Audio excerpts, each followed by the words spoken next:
Welcome back to the way of Theosis. Tonight, we immerse ourselves in the absolute peace of God's presence. If these scriptures comforted your soul tonight, consider subscribing to the way of Theosis. The first book of Chronicles. 1 Chronicles, chapter 1. Historical records from Adam to Abraham. To Noah's sons, Adam, Seth, Enosh, Kenan, Mahalalel, Jared, Enoch, Methuselah, Lamech, Noah. The sons of Noah: Shem, Ham, and Japheth. The sons of Japheth: Gomer, Magog, Madai, Javan, Tubal, Meshech, and Tiras. The sons of Gomer: Ashkenaz, Riphath, and Tidama. The sons of Javan: Elisha, Tarshish, the Kittites, and the Rodanites. The sons of Ham: Cush, Egypt, Put, and Canaan. The sons of Cush: Seba, Havilah, Sabta, Reama, and Sabtika. The sons of Reama: Sheba and Dedan. Cush was the father of Nimrod, who became a mighty warrior on earth. Egypt was the father of the Ludites, Anamites, Lehabites, Naphtuthites, Pathrusites, Kazuhites, from whom the Philistines came, and Caphtorites.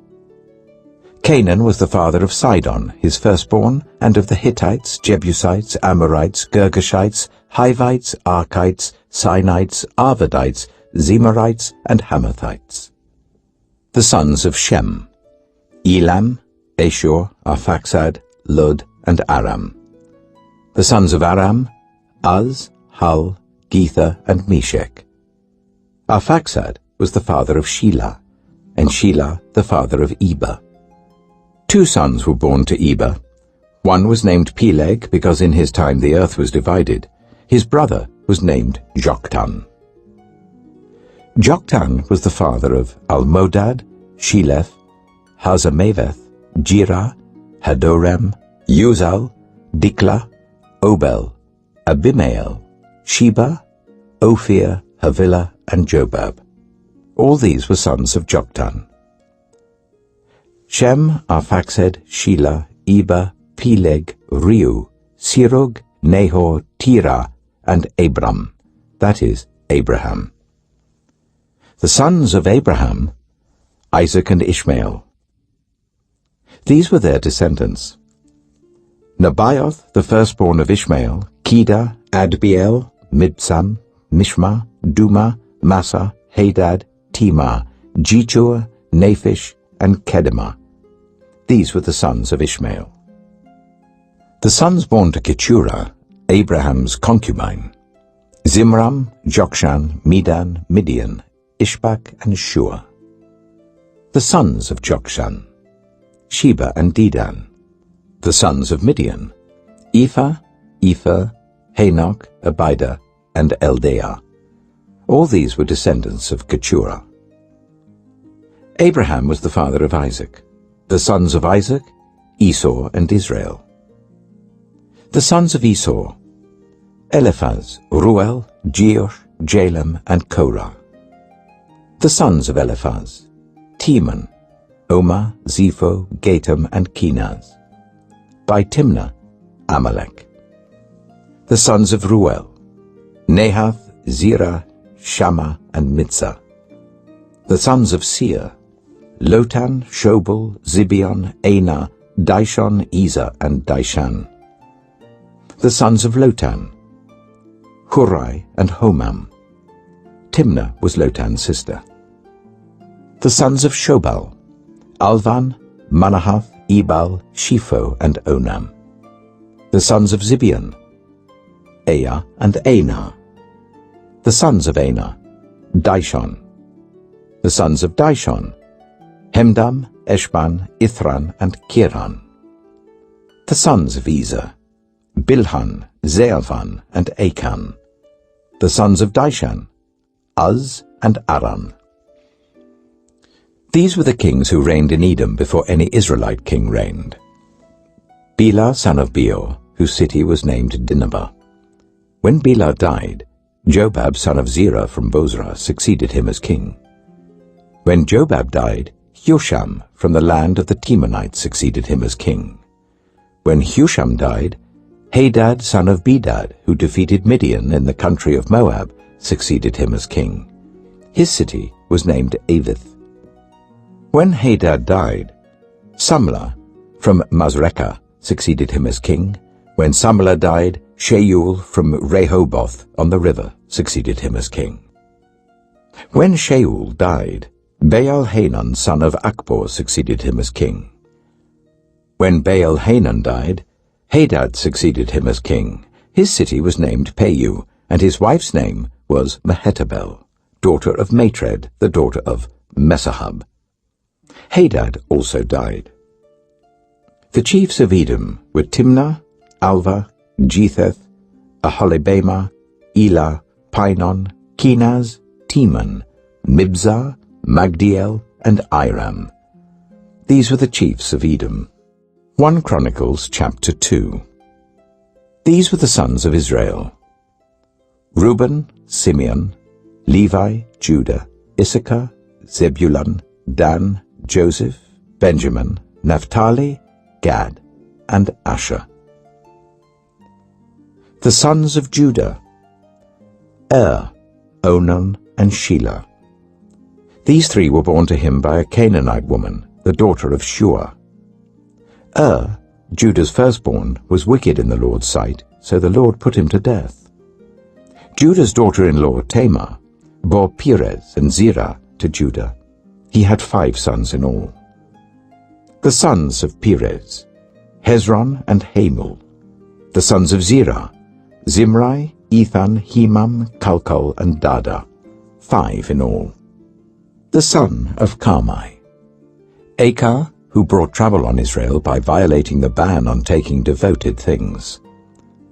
The son of Ethan: Azariah. The sons born to Hezron were Jeremiel, Ram, and Caleb. Ram was the father of Aminadab, and Aminadab the father of Nachshon, the leader of the people of Judah. Nachshon was the father of Salmon, Salmon the father of Boaz, Boaz the father of Obed, and Obed the father of Jesse. Jesse was the father of Eliab his firstborn. The second son was Abinadab, the third Shimeah, the fourth Nathanael, the fifth Radai, the sixth Ozem, and the seventh David. Their sisters was Zeruiah and Abigail. Zeruiah's 3 sons were Abishai, Joab, and Asahel. Abigail was the mother of Amasa, whose father was Jether the Ishmaelite. Caleb, son of Hezron, had children by his wife Azubah and by Jeriath. These were her sons: Jesher, Shobab, and Ardan. When Azubah died, Caleb married Ephrath, who bore him Hur. Hur was the father of Uri, and Uri the father of Bezalel. Later, Hezron, when he was 60 years old, married the daughter of Machir, the father of Gilead. He made love to her, and she bore him Segub. Segub was the father of Jair, who controlled 23 towns in Gilead. But Geshur and Aram captured Havoth-Jair, as well as Kenath with its surrounding settlements, 60 towns. All these were descendants of Machir, the father of Gilead. After Hezron died in Caleb Ephrathah, Abijah, the wife of Hezron, bore him Ashur, the father of Tekoa. The sons of Jeremiel, the firstborn of Hezron: Ram, his firstborn, Bunah, Oren, Ozem, and Ahijah. Jeremiel had another wife, whose name was Atara. She was the mother of Onam. The sons of Ram, the firstborn of Jeremiel: Maaz, Jamin, and Eker. The sons of Onam: Shammai and Jadah. The sons of Shammai: Nadab and Abishur. Abishur's wife was named Abihail, who bore him Aban and Molid. The sons of Nadab: Seled and Appaim. Seled died without children. The son of Appaim: Ishai, who was the father of Shishan. Shishan was the father of Alai. The sons of Jada, Shammai's brother, Jether and Jonathan. Jether died without children. The sons of Jonathan, Peleth and Zazar. These were the descendants of Jerahmeel. Shishan had no sons, only daughters. He had an Egyptian servant named Jaha. Shishan gave his daughter in marriage to his servant Jaha, and she bore him Attai. Attai was the father of Nathan. Nathan the father of Zabad, Zabad the father of Ephlal, Ephlal the father of Obed, Obed the father of Jehu, Jehu the father of Azariah, Azariah the father of Helez, Helez the father of Eleasar, Eleasar the father of Sismai, Sismai the father of Shallum, Shallum the father of Jechamiah, and Jechamiah the father of Elishama. The sons of Caleb, the brother of Jerahmeel. Misha his firstborn, who was the father of Ziph, and his son Marisha, who was the father of Hebron. The sons of Hebron: Korah, Tappuah, Rechem, and Shema. Shema was the father of Raham, and Raham the father of Joachim. Rechem was the father of Shimei. The son of Shimei was Maon, and Maon was the father of Beth-zur. Caleb's concubine Ephah was the mother of Haran, Mosa, and Gezez. Haran was the father of Gezez. The sons of Jedai: Regem, Jotham, Gishan, Pelet, Ephah, and Sheaph. Caleb's concubine Maacah was the mother of Sheba and Tereanah. She also gave birth to Sheaph, the father of Madmannah, and to Sheva, the father of Machbenah and Gibeah. Caleb's daughter was Aksah. These were the descendants of Caleb. The sons of Hur, the firstborn of Ephrathah: Shobal, the father of Kiriath-Jearim, Salma, the father of Bethlehem, and Hareph, the father of Bethgader. The descendants of Shobal, the father of Kiriath-Jearim, were Haroeh, half the Manahathites, and the clans of Kiriath-Jearim, the Ithrites, Puthites, Shumathites, Mishraites. From these descended the Zorathites and Eshtaolites. The descendants of Salma: Bethlehem, the Netophathites, Atroth Beth-Joab, half the Manahathites, the Zorites, and the clans of scribes who lived at Jabez, the Tirathites, Shimeathites, and the Sukkothites. These are the Kenites who came from Hamath, the father of the Rechabites. 1 Chronicles chapter 3. These were the sons of David, born to him in Hebron. The firstborn was Amnon, son of Ahinoam of Jezreel. The second, Daniel, the son of Abigail of Carmel. The third, Absalom, the son of Maacah, daughter of Talmai, king of Geshur. The fourth, Adonijah, the son of Haggith. The fifth, Shephatiah, the son of Abital. And the sixth, Ithream, by his wife Eglah. These 6 were born to David in Hebron, where he reigned 7 years and 6 months. David reigned in Jerusalem for 33 years, and these were the children born to him there: Shammua, Shobab, Nathan, and Solomon. These 4 were by Bathsheba, daughter of Amiel. There were also Ibhar, Elishua, Eliphalet, Noga, Nepheg, Japhiah, Elishama, Eliada, and Eliphalet, 9 in all. All these were the sons of David, besides his sons by his concubines, and Tamar was their sister. Solomon's son was Rehoboam, Abijah his son, Asa his son, Jehoshaphat his son, Jehoram his son, Ahaziah his son, Joash his son, Amaziah his son, Azariah his son, Jotham his son, Ahaz his son, Hezekiah his son, Manasseh his son, Ammon his son, Josiah his son. The sons of Josiah: Johanan the firstborn, Jehoiakim the second son, Zedekiah the third, Shallum the fourth. The successors of Jehoiakim: Jehoiakim his son, and Zedekiah. The descendants of Jehoiakim the captive: Shealtiel his son, Malchiram, Pedaiah, Shenazar, Jechamiah, Hoshama, and Nedabiah. The sons of Pedaiah: Zerubbabel and Shimei. The sons of Zerubbabel: Meshullam and Hananiah. Shelomith was their sister. There were also 5 others: Hashubah, Ohel, Berechiah, Hazadiah, and Jushab, he said. The descendants of Hananiah: Pelatiah and Jeshiah, and the sons of Rephaiah, of Arnan, of Obadiah, and of Shechaniah.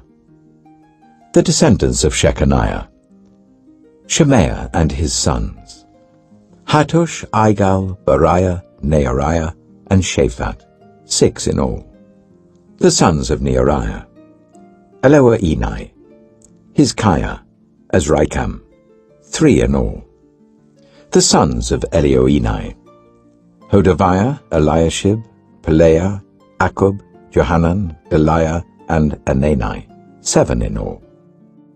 1 Chronicles chapter 4. The descendants of Judah: Perez, Hezron, Carmi, Hur, and Shobal. Reiah, son of Shobal, was the father of Jahath, and Jahath the father of Ahumai and Lahad. These were the clans of the Zorathites. These were the sons of Etam: Jezreel, Ishma, and Idbash. Their sister was named Hazalel-Ponai. Penuel was the father of Gedor, and Ezer the father of Husha. These were the descendants of Hur, the firstborn of Ephrathah and father of Bethlehem. Ashur, the father of Tekoa, had 2 wives, Helah and Neara. Neara bore him Ahuzam, Hepher, Temani, and Heahashtarai. These were the descendants of Neara. The sons of Helah: Zereth, Zohar, Ethnon, and Koz, who was the father of Anab and Hazobiah, and the clans of Ahahel, son of Harum. Jabez was more honorable than his brothers. His mother had named him Jabez, saying, "I gave birth to him in pain." Jabez cried out to the God of Israel, "Oh, that you would bless me and enlarge my territory. Let your hand be with me and keep me from harm, so that I will be free from pain." And God granted his request. Chelub, Shuha's brother, was the father of Mihah, who was the father of Eshton. Eshton was the father of Beth-Rapha, Peziah, and Tehinnah the father of Nahash. These were the men of Rekah. The sons of Kenaz: Othniel and Sariah. The sons of Othniel: Hathath and Meonothai. Meonothai was the father of Ophrah. Sariah was the father of Joab, the father of Jehosham. It was called this because its people were skilled workers. The sons of Caleb, son of Jephunneh: Iru, Elah, and Nahum. The son of Elah: Kenaz. The sons of Jehalelel: Ziph, Ziphah, Tiriah, and Asarel. The sons of Ezra: Jether, Mered, Ephah, and Jalon. One of Mered's wives gave birth to Miriam, Shammai, and Ishbah, the father of Eshtemoa. His wife, from the tribe of Judah, gave birth to Jered, the father of Gedor, Heber, the father of Soko, and Jekuthiel, the father of Zanoah. These were the children of Pharaoh's daughter, Bithiah, whom Mered had married. The sons of Hodiah's wife, the sister of Naham: the father of Keilah the Garmite, and Eshtemoa the Maacathite. The sons of Shimon: Amnon, Rinnah, Ben-Hanan, and Tilon. The descendants of Ishai: Zoheth and Ben-Zoheth. The sons of Shelah, son of Judah: the father of Lekah, Leada, the father of Marashah, and the clans of the linen workers at Beth-Ashpiah: Jokem, the men of Koseba, and Joash and Seraph, who ruled in Moab, and Jeshubai-Lehem. These records are from ancient times. They were the potters who lived at Netaim and Gedera, They stayed there and worked for the king. The descendants of Simeon: Nemuel, Jamin, Jarib, Zerah, and Shaul. Shallum was Shaul's son, Mibsam his son, and Mishma his son. The descendants of Mishma: Hamuel his son, Zakkur his son, and Shimei his son. Shimei had 16 sons and 6 daughters, but his brothers did not have many children, so their entire clan did not become as numerous as the people of Judah. They lived in Beersheba, Moladah, Hazar-Shual, Bilhah, Ezem, Tolad, Bethuel, Hormah, Ziklag, Beth-Markaboth, Hazar-Suhim, Beth-Birai, and Shearaim. These were their towns until the reign of David. Their surrounding villages were Etam, Ain, Rimmon, Token, and Ashan, 5 towns. And all the villages around these towns, as far as Baalath. These were their settlements, and they kept a genealogical record. Meshobab, Jamlech, Joshua, son of Amaziah, Joel, Jehu, son of Josabiah, the son of Sariah, the son of Asiel. Also Elioenai, Jaakobah, Jeshoshiah, Asaiah, Adiel, Jesimiel, Benaiah, and Sizer, son of Shiphi, the son of Alon, the son of Jediah, the son of Shimri, the son of Shemaiah. The men listed above by name were leaders of their clans.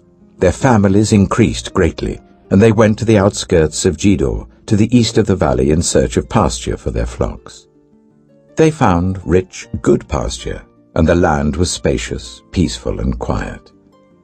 Some Hamites had lived there formerly. The men whose names were listed came in the days of Hezekiah, king of Judah. They attacked the Hamites in their dwellings and also the Meunites who were there, and completely destroyed them, as is evident to this day. Then they settled in their place because there was pasture for their flocks. And 500 of these Simeonites, led by Pelatiah, Neariah, Rephaiah, and Aziel, the sons of Ishai, invaded the hill country of Seir. They killed the remaining Amalekites who had escaped, and they have lived there to this day. 1 Chronicles chapter 5. The sons of Reuben, the firstborn of Israel. He was the firstborn, but when he defiled his father's marriage bed, his rights as firstborn were given to the sons of Joseph, son of Israel. So he could not be listed in the genealogical record in accordance with his birthright, and though Judah was the strongest of his brothers and a ruler came from him, the rights of the firstborn belonged to Joseph. The sons of Reuben, the firstborn of Israel: Hanok, Palu, Hezron, and Carmi. The descendants of Joel: Shemaiah his son, Gog his son, Shimei his son, Micah his son, Reiah his son, Baal his son, and Beerah his son, whom Tiglath-Pileser, king of Assyria, took into exile. Beerah was a leader of the Reubenites. Their relatives by clans listed according to their genealogical records: Jeiel, the chief, Zechariah, and Bela, son of Azaz, the son of Shema, the son of Joel. They settled in the area from Aroah to Nebo and Baal-Meon. To the east, they occupied the land up to the edge of the desert that extends to the river Euphrates, because their livestock had increased in Gilead. During Saul's reign, they waged war against the Hagrites, who were defeated at their hands. They occupied the dwellings of the Hagrites throughout the entire region east of Gilead. The Gadites lived next to them in Bashan as far as Salekah. Joel was the chief, Shaphan the second, then Janai and Shaphat in Bashan.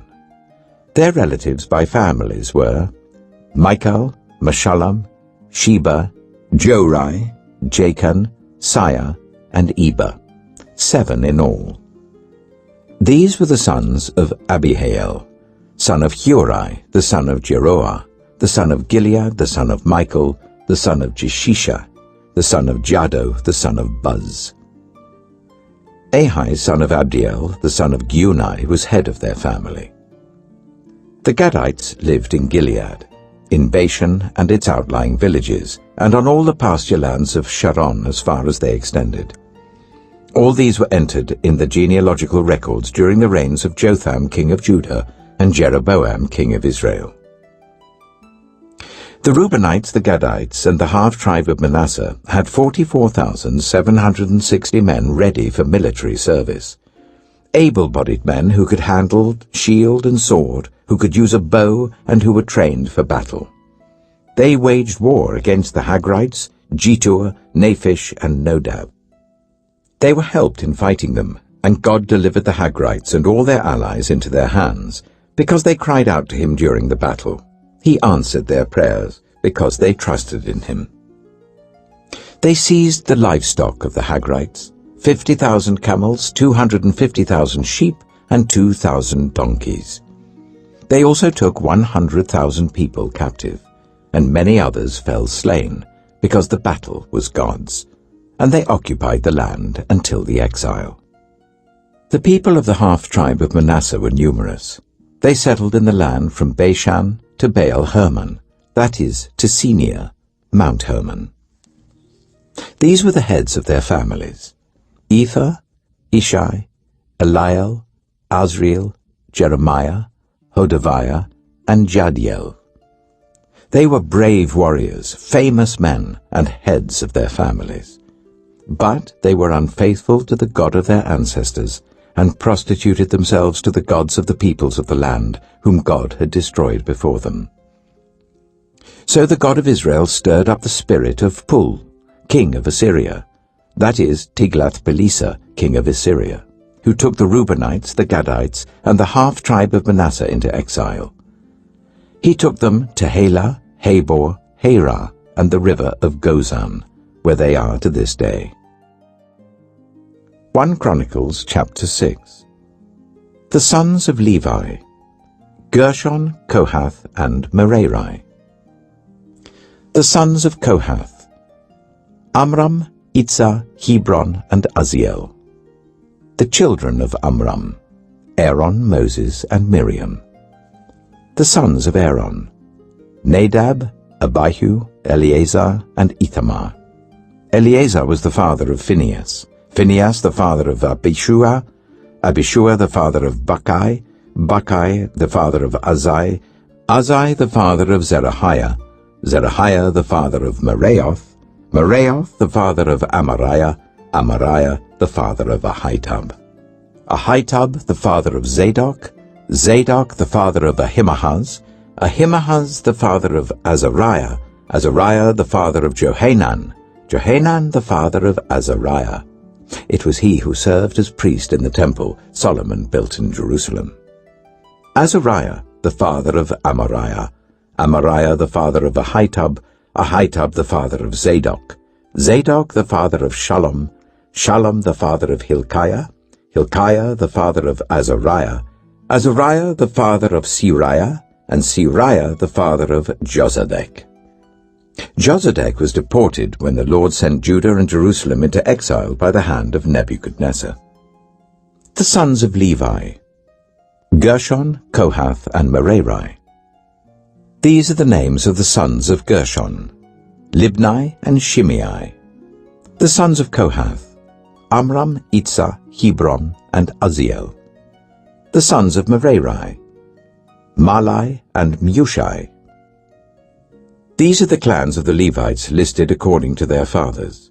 Of Gershon: Libni his son, Jahath his son, Zimmah his son, Joah his son, Iddo his son, Zerah his son, and Jeatherai his son. The descendants of Kohath: Aminadab his son, Korah his son, Asa his son, Elkanah his son, Abiasaph his son, Asa his son, Tahath his son, Uriel his son, Uzziah his son, and Shaul his son. The descendants of Elkanah: Amasai, Ahimoth, Elkanah his son, Zophai his son, Nahath his son, Eliab his son, Jeroham his son, Elkanah his son, and Samuel his son.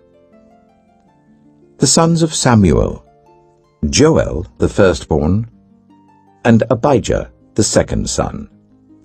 The descendants of Merari: Mahli, Libni his son, Shimei his son, Uzzah his son, Shemaiah his son, Haggiah his son, and Asaiah his son.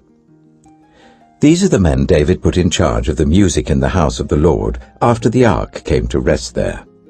They ministered with music before the tabernacle, the tent of meeting, until Solomon built the temple of the Lord in Jerusalem. They performed their duties according to the regulations laid down for them. Here are the men who served, together with their sons.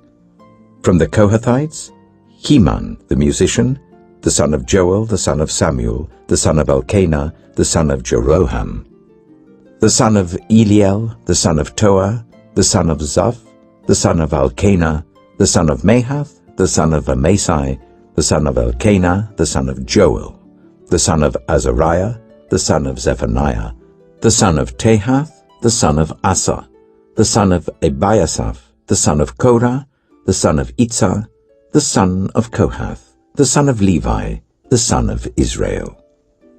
And Heman's associate Asaph, who served at his right hand. Asaph, son of Berechiah, the son of Shimeah, the son of Michael, the son of Baasiah, the son of Malchiah, the son of Ethnai, the son of Zerah, the son of Adiah, the son of Ethan, the son of Zimmah, the son of Shimei, the son of Jahath, the son of Gershon, the son of Levi. And from their associates, the Merarites at his left hand: Ethan, son of Kishai, the son of Abdai, the son of Malach, the son of Hashabiah, the son of Amaziah, the son of Hilkiah, the son of Amzai, the son of Bani, the son of Shema, the son of Mahli, the son of Mushai, the son of Merari, the son of Levi. Their fellow Levites were assigned to all the other duties of the tabernacle, the house of God. But Aaron and his descendants were the ones who presented offerings on the altar of burnt offering and on the altar of incense in connection with all that was done in the most holy place, making atonement for Israel, in accordance with all that Moses, the servant of God, had commanded. These were the descendants of Aaron: Eleazar his son, Phinehas his son, Abishua his son, Bacchai his son, Uzzi his son, Zerahiah his son, Merioth his son, Amariah his son, Ahitub his son, Zadok his son, and Ahimaaz his son. These were the locations of their settlements allotted as their territory. They were assigned to the descendants of Aaron who were from the Kohathite clan, because the first lot was for them. They were given Hebron in Judah with its surrounding pasture lands, but the fields and villages around the city were given to Caleb, son of Jephunneh. So the descendants of Aaron were given Hebron, a city of refuge, and Libnah, Yattah, Eshtemoa, Hilen, Debir, Ashan, Jattah, and Beth-Shemesh, together with their pasture lands. And from the tribe of Benjamin they were given Gibeon, Geba, Alameth, and Anathoth, together with their pasture lands. The total number of towns distributed among the Kohathite clans came to 13. The rest of Kohath's descendants were allotted 10 towns from the clans of half the tribe of Manasseh. The descendants of Gershon, clan by clan, were allotted 13 towns from the tribes of Issachar, Asher, Naphtali, and from the part of the tribe of Manasseh that is in Bashan. The descendants of Merari, clan by clan, were allotted 12 towns from the tribes of Reuben, Gad, and Zebulun. So the Israelites gave the Levites these towns and their pasture lands. From the tribes of Judah, Simeon, and Benjamin, they allotted the previously named towns. Some of the Kohathite clans were given as their territory towns from the tribe of Ephraim. In the hill country of Ephraim, they were given Shechem, a city of refuge, and Gezer, Jokmeam, Beth-horon, Ajalon, and Gath-rimmon, together with their pasture lands. And from half the tribe of Manasseh the Israelites gave Anah and Bileam together with their pasture lands to the rest of the Kohathite clans. The Gershonites received the following. From the clan of the half-tribe of Manasseh, they received Golan in Bashan, and also Ashtaroth, together with their pasture lands. From the tribe of Issachar, they received Kedesh, Dabarath, Ramoth, and Anem, together with their pasture lands. From the tribe of Asher, they received Mashal, Abdon, Hukok, and Rehob, together with their pasture lands. And from the tribe of Naphtali, they received Kedesh in Galilee, Hammon, and Kiriathaim, together with their pasture lands. The Merarites, the rest of the Levites, received the following. From the tribe of Zebulun, they received Jokneam, Karta, Ramono, and Tabor, together with their pasture lands. From the tribe of Reuben across the Jordan, east of Jericho, they received Bezer in the wilderness, Jazer, Kedemoth, and Mephaath, together with their pasture lands. And from the tribe of Gad, they received Ramoth in Gilead, Mahanaim, Heshbon, and Jazer, together with their pasture lands. 1 Chronicles chapter 7. The sons of Issachar: Tola, Puah, Jashub, and Shimron, 4 in all.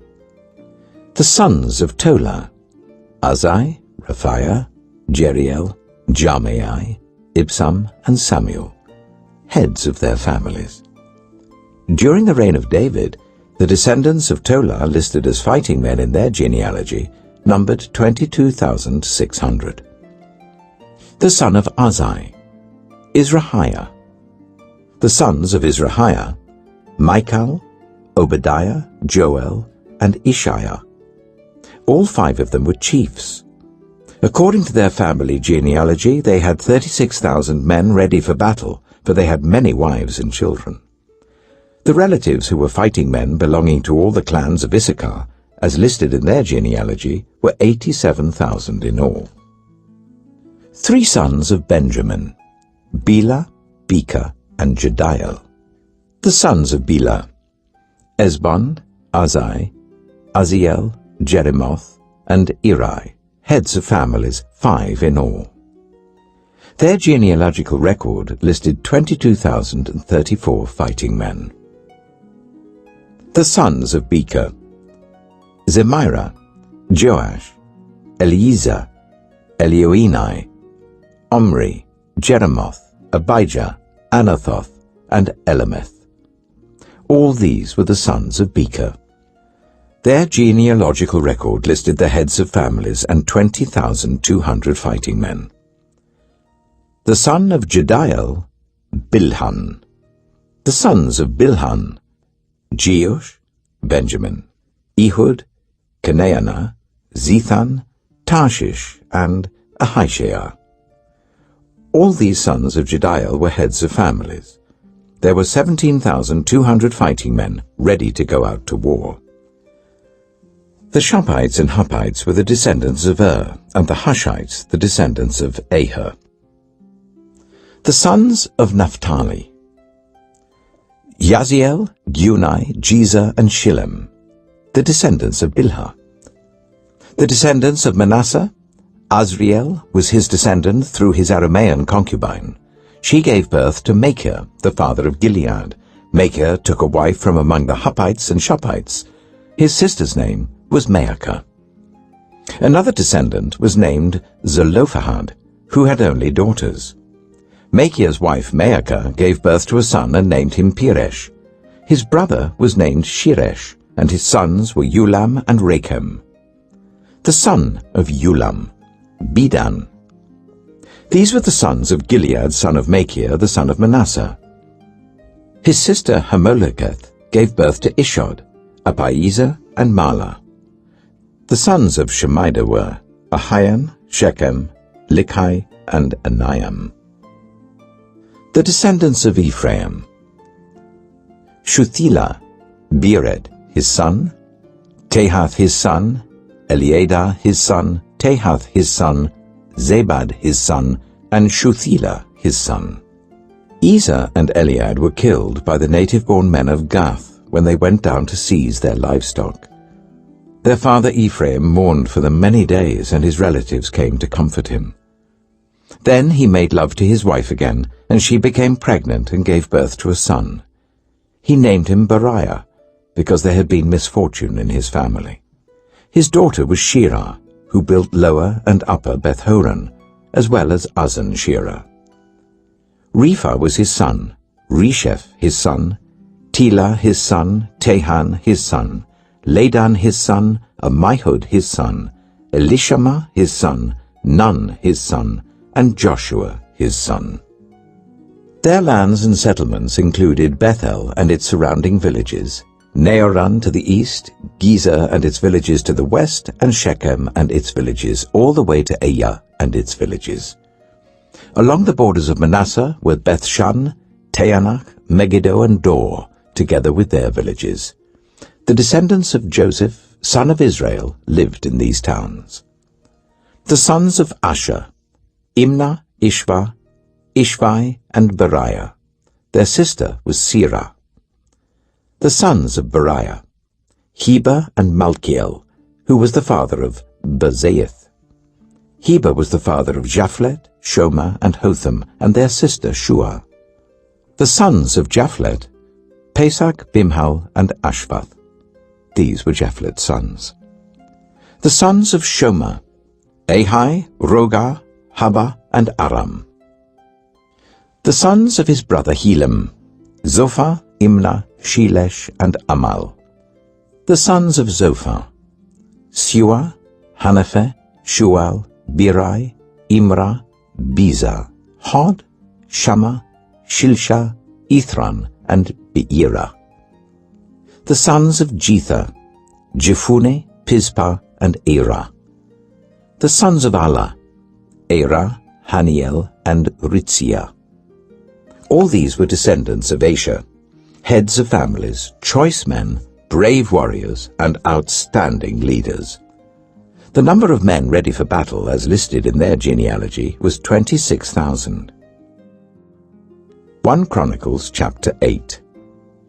Benjamin was the father of Bela his firstborn, Ashbel the second son, Ahara the third, Noah the fourth, and Rapha the fifth.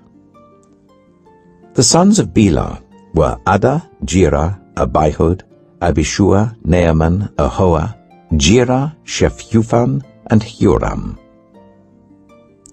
These were the descendants of Ehud, who were heads of families of those living in Geba and were deported to Manahath. Naaman, Ahijah, and Jirah, who deported them, and who was the father of Uzzah and Ahihud. Sons were born to Sheharaim in Moab after he had divorced his wives, Hushim and Berah. By his wife Hodesh he had Jobab, Zibiah, Misha, Malcham, Jeuz, Sekiah, and Mirmah. These were his sons, heads of families. By Hushim he had Abitub and Elpaal. The sons of Elpaal: Eber, Misham, Shemed, who built Ono and Lod with its surrounding villages, and Beriah and Shema, who were heads of families of those living in Ajalon, and who drove out the inhabitants of Gath. Ahio, Sheshach, Jeremoth, Zebediah, Arad, Ida, Michael, Ishpa, and Joha were the sons of Beriah. Zebediah, Meshullam, Hizkai, Heber, Ishmerai, Isliah, and Jobab were the sons of Elpaal. Jachim, Zichri, Zabdi, Elienai, Zilethai, Eliel, Ediah, Beriah, and Shimrath were the sons of Shimei. Ishpan, Eber, Eliel, Abdon, Zichri, Hanan, Hananiah, Elam, Anthothijah, Ifdiah, and Penuel were the sons of Sheshach. Shamsherai, Shehariah, Ataliah, Jarashiah, Elijah, and Zichri were the sons of Jeroham. All these were heads of families, chiefs as listed in their genealogy, and they lived in Jerusalem. Jeiel, the father of Gibeon, lived in Gibeon. His wife's name was Maacah, and his firstborn son was Abdon, followed by Zua, Kish, Baal, Ner, Nadab, Gedor, Ahio, Zekah, and Mikloth, who was the father of Shimeah. They too lived near their relatives in Jerusalem. Ner was the father of Kish, Kish the father of Saul, and Saul the father of Jonathan, Malchishua, Abinadab, and Eshbaal. The son of Jonathan, Merib-Baal, who was the father of Micah. The sons of Micah, Pithon, Melech, Teriah, and Ahaz. Ahaz was the father of Jehoiada. Jehoiada was the father of Alamath, Azmaveth, and Zimri was the father of Mosa. Mosa was the father of Bineah, Rapha was his son, Eleazar his son, and Azel his son.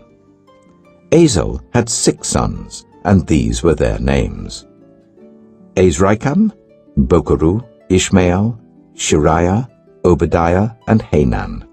All these were the sons of Azel.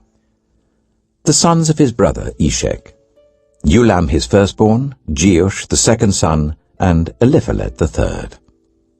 The sons of Ulam were brave warriors who could handle the bow. They had many sons and grandsons, 150 in all. All these were the descendants of Benjamin. 1 Chronicles chapter 9. All Israel was listed in the genealogies in the book of the kings of Israel and Judah. They were taken captive to Babylon because of their unfaithfulness. Now the first to resettle on their own property in their own towns were some Israelites, priests, Levites, and temple servants. Those from Judah, from Benjamin, and from Ephraim and Manasseh who lived in Jerusalem were Uthai, son of Ammihud, the son of Omri, the son of Imri, the son of Bani, a descendant of Perez, son of Judah. Of the Shilonites, Isaiah the firstborn and his sons. Of the Zerahites, Jeuel. The people from Judah numbered 690. Of the Benjaminites, Sallu, son of Meshullam, the son of Hodaviah, the son of Hasenuah. Ibniah, son of Jeroham, Eli, son of Azai, the son of Mikri, and Meshullam, son of Shephatiah, the son of Ruel, the son of Ibnijah.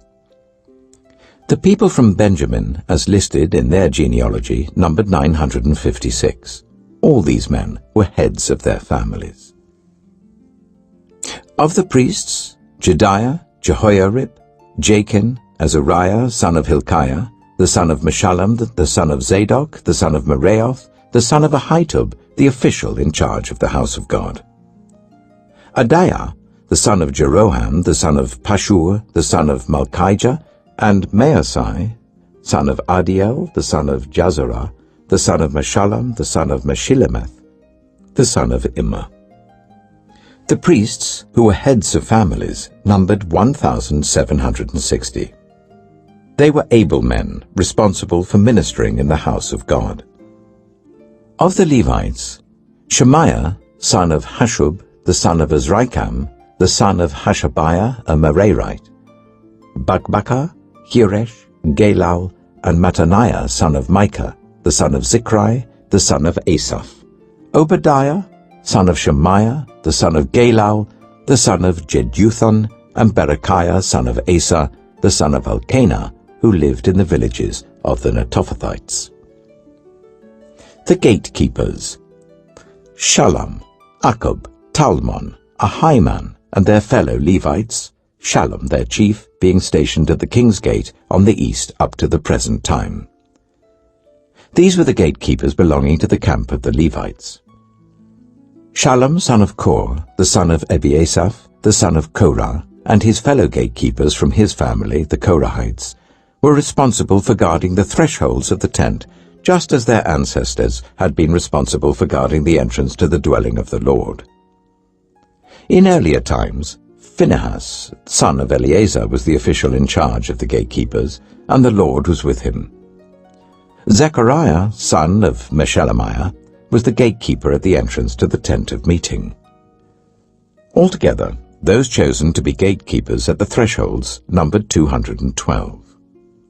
They were registered by genealogy in their villages. The gatekeepers had been assigned to their positions of trust by David and Samuel the seer. They and their descendants were in charge of guarding the gates of the house of the Lord, the house called the Tent of Meeting. The gatekeepers were on the 4 sides, east, west, north, and south. Their fellow Levites in their villages had to come from time to time and share their duties for 7-day periods. But the 4 principal gatekeepers, who were Levites, were entrusted with the responsibility for the rooms and treasuries in the house of God. They would spend the night stationed round the house of God because they had to guard it, and they had charge of the key for opening it each morning. Some of them were in charge of the articles used in the temple service. They counted them when they were brought in and when they were taken out.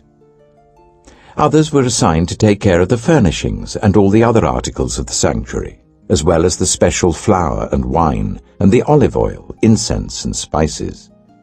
But some of the priests took care of mixing the spices. A Levite named Mattatiah, the firstborn son of Shallum the Korahite, was entrusted with the responsibility for baking the offering bread. Some of the Kohathites, their fellow Levites, were in charge of preparing for every Sabbath the bread set out on the table. Those who were musicians, heads of Levite families, stayed in the rooms of the temple and were exempt from other duties because they were responsible for the work day and night. All these were heads of Levite families, chiefs as listed in their genealogy, and they lived in Jerusalem. Jeiel, the father of Gibeon, lived in Gibeon.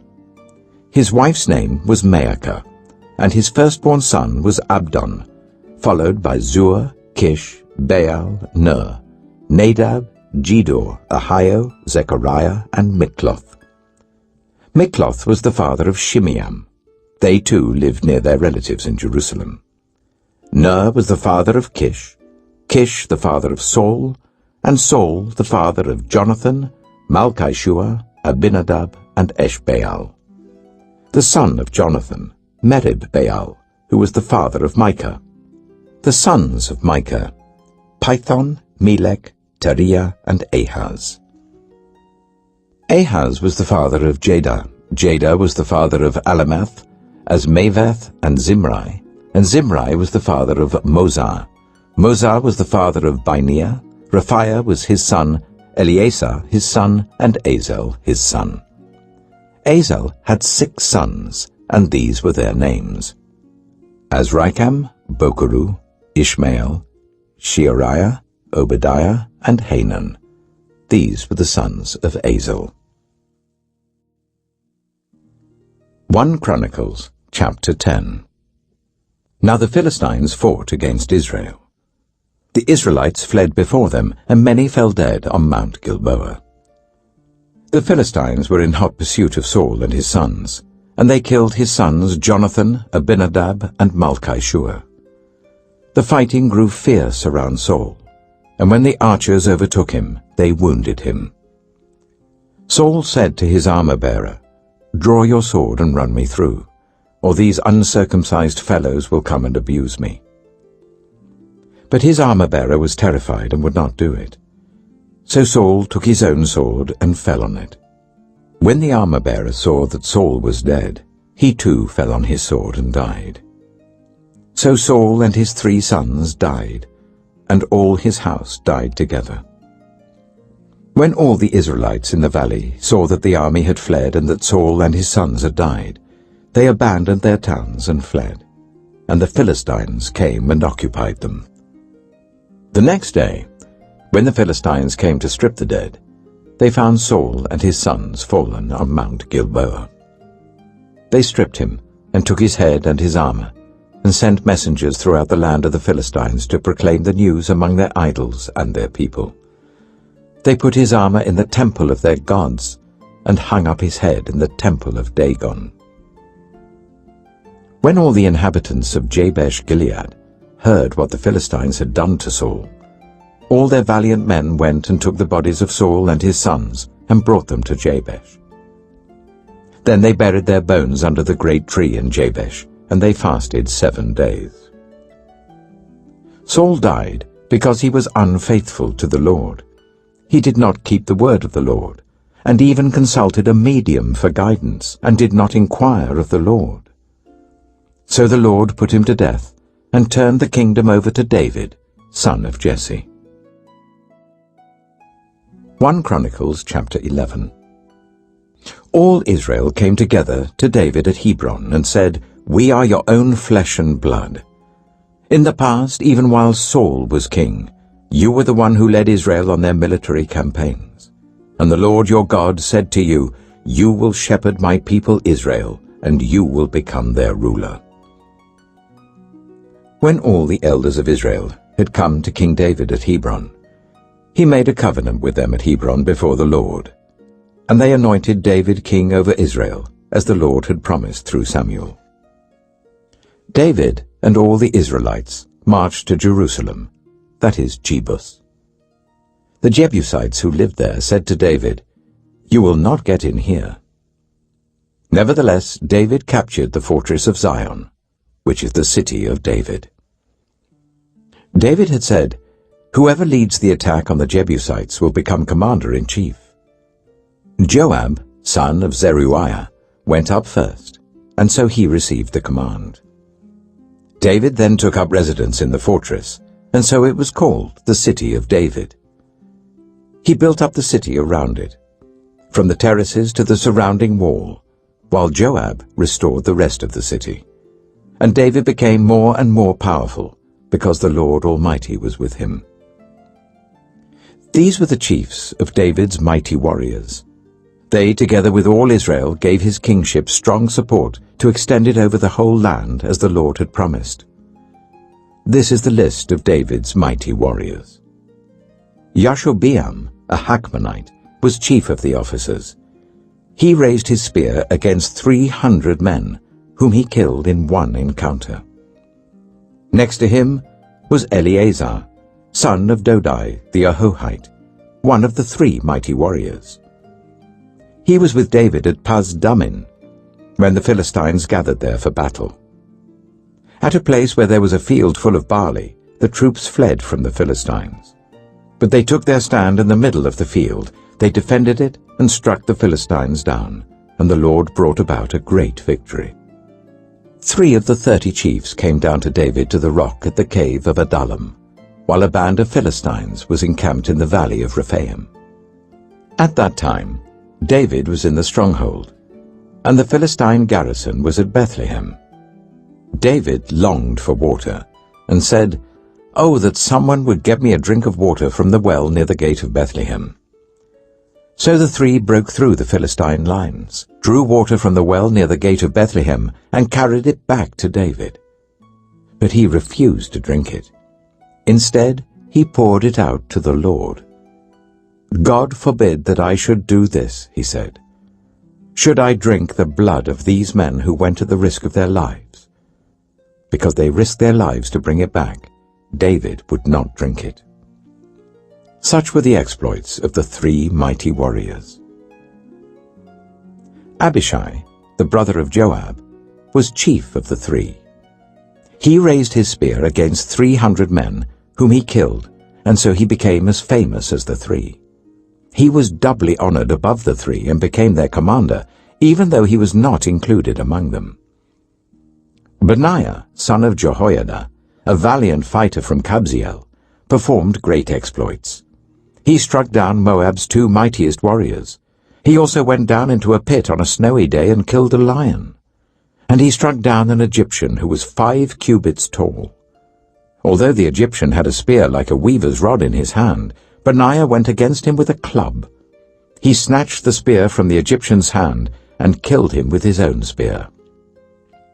Such were the exploits of Benaiah son of Jehoiada.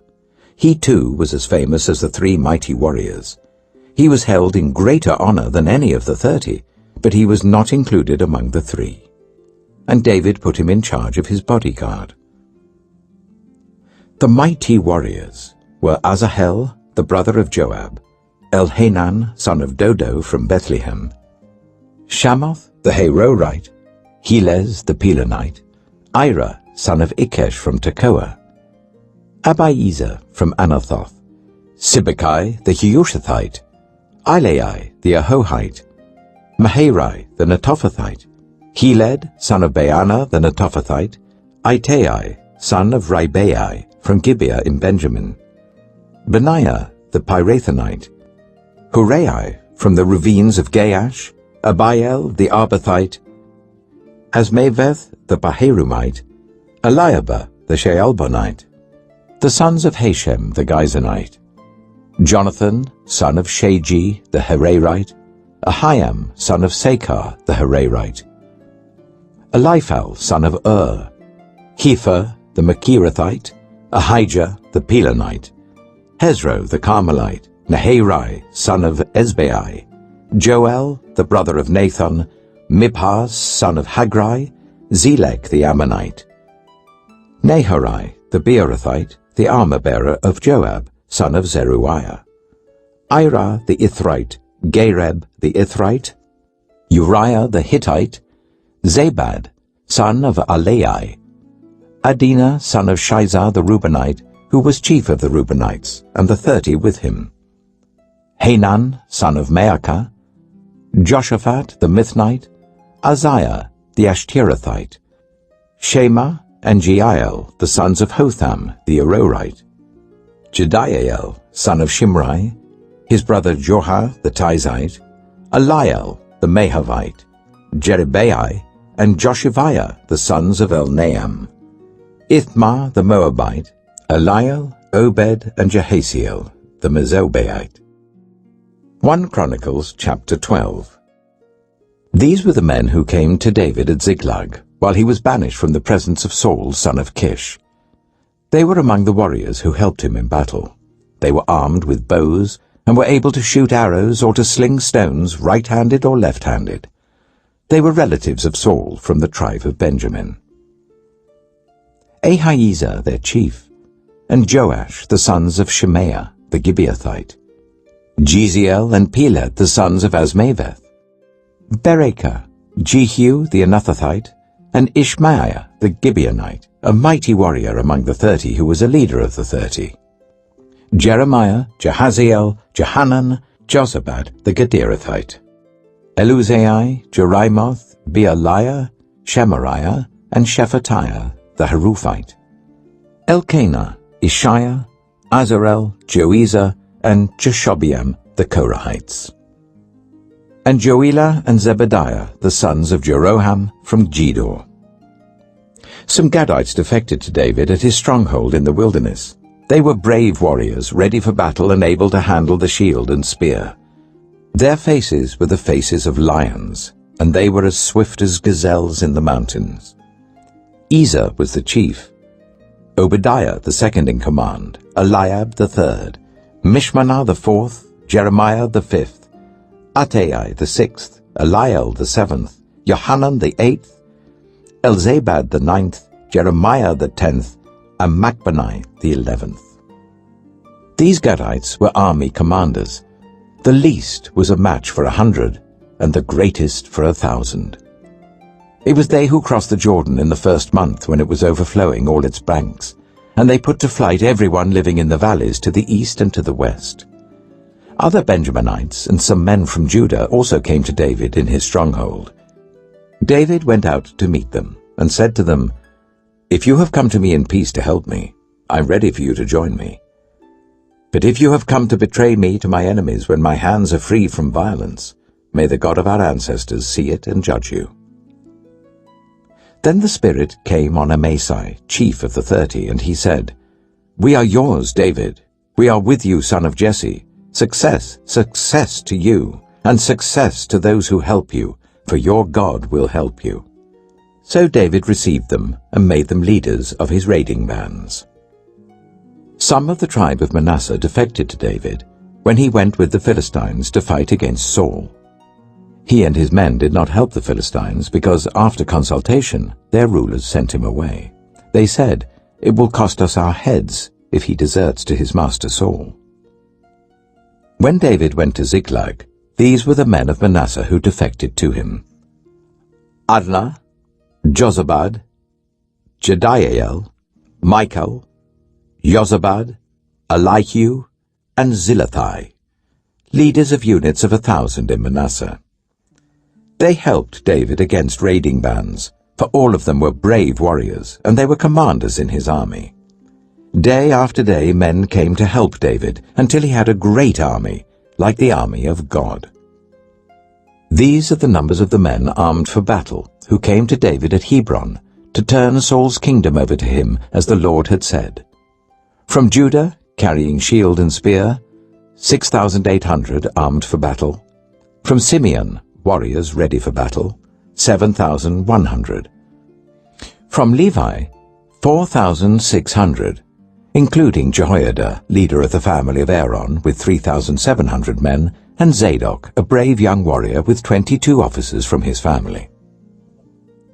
From Benjamin, Saul's tribe, 3,000, most of whom had remained loyal to Saul's house until then. From Ephraim, brave warriors famous in their own clans, 20,800. From half the tribe of Manasseh, designated by name to come and make David king, 18,000. From Issachar, men who understood the times and knew what Israel should do, 200 chiefs with all their relatives under their command. From Zebulun, experienced soldiers prepared for battle with every type of weapon to help David with undivided loyalty, 50,000. From Naphtali, 1,000 officers together with 37,000 men carrying shields and spears. From Dan, ready for battle, 28,600. From Asher, experienced soldiers prepared for battle, 40,000. And from east of the Jordan, from Reuben, Gad, and the half-tribe of Manasseh, armed with every type of weapon, 120,000. All these were fighting men who volunteered to serve in the ranks. They came to Hebron fully determined to make David king over all Israel. All the rest of the Israelites were also of one mind to make David king.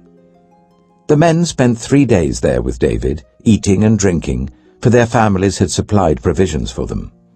Also their neighbors, from as far away as Issachar, Zebulun, and Naphtali, came bringing food on donkeys, camels, mules, and oxen. There were plentiful supplies of flour, fig cakes, raisin cakes, wine, olive oil, cattle, and sheep, for there was joy in Israel. 1 Chronicles chapter 13.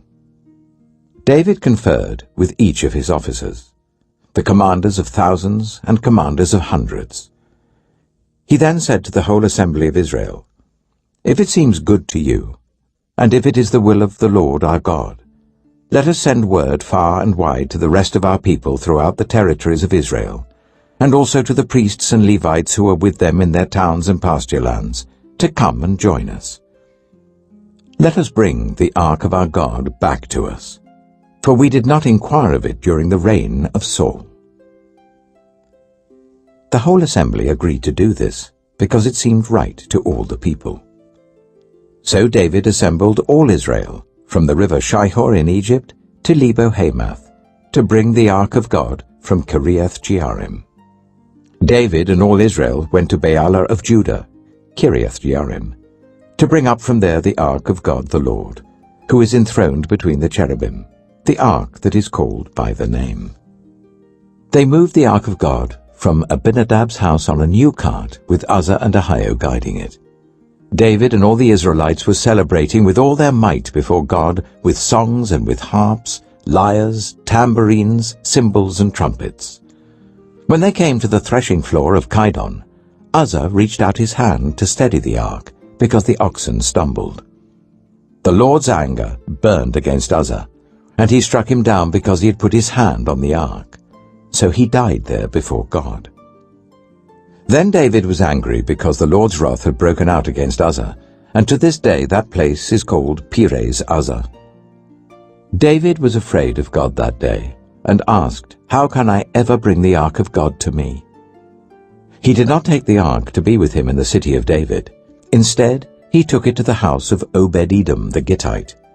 The ark of God remained with the family of Obed-Edom in his house for 3 months, and the Lord blessed his household and everything he had. 1 Chronicles chapter 14. Now Hiram, king of Tyre, sent messengers to David, along with cedar logs, stonemasons, and carpenters, to build a palace for him. And David knew that the Lord had established him as king over Israel, and that his kingdom had been highly exalted for the sake of his people Israel. In Jerusalem, David took more wives, and became the father of more sons and daughters. These are the names of the children born to him there: Shammua, Shobab, Nathan, Solomon, Ibhar, Elishua, Elpelet, Noga, Nepheg, Japhiah, Elishama, Beliada, and Eliphalet. When the Philistines heard that David had been anointed king over all Israel, they went up in full force to search for him. But David heard about it and went out to meet them. Now the Philistines had come and raided the valley of Rephaim. So David inquired of God, "Shall I go and attack the Philistines? Will you deliver them into my hands?" The Lord answered him, "Go, I will deliver them into your hands." So David and his men went up to Baal-perazim, and there he defeated them. He said, "As waters break out, God has broken out against my enemies by my hand." So that place was called Baal-perazim.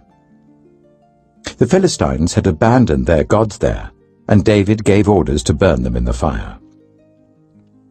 Once more the Philistines raided the valley. So David inquired of God again, and God answered him, "Do not go directly after them, but circle round them and attack them in front of the poplar trees. As soon as you hear the sound of marching in the tops of the poplar trees, move out to battle, because that will mean God has gone out in front of you to strike the Philistine army." So David did as God commanded him, and they struck down the Philistine army all the way from Gibeon to Gezer. So David's fame spread throughout every land, and the Lord made all the nations fear him. 1 Chronicles chapter 15. After David had constructed buildings for himself in the city of David, he prepared a place for the ark of God and pitched a tent for it. Then David said, "No one but the Levites may carry the ark of God, because the Lord chose them to carry the ark of the Lord and to minister before him forever." David assembled all Israel in Jerusalem to bring up the ark of the Lord to the place he had prepared for it. He called together the descendants of Aaron and the Levites. From the descendants of Kohath, Uriel, the leader, and 120 relatives. From the descendants of Merari, Isaiah, the leader, and 220 relatives. From the descendants of Gershon, Joel, the leader, and 130 relatives. From the descendants of Elizaphan, Shemaiah, the leader, and 200 relatives. From the descendants of Hebron, Eliel, the leader, and 80 relatives. From the descendants of Uzziel, Aminadab, the leader, and 112 relatives. Then David summoned Zadok and Abiathar the priests, and Uriel and Isaiah, Joel, Shemaiah, Eliel, and Aminadab, the Levites. He said to them, "You are the heads of the Levitical families. You and your fellow Levites are to consecrate yourselves and bring up the ark of the Lord, the God of Israel, to the place I have prepared for it. It was because you, the Levites, did not bring it up the first time that the Lord our God broke out in anger against us. We did not inquire of him about how to do it in the prescribed way." So the priests and Levites consecrated themselves in order to bring up the ark of the Lord, the God of Israel. And the Levites carried the ark of God with the poles on their shoulders, as Moses had commanded in accordance with the word of the Lord. David told the leaders of the Levites to appoint their fellow Levites as musicians, to make a joyful sound with musical instruments, lyres, harps, and cymbals. So the Levites appointed Heman, son of Joel.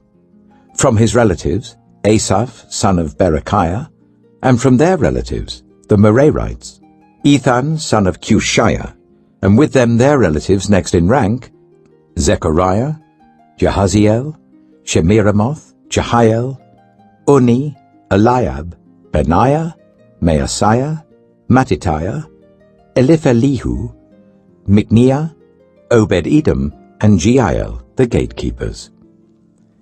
The musicians, Heman, Asaph, and Ethan, were to sound the bronze cymbals.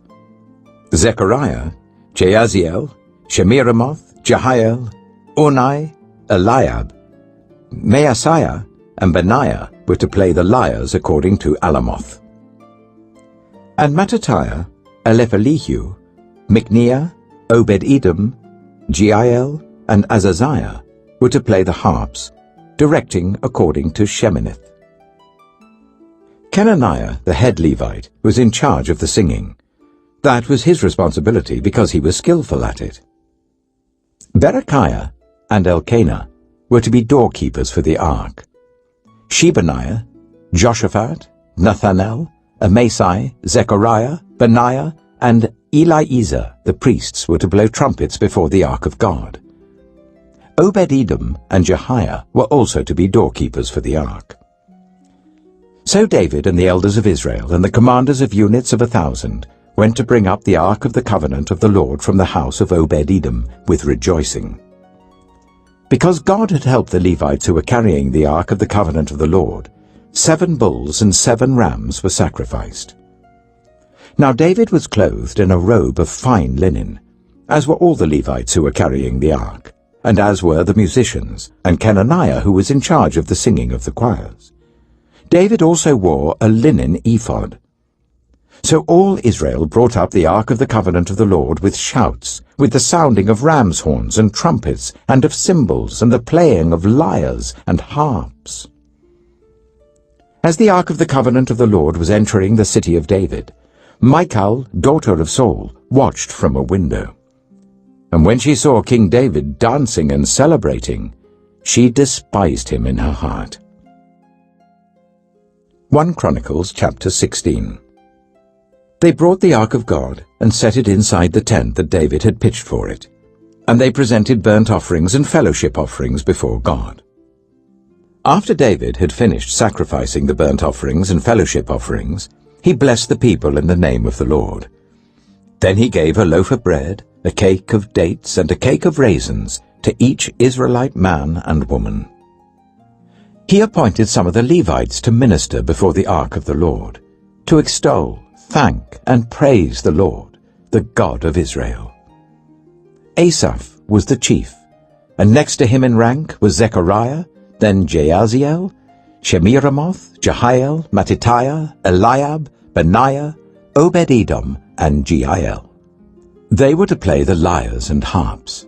Asaph was to sound the cymbals, and Benaiah and Jehaziel, the priests, were to blow the trumpets regularly before the ark of the covenant of God. That day David first appointed Asaph and his associates to give praise to the Lord in this manner. Give praise to the Lord, proclaim his name. Make known among the nations what he has done. Sing to him, sing praise to him. Tell of all his wonderful acts. Glory in his holy name. Let the hearts of those who seek the Lord rejoice. Look to the Lord and his strength. Seek his face always. Remember the wonders he has done, his miracles and the judgments he pronounced. You, his servants, the descendants of Israel, his chosen ones, the children of Jacob. He is the Lord our God. His judgments are in all the earth. He remembers his covenant forever, the promise he made for 1,000 generations, the covenant he made with Abraham, the oath he swore to Isaac. He confirmed it to Jacob as a decree, to Israel as an everlasting covenant. To you I will give the land of Canaan as the portion you will inherit. When they were but few in number, few indeed and strangers in it, they wandered from nation to nation, from one kingdom to another. He allowed no one to oppress them. For their sake he rebuked kings. Do not touch my anointed ones. Do my prophets no harm. Sing to the Lord, all the earth. Proclaim his salvation day after day. Declare his glory among the nations, his marvelous deeds among all peoples. For great is the Lord and most worthy of praise.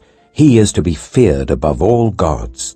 For all the gods of the nations are idols. but the Lord made the heavens. Splendor and majesty are before him, strength and joy are in his dwelling place. Ascribe to the Lord, all you families of nations. Ascribe to the Lord glory and strength. Ascribe to the Lord the glory due to his name. Bring an offering and come before him. Worship the Lord in the splendor of his holiness. Tremble before him, all the earth. The world is firmly established. It cannot be moved. Let the heavens rejoice. Let the earth be glad. Let them say among the nations, the Lord reigns. Let the sea resound and all that is in it. Let the fields be jubilant and everything in them. Let the trees of the forest sing. Let them sing for joy before the Lord, for he comes to judge the earth. Give thanks to the Lord, for he is good. His love endures forever. Cry out, save us, God our Saviour. Gather us and deliver us from the nations, that we may give thanks to your holy name and glory in your praise. Praise be to the Lord, the God of Israel, from everlasting to everlasting. Then all the people said, Amen, and praise the Lord.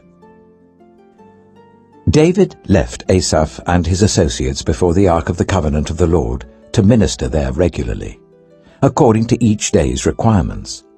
He also left Obed-Edom and his 68 associates to minister with them. Obed-Edom, son of Jeduthun, and also Hosah were gatekeepers. David left Zadok the priest and his fellow priests before the tabernacle of the Lord at the high place in Gibeon, to present burnt offerings to the Lord on the altar of burnt offering regularly, morning and evening, in accordance with everything written in the law of the Lord which he had given Israel. With them were Heman and Jeduthun, and the rest of those chosen and designated by name to give thanks to the Lord, for his love endures forever. Heman and Jeduthun were responsible for the sounding of the trumpets and cymbals, and for the playing of the other instruments for sacred song. The sons of Jeduthun were stationed at the gate. Then all the people left, each for their own home, and David returned home to bless his family. 1 Chronicles chapter 17. After David was settled in his palace, he said to Nathan the prophet, Here I am, living in a house of cedar, while the ark of the covenant of the Lord is under a tent. Nathan replied to David, Whatever you have in mind, do it, for God is with you. But that night the word of God came to Nathan, saying, Go and tell my servant David, This is what the Lord says. You are not the one to build me a house to dwell in. I have not dwelt in a house from the day I brought Israel up out of Egypt to this day. I have moved from one tent site to another, from one dwelling place to another. Wherever I have moved with all the Israelites, did I ever say to any of their leaders whom I commanded to shepherd my people, Why have you not built me a house of cedar? Now then, tell my servant David, This is what the Lord Almighty says. I took you from the pasture, from tending the flock, and appointed you ruler over my people Israel. I have been with you wherever you have gone, and I have cut off all your enemies from before you. Now I will make your name like the names of the greatest men on earth, and I will provide a place for my people Israel, and will plant them so that they can have a home of their own, and no longer be disturbed. Wicked people will not oppress them any more, as they did at the beginning, and have done ever since the time I appointed leaders over my people Israel. I will also subdue all your enemies. I declare to you that the Lord will build a house for you. When your days are over and you go to be with your ancestors, I will raise up your offspring to succeed you, one of your own sons, and I will establish his kingdom. He is the one who will build a house for me, and I will establish his throne forever. I will be his father, and he will be my son. I will never take my love away from him, as I took it away from your predecessor. I will set him over my house and my kingdom forever. His throne will be established forever." Nathan reported to David all the words of this entire revelation. Then King David went in and sat before the Lord, and he said, "Who am I, Lord God, and what is my family that you have brought me this far? And as if this were not enough in your sight, my God, you have spoken about the future of the house of your servant. You, Lord God, have looked on me as though I were the most exalted of men. What more can David say to you for honoring your servant? For you know your servant, Lord. For the sake of your servant and according to your will, you have done this great thing and made known all these great promises. There is no one like you, Lord, and there is no God but you, as we have heard with our own ears. And who is like your people Israel, the one nation on earth, whose God went out to redeem a people for himself, and to make a name for yourself, and to perform great and awesome wonders by driving out nations from before your people, whom you redeemed from Egypt? You made your people Israel your very own forever, and you, Lord, have become their God. And now, Lord, let the promise you have made concerning your servant and his house be established forever. Do as you promised, so that it will be established, and that your name will be great forever. Then people will say, 'The Lord Almighty, the God over Israel, is Israel's God.' And the house of your servant David will be established before you. You, my God, have revealed to your servant that you will build a house for him. So your servant has found courage to pray to you. You, Lord, are God. You have promised these good things to your servant.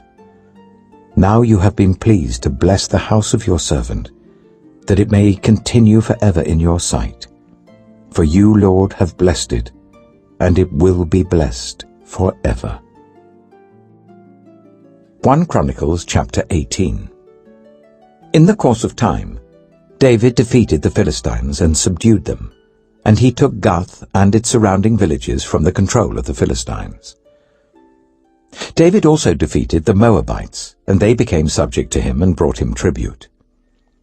Moreover, David defeated Hadadezer, king of Zobah, in the vicinity of Hamath, when he went to set up his monument at the river Euphrates. David captured 1,000 of his chariots, 7,000 charioteers, and 20,000 foot soldiers. He hamstrung all but 100 of the chariot horses. When the Arameans of Damascus came to help Hadadezer, king of Zobah, David struck down 22,000 of them. He put garrisons in the Aramean kingdom of Damascus, and the Arameans became subject to him and brought him tribute. The Lord gave David victory wherever he went. David took the gold shields carried by the officers of Hadadezer and brought them to Jerusalem. From Tebah and Kun, towns that belonged to Hadadezer, David took a great quantity of bronze, which Solomon used to make the bronze sea, the pillars, and various bronze articles.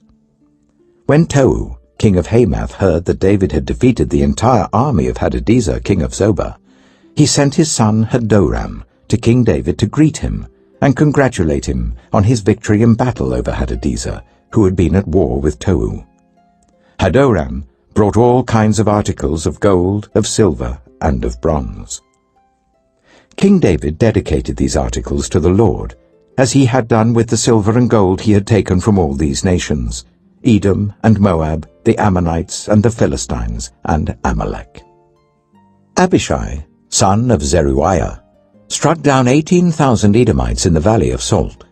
He put garrisons in Edom, and all the Edomites became subject to David. The Lord gave David victory wherever he went.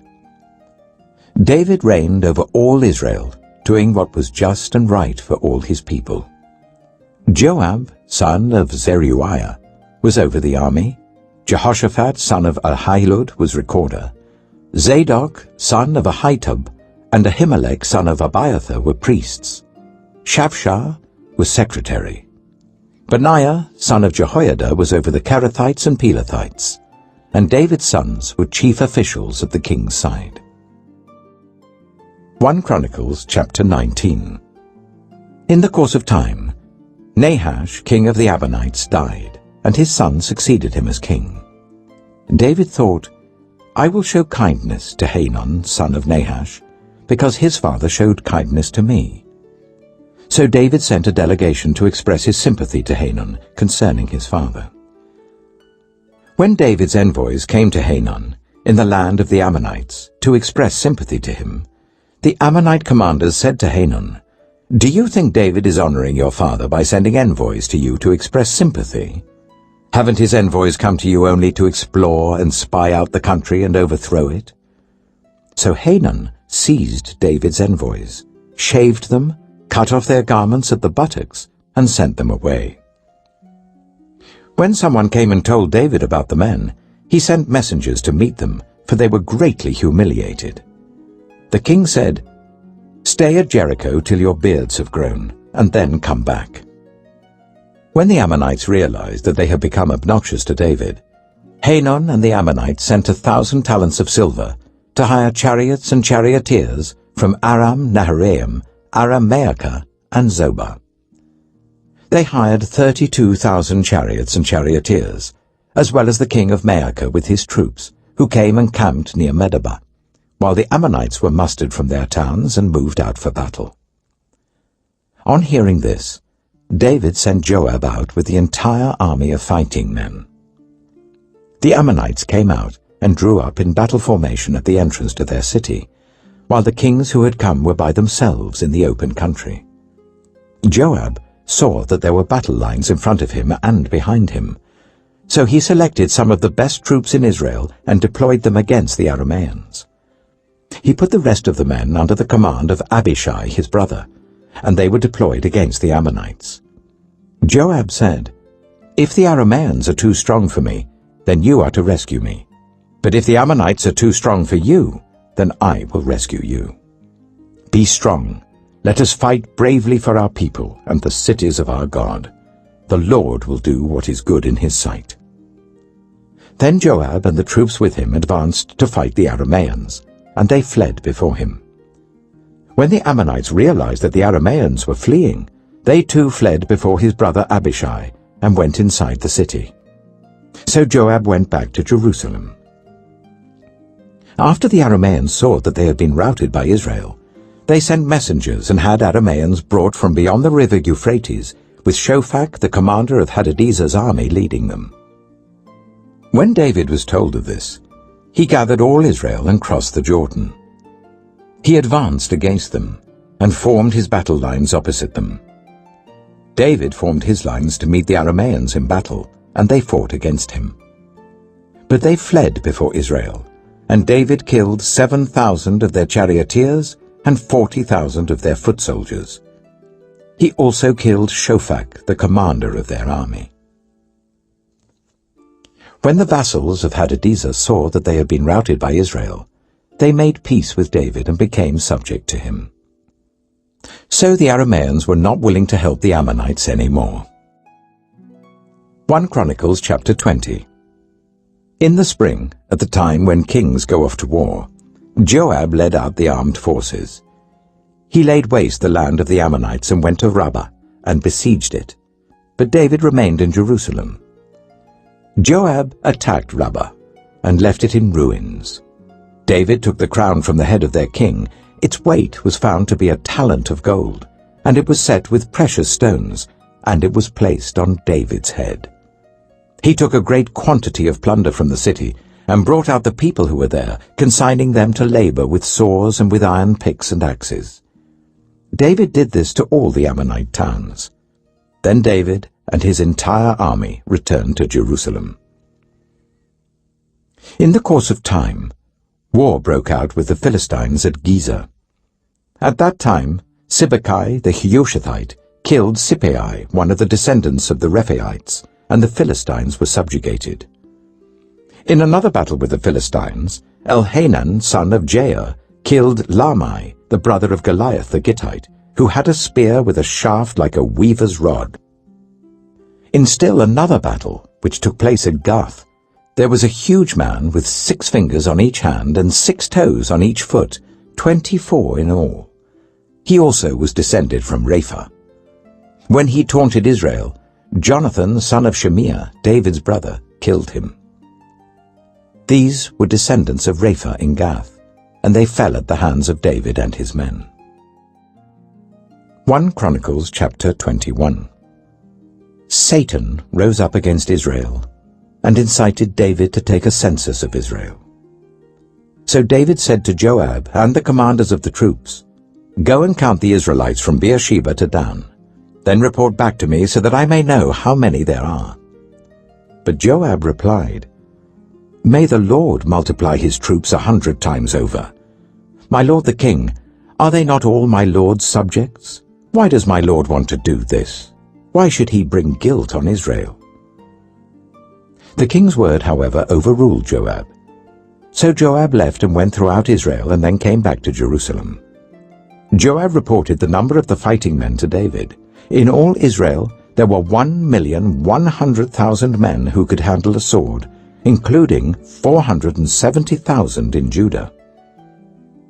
But Joab did not include Levi and Benjamin in the numbering, because the king's command was repulsive to him. This command was also evil in the sight of God, so he punished Israel. Then David said to God, "I have sinned greatly by doing this. Now I beg you, take away the guilt of your servant. I have done a very foolish thing." The Lord said to Gad, David's seer, "Go and tell David, this is what the Lord says. I am giving you 3 options. Choose one of them for me to carry out against you." So Gad went to David and said to him, "This is what the Lord says. Take your choice. 3 years of famine, 3 months of being swept away before your enemies, with their swords overtaking you, or 3 days of the sword of the Lord, days of plague in the land, with the angel of the Lord ravaging every part of Israel. Now then, decide how I should answer the one who sent me." David said to Gad, "I am in deep distress. Let me fall into the hands of the Lord, for his mercy is very great. But do not let me fall into human hands." So the Lord sent a plague on Israel, and 70,000 men of Israel fell dead. And God sent an angel to destroy Jerusalem. But as the angel was doing so, the Lord saw it and relented concerning the disaster, and said to the angel who was destroying the people, "Enough, withdraw your hand." The angel of the Lord was then standing at the threshing floor of Araunah the Jebusite. David looked up, and saw the angel of the Lord standing between heaven and earth with a drawn sword in his hand extended over Jerusalem.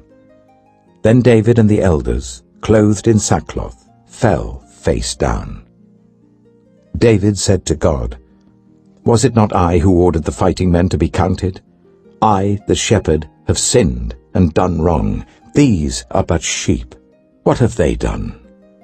Lord my God, let your hand fall on me and my family, but do not let this plague remain on your people." Then the angel of the Lord ordered Gad to tell David to go up and build an altar to the Lord on the threshing floor of Araunah the Jebusite. So David went up in obedience to the word that Gad had spoken in the name of the Lord. While Araunah was threshing wheat, he turned and saw the angel. His 4 sons who were with him hid themselves. Then David approached, and when Araunah looked and saw him, he left the threshing floor and bowed down before David with his face to the ground.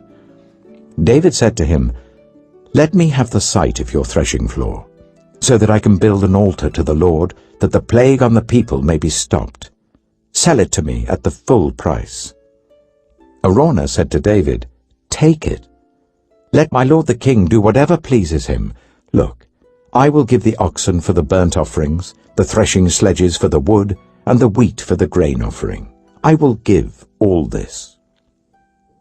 But King David replied to Araunah, "No, I insist on paying the full price. I will not take for the Lord what is yours, or sacrifice a burnt offering that costs me nothing." So David paid Araunah 600 shekels of gold for the site. David built an altar to the Lord there, and sacrificed burnt offerings and fellowship offerings. He called on the Lord, and the Lord answered him with fire from heaven on the altar of burnt offering. Then the Lord spoke to the angel, and he put his sword back into its sheath. At that time, when David saw that the Lord had answered him on the threshing floor of Araunah the Jebusite, he offered sacrifices there. The tabernacle of the Lord, which Moses had made in the wilderness, and the altar of burnt offering were, at that time, on the high place at Gibeon. But David could not go before it to inquire of God, because he was afraid of the sword of the angel of the Lord. 1 Chronicles chapter 22. Then David said, "The house of the Lord God is to be here, and also the altar of burnt offering for Israel." So David gave orders to assemble the foreigners residing in Israel, and from among them he appointed stone cutters to prepare dressed stones for building the house of God. He provided a large amount of iron to make nails for the doors of the gateways and for the fittings, and more bronze than could be weighed. He also provided more cedar logs than could be counted, for the Sidonians and the Tyrians had brought large numbers of them to David. David said, "My son Solomon is young and inexperienced, and the house to be built for the Lord should be of great magnificence and fame and splendor in the sight of all the nations. Therefore I will make preparations for it." So David made extensive preparations before his death. Then he called for his son Solomon, and charged him to build a house for the Lord, the God of Israel. David said to Solomon, "My son, I had it in my heart to build a house for the name of the Lord my God. But this word of the Lord came to me. You have shed much blood and have fought many wars. You are not to build a house for my name, because you have shed much blood on the earth in my sight. But you will have a son, who will be a man of peace and rest, and I will give him rest from all his enemies on every side. His name will be Solomon, and I will grant Israel peace and quiet during his reign. He is the one who will build a house for my name. He will be my son, and I will be his father. And I will establish the throne of his kingdom over Israel forever. Now, my son, the Lord be with you. And may you have success and build the house of the Lord your God, as he said you would. May the Lord give you discretion and understanding when he puts you in command over Israel, so that you may keep the law of the Lord your God. Then you will have success, if you are careful to observe the decrees and laws that the Lord gave to Moses for Israel. Be strong and courageous. Do not be afraid or discouraged. I have taken great pains to provide for the temple of the Lord 100,000 talents of gold, 1,000,000 talents of silver, quantities of bronze and iron too great to be weighed, and wood and stone. And you may add to them. You have many workers, stone cutters, masons and carpenters, as well as those skilled in every kind of work, in gold and silver, bronze and iron, craftsmen beyond number. Now begin the work, and the Lord be with you." Then David ordered all the leaders of Israel to help his son Solomon. He said to them, "Is not the Lord your God with you? And has not he granted you rest on every side? For he has given the inhabitants of the land into my hands, and the land is subject to the Lord and to his people. Now devote your heart and soul to seeking the Lord your God. Begin to build the sanctuary of the Lord God, so that you may bring the ark of the covenant of the Lord and the sacred articles belonging to God into the temple that will be built for the name of the Lord." 1 Chronicles chapter 23. When David was old and full of years, he made his son Solomon king over Israel. He also gathered together all the leaders of Israel, as well as the priests and Levites. The Levites 30 years old or more were counted, and the total number of men was 38,000. David said, "Of these, 24,000 are to be in charge of the work of the temple of the Lord, and 6,000 are to be officials and judges. 4,000 are to be gatekeepers, and 4,000 are to praise the Lord with the musical instruments I have provided for that purpose." David separated the Levites into divisions corresponding to the sons of Levi: Gershon, Kohath, and Merari. Belonging to the Gershonites, Ladan and Shimei. The sons of Ladan, Jehiel the first, Zetham and Joel, 3 in all. The sons of Shimei, Shelomoth, Haziel, and Haran, 3 in all. These were the heads of the families of Ladan. And the sons of Shimei, Jahath, Ziza, Jeush, and Beriah. These were the sons of Shimei, 4 in all. Jahath was the first, and Ziza the second, but Jeush and Beriah did not have many sons, so they were counted as one family with one assignment. The sons of Kohath, Amram, Itzah, Hebron, and Aziel, 4 in all. The sons of Amram, Aaron and Moses. Aaron was set apart, he and his descendants forever, to consecrate the most holy things, to offer sacrifices before the Lord, to minister before him, and to pronounce blessings in his name forever. The sons of Moses, the man of God, were counted as part of the tribe of Levi. The sons of Moses, Gershom and Eliezer. The descendants of Gershom, Shubael was the first. The descendants of Eliezer, Rehabiah was the first. Eliezer had no other sons, but the sons of Rehabiah were very numerous. The sons of Itzah, Shelomith was the first.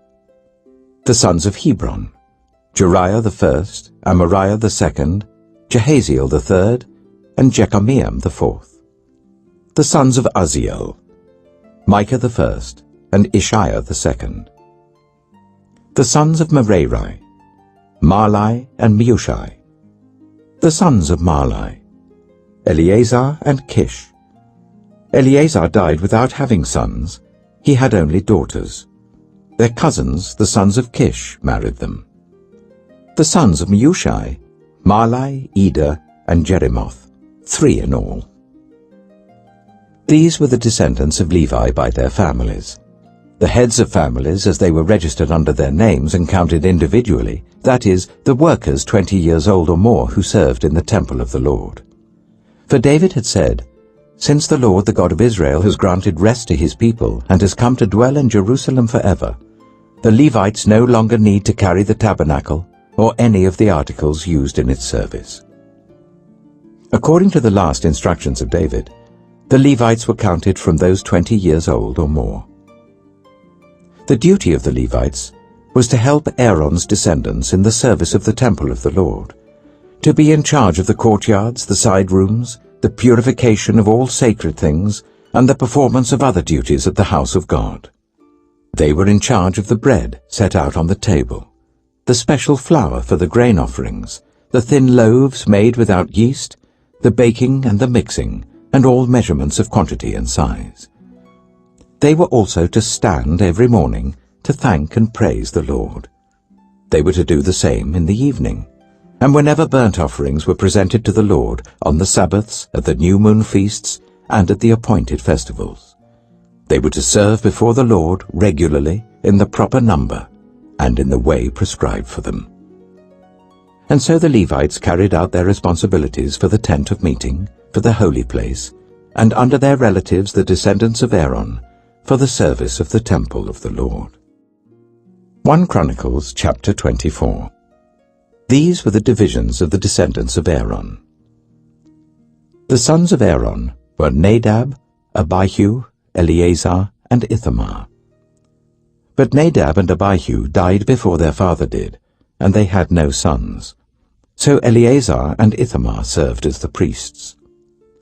With the help of Zadok, a descendant of Eleazar, and Ahimelech, a descendant of Ithamar, David separated them into divisions for their appointed order of ministering.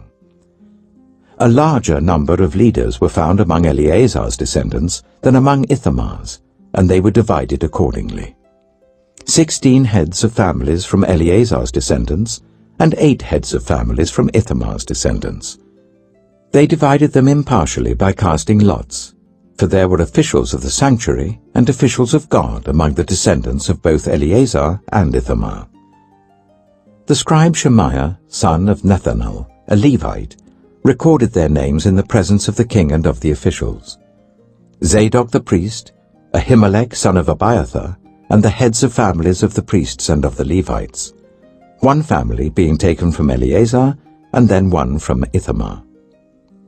The first lot fell to Jehoiarib, the second to Jediah, the third to Harim, the fourth to Seorim, the fifth to Malchijah, the sixth to Mijamin, the seventh to Hakkoz, the eighth to Abijah, the ninth to Jeshua, the 10th to Shechaniah, the 11th to Eliashib, the 12th to Jachim, the 13th to Huppah, the 14th to Jezebeab, the 15th to Bilgah, the 16th to Immer, the 17th to Hezah, the 18th to Hapizez, the 19th to Petahiah, the 20th to Jehezkel, the 21st to Jachin, the 22nd to Gamul, the 23rd to Deliah, and the 24th to Maaziah.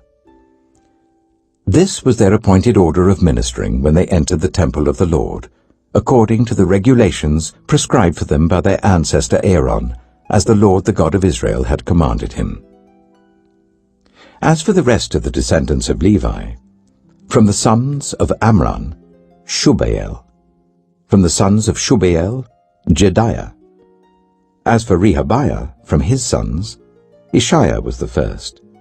From the Isharites, Shelomoth.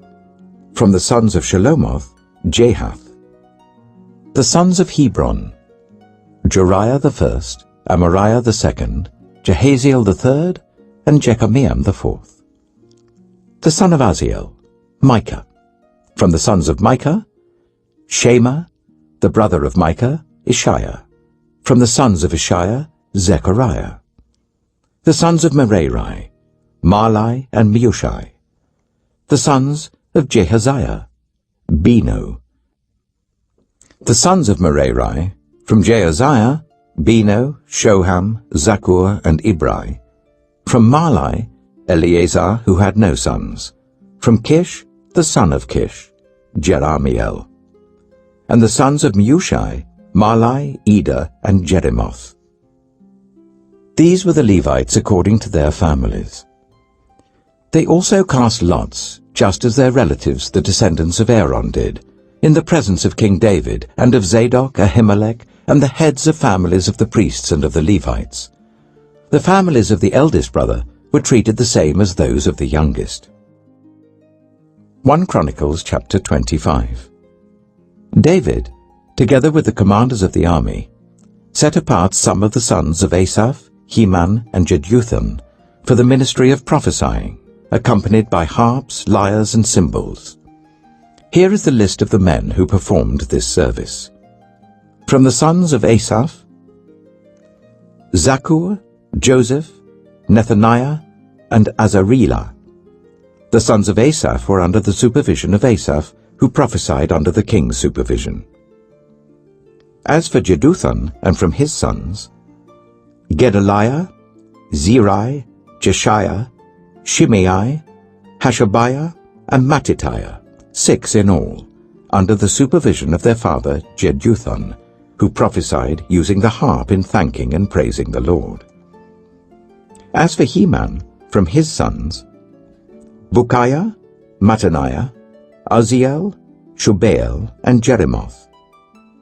Hananiah, Hanani, Eliathah, Gidaltai, and Romamti-Ezer. Joshbekashah, Malothai, Hotar, and Mahazioth. All these were sons of Heman, the king's seer. They were given to him through the promises of God to exalt him. God gave Heman 14 sons and 3 daughters. All these men were under the supervision of their father for the music of the temple of the Lord, with cymbals, lyres, and harps for the ministry at the house of God. Asaph, Jeduthun, and Heman were under the supervision of the king. Along with their relatives, all of them trained and skilled in music for the Lord, they numbered 288. Young and old alike, teacher as well as student, cast lots for their duties. The first lot, which was for Asaph, fell to Joseph, his sons and relatives, 12. The second to Gedaliah, him and his relatives and sons, 12. The third to Zakkur, his sons and relatives, 12. The fourth to Israel, his sons and relatives, 12. The fifth to Nethaniah, his sons and relatives, 12. The sixth to Bukiah, his sons and relatives, 12. The seventh to Jezreelah, his sons and relatives, 12. The eighth to Jeshiah, his sons and relatives, 12. The ninth to Mattaniah, his sons and relatives, 12. The 10th to Shimei, his sons and relatives, 12. The 11th to Azarel, his sons and relatives, 12. The 12th to Hashabiah, his sons and relatives, 12. The 13th to Shubael, his sons and relatives, 12. The 14th to Mattatiah, his sons and relatives, 12. The 15th to Jeremoth, his sons and relatives, 12. The 16th to Hananiah, his sons and relatives, 12. The 17th to Joshkabesha, his sons and relatives, 12. The 18th to Hanani, his sons and relatives, 12. The 19th to Malothai, his sons and relatives, 12. The 20th to Eleazar, his sons and relatives, 12. The 21st to Hota, his sons and relatives, 12. The 22nd to Giddaltai, his sons and relatives, 12. The 23rd to Mahazioth, his sons and relatives, 12. The 24th to Ramamtai-Ezer, his sons and relatives, 12. 1 Chronicles chapter 26. The divisions of the gatekeepers. From the Korahites, Meshelemiah, son of Korah, one of the sons of Asaph. Meshelemiah had sons: Zechariah the firstborn, Jediael the second, Zebadiah the third, Jathniel the fourth, Elam the fifth, Jehohanan the sixth, and Elihohenai the seventh. Obed-Edom also had sons: Shemaiah the firstborn, Jehozabad the second, Joah the third, Sakar the fourth, Nathanael the fifth, Amiel the sixth, Issachar the seventh, and Peulatai the eighth. For God had blessed Obed-Edom. Obed-Edom's son Shemaiah also had sons, who were leaders in their father's family, because they were very capable men. The sons of Shemaiah: Othni, Rephael, Obed, Elzabad. His relatives Elihu and Semachiah were also able men. All these were descendants of Obed-Edom. They and their sons and their relatives were capable men, with the strength to do the work. Descendants of Obed-Edom, 62 in all. Meshelemiah had sons and relatives who were able men, 18 in all. Hosah the Merarite had sons: Shimri the first, although he was not the firstborn, his father had appointed him first, Hilkiah the second, Tabaliah the third, and Zechariah the fourth. The sons and relatives of Hosah were 13 in all. These divisions of the gatekeepers, through their leaders, had duties for ministering in the temple of the Lord, just as their relatives had. Lots were cast for each gate according to their families, young and old alike. The lot for the east gate fell to Shelemiah. The lots were cast for his son Zechariah, a wise counselor, and the lot for the north gate fell to him. The lot for the south gate fell to Obed-Edom, and the lot for the storehouse fell to his sons. The lots for the west gate and the Shalaketh gate on the upper road fell to Shuppim and Hosah. Guard was alongside guard. There were 6 Levites, a day on the east, 4 a day on the north, 4 a day on the south, and 2 at a time at the storehouse. As for the court to the west, there were 4 at the road and 2 at the court itself. These were the divisions of the gatekeepers, who were descendants of Korah and Merari. Their fellow Levites were in charge of the treasuries of the house of God and the treasuries for the dedicated things. The descendants of Ladan, who were Gershonites through Ladan, and who were heads of families belonging to Ladan the Gershonite, were Jehieli. The sons of Jehieli, Zetham and his brother Joel. They were in charge of the treasuries of the temple of the Lord. From the Amramites, the Issarites, the Hebronites, and the Uzzielites. Shubael, a descendant of Gershom son of Moses, was the official in charge of the treasuries. His relatives through Eliezer, Rehabiah, his son, Jeshiah, his son, Joram, his son, Zichri, his son, and Shelomith, his son. Shelomith and his relatives were in charge of all the treasuries for the things dedicated by King David by the heads of families who were the commanders of thousands and commanders of hundreds, and by the other army commanders. Some of the plunder taken in battle they dedicated for the repair of the temple of the Lord. And everything dedicated by Samuel the seer, and by Saul son of Kish, Abner son of Ner, and Joab son of Zeruiah, and all the other dedicated things were in the care of Shelomith and his relatives. From the Israelites, Kenaniah and his sons were assigned duties away from the temple as officials and judges over Israel. From the Hebronites, Hashabiah and his relatives, 1,700 able men, were responsible in Israel west of the Jordan for all the work of the Lord and for the king's service. As for the Hebronites, Jeriah was their chief according to the genealogical records of their families. In the 40th year of David's reign, a search was made in the records, and capable men among the Hebronites were found at Jazer in Gilead.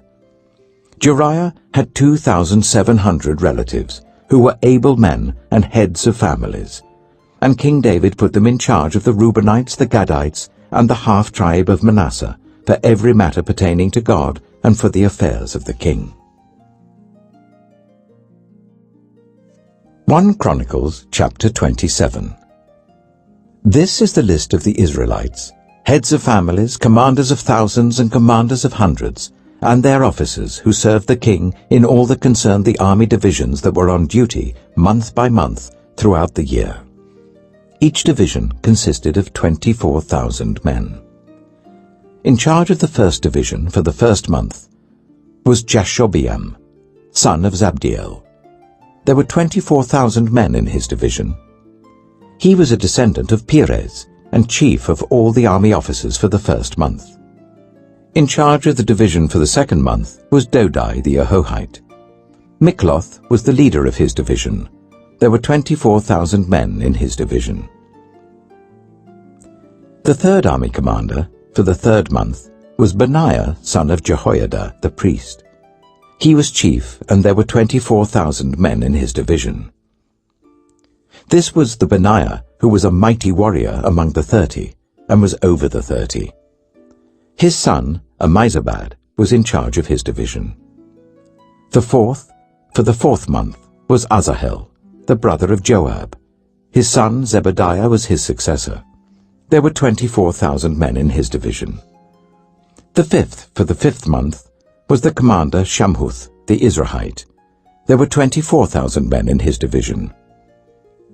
The sixth, for the sixth month, was Ira, the son of Ikesh, the Tekoite. There were 24,000 men in his division.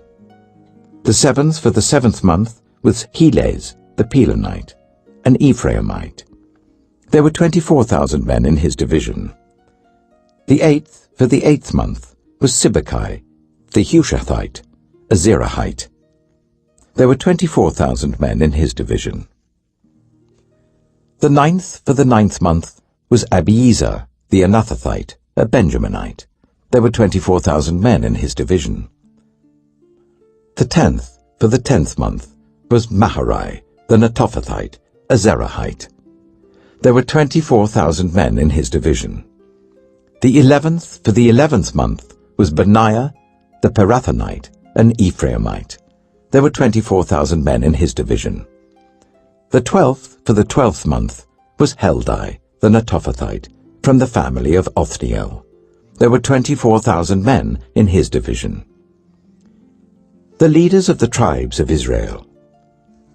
Over the Reubenites, Eliezer, son of Zichri. Over the Simeonites, Shephatiah, son of Maacah. Over Levi, Hashabiah, son of Kemuel. Over Aaron, Zadok. Over Judah, Elihu, a brother of David.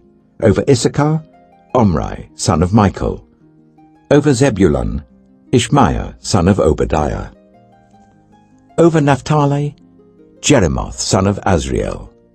Over the Ephraimites, Hoshea, son of Azaziah.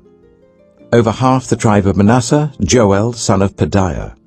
Over the half-tribe of Manasseh in Gilead, Iddo, son of Zechariah.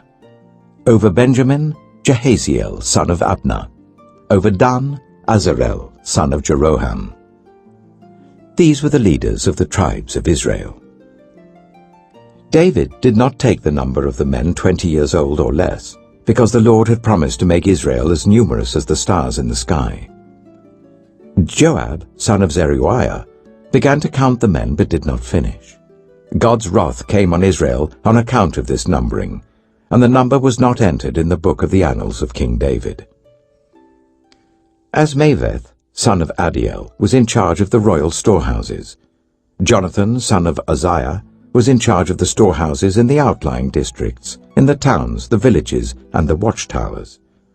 Ezrai, son of Caleb, was in charge of the workers who farmed the land. Shimei, the Ramathite, was in charge of the vineyards. Zabdi, the Shifmite, was in charge of the produce of the vineyards for the wine vats. Baal-Hanan, the Gederite, was in charge of the olive and sycamore fig trees in the western foothills. Joash was in charge of the supplies of olive oil. Shitrai, the Sharonite, was in charge of the herds grazing in Sharon. Shaphat, son of Adlai, was in charge of the herds in the valleys. Obil, the Ishmaelite, was in charge of the camels. Jediah, the Meronothite, was in charge of the donkeys. Jaziz, the Hagrite, was in charge of the flocks. All these were the officials in charge of King David's property. Jonathan, David's uncle, was a counselor, a man of insight and a scribe. Jehiel, son of Hachmoni, took care of the king's sons. Ahithophel was the king's counselor. Hushai, the Archite, was the king's confidant.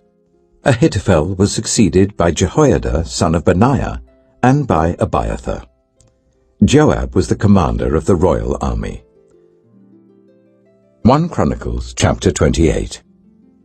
David summoned all the officials of Israel to assemble at Jerusalem.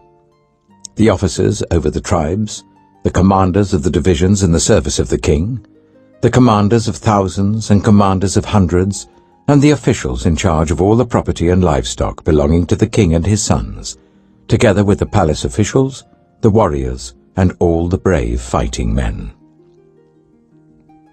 King David rose to his feet and said, "Listen to me, my fellow Israelites, my people.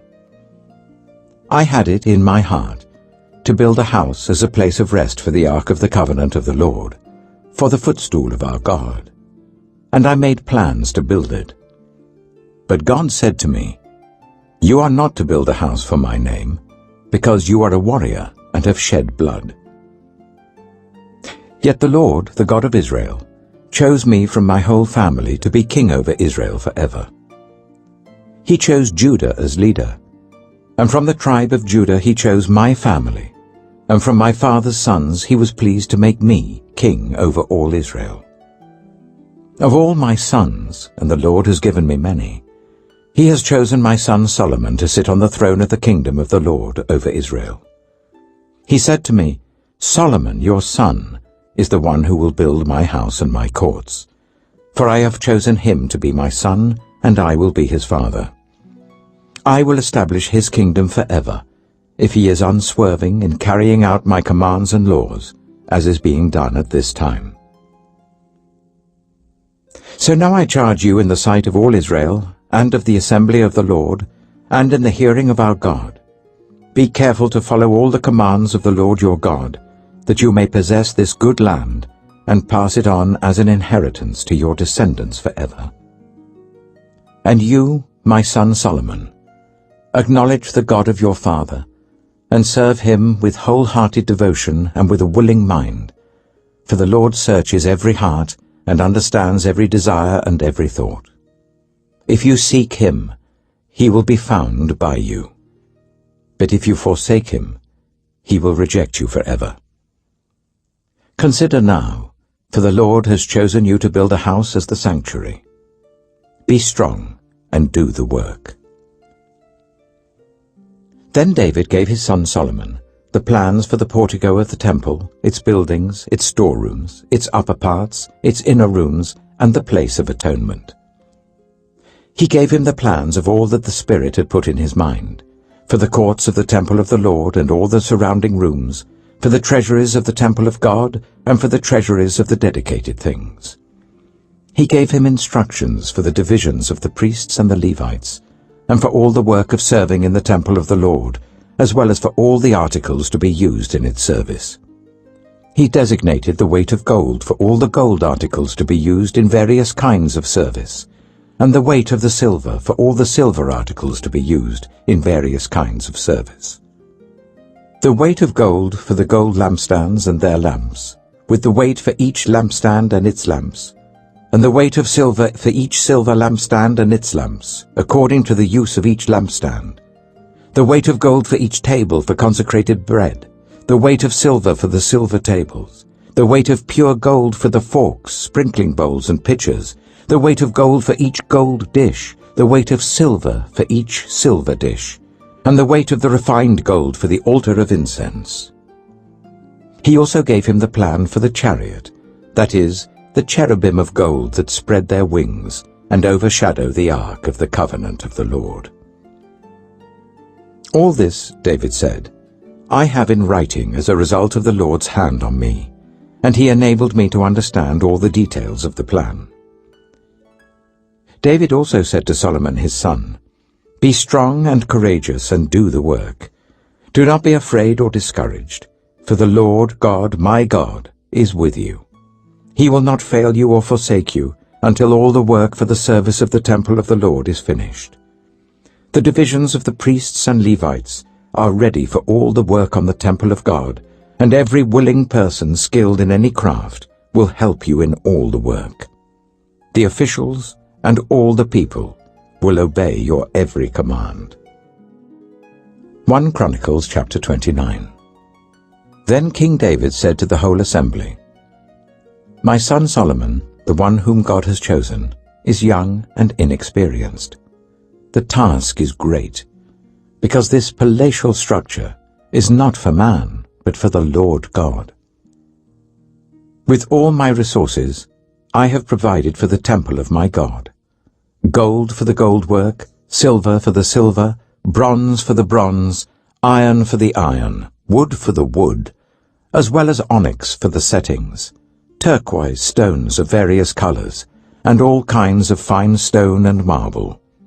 All of these in large quantities. Besides, in my devotion to the temple of my God, I now give my personal treasures of gold and silver for the temple of my God, over and above everything I have provided for this holy temple. 3,000 talents of gold, gold of Ophir, and 7,000 talents of refined silver for the overlaying of the walls of the buildings, for the gold work and the silver work, and for all the work to be done by the craftsmen. Now who is willing to consecrate themselves to the Lord today? Then the leaders of families, the officers of the tribes of Israel, the commanders of thousands and commanders of hundreds, and the officials in charge of the king's work, gave willingly. They gave towards the work on the temple of God 5,000 talents, and 10,000 darics of gold, 10,000 talents of silver, 18,000 talents of bronze, and 100,000 talents of iron. Anyone who had precious stones gave them to the treasury of the temple of the Lord, in the custody of Jehiel the Gershonite. The people rejoiced at the willing response of their leaders, for they had given freely and wholeheartedly to the Lord. David the king also rejoiced greatly. David praised the Lord in the presence of the whole assembly, saying, Praise be to you, Lord, the God of our father Israel, from everlasting to everlasting. Yours, Lord, is the greatness and the power and the glory and the majesty and the splendor, for everything in heaven and earth is yours. Yours, Lord, is the kingdom. You are exalted as head over all. Wealth and honor come from you. You are the ruler of all things. In your hands are strength and power to exalt and give strength to all. Now, our God, we give you thanks and praise your glorious name. But who am I, and who are my people, that we should be able to give as generously as this? Everything comes from you, and we have given you only what comes from your hand. We are foreigners and strangers in your sight, as were all our ancestors. Our days on earth are like a shadow without hope. Lord our God, all this abundance that we have provided for building you a temple for your holy name comes from your hand, and all of it belongs to you. I know, my God, that you test the heart and are pleased with integrity. All these things I have given willingly and with honest intent. And now I have seen with joy how willingly your people who are here have given to you. Lord, the God of our fathers Abraham, Isaac, and Israel, keep these desires and thoughts in the hearts of your people forever, and keep their hearts loyal to you. And give my son Solomon the wholehearted devotion to keep your commands, statutes, and decrees, and to do everything to build the palatial structure for which I have provided. Then David said to the whole assembly, Praise the Lord your God. So they all praised the Lord, the God of their fathers. They bowed down, prostrating themselves before the Lord and the king. The next day they made sacrifices to the Lord and presented burnt offerings to him, 1,000 bulls, 1,000 rams, and 1,000 male lambs, together with their drink offerings and other sacrifices in abundance for all Israel. They ate and drank with great joy in the presence of the Lord that day. Then they acknowledged Solomon, son of David, as king a second time, anointing him before the Lord to be ruler, and Zadok to be priest. So Solomon sat on the throne of the Lord as king in place of his father David. He prospered, and all Israel obeyed him. All the officers and warriors, as well as all of King David's sons, pledged their submission to King Solomon. The Lord highly exalted Solomon in the sight of all Israel, and bestowed on him royal splendor, such as no king over Israel ever had before. David, son of Jesse, was king over all Israel. He ruled over Israel for 40 years, 7 in Hebron and 33 in Jerusalem. He died at a good old age, having enjoyed long life, wealth, and honor. His son Solomon succeeded him as king.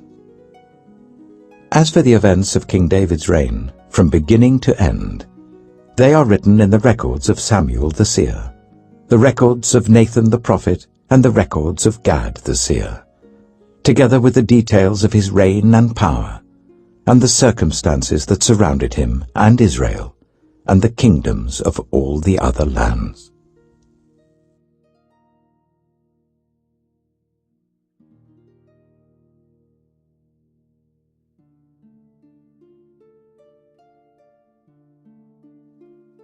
The second book of Chronicles.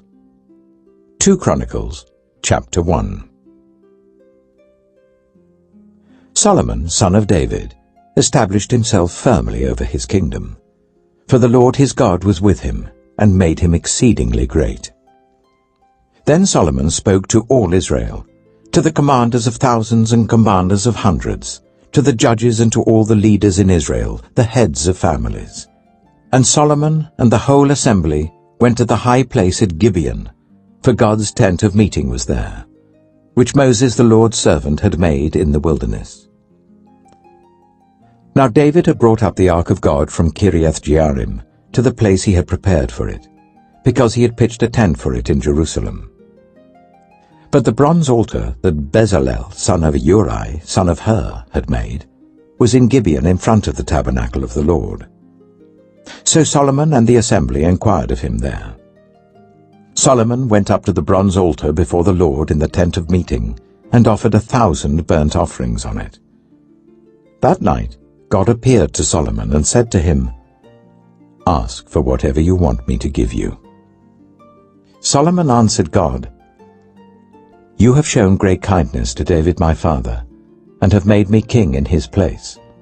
Now, Lord God, let your promise to my father David be confirmed, for you have made me king over a people who are as numerous as the dust of the earth. Give me wisdom and knowledge, that I may lead this people, for who is able to govern this great people of yours?" God said to Solomon, "Since this is your heart's desire, and you have not asked for wealth, possessions, or honor, nor for the death of your enemies, and since you have not asked for a long life, but for wisdom and knowledge to govern my people, over whom I have made you king, therefore wisdom and knowledge will be given you.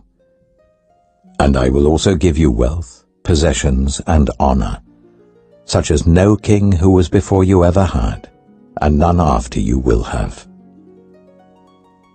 Then Solomon went to Jerusalem from the high place at Gibeon, from before the tent of meeting, and he reigned over Israel. Solomon accumulated chariots and horses. He had 1,400 chariots and 12,000 horses, which he kept in the chariot cities, and also with him in Jerusalem. The king made silver and gold as common in Jerusalem as stones, and cedar as plentiful as sycamore fig trees in the foothills. Solomon's horses were imported from Egypt and from Kue. The royal merchants purchased them from Kue at the current price. They imported a chariot from Egypt for 600 shekels of silver, and a horse for 150. They also exported them to all the kings of the Hittites and of the Arameans. 2 Chronicles chapter 2. Solomon gave orders to build a temple for the name of the Lord and a royal palace for himself. He conscripted 70,000 men as carriers and 80,000 as stone cutters in the hills and 3,600 as foremen over them. Solomon sent this message to Hiram, king of Tyre. "Send me cedar logs, as you did for my father David, when you sent him cedar to build a palace to live in.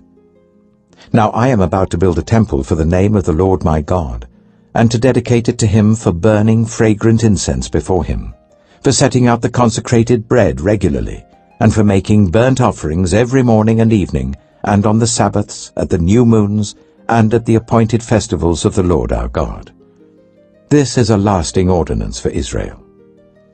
The temple I'm going to build will be great, because our God is greater than all other gods. But who is able to build a temple for him, since the heavens, even the highest heavens, cannot contain him? Who then am I to build a temple for him, except as a place to burn sacrifices before him? Send me therefore a man skilled to work in gold and silver, bronze and iron, and in purple, crimson, and blue yarn, and experienced in the art of engraving, to work in Judah and Jerusalem with my skilled workers, whom my father David provided. Send me also cedar, juniper, and algum logs from Lebanon, for I know that your servants are skilled in cutting timber there.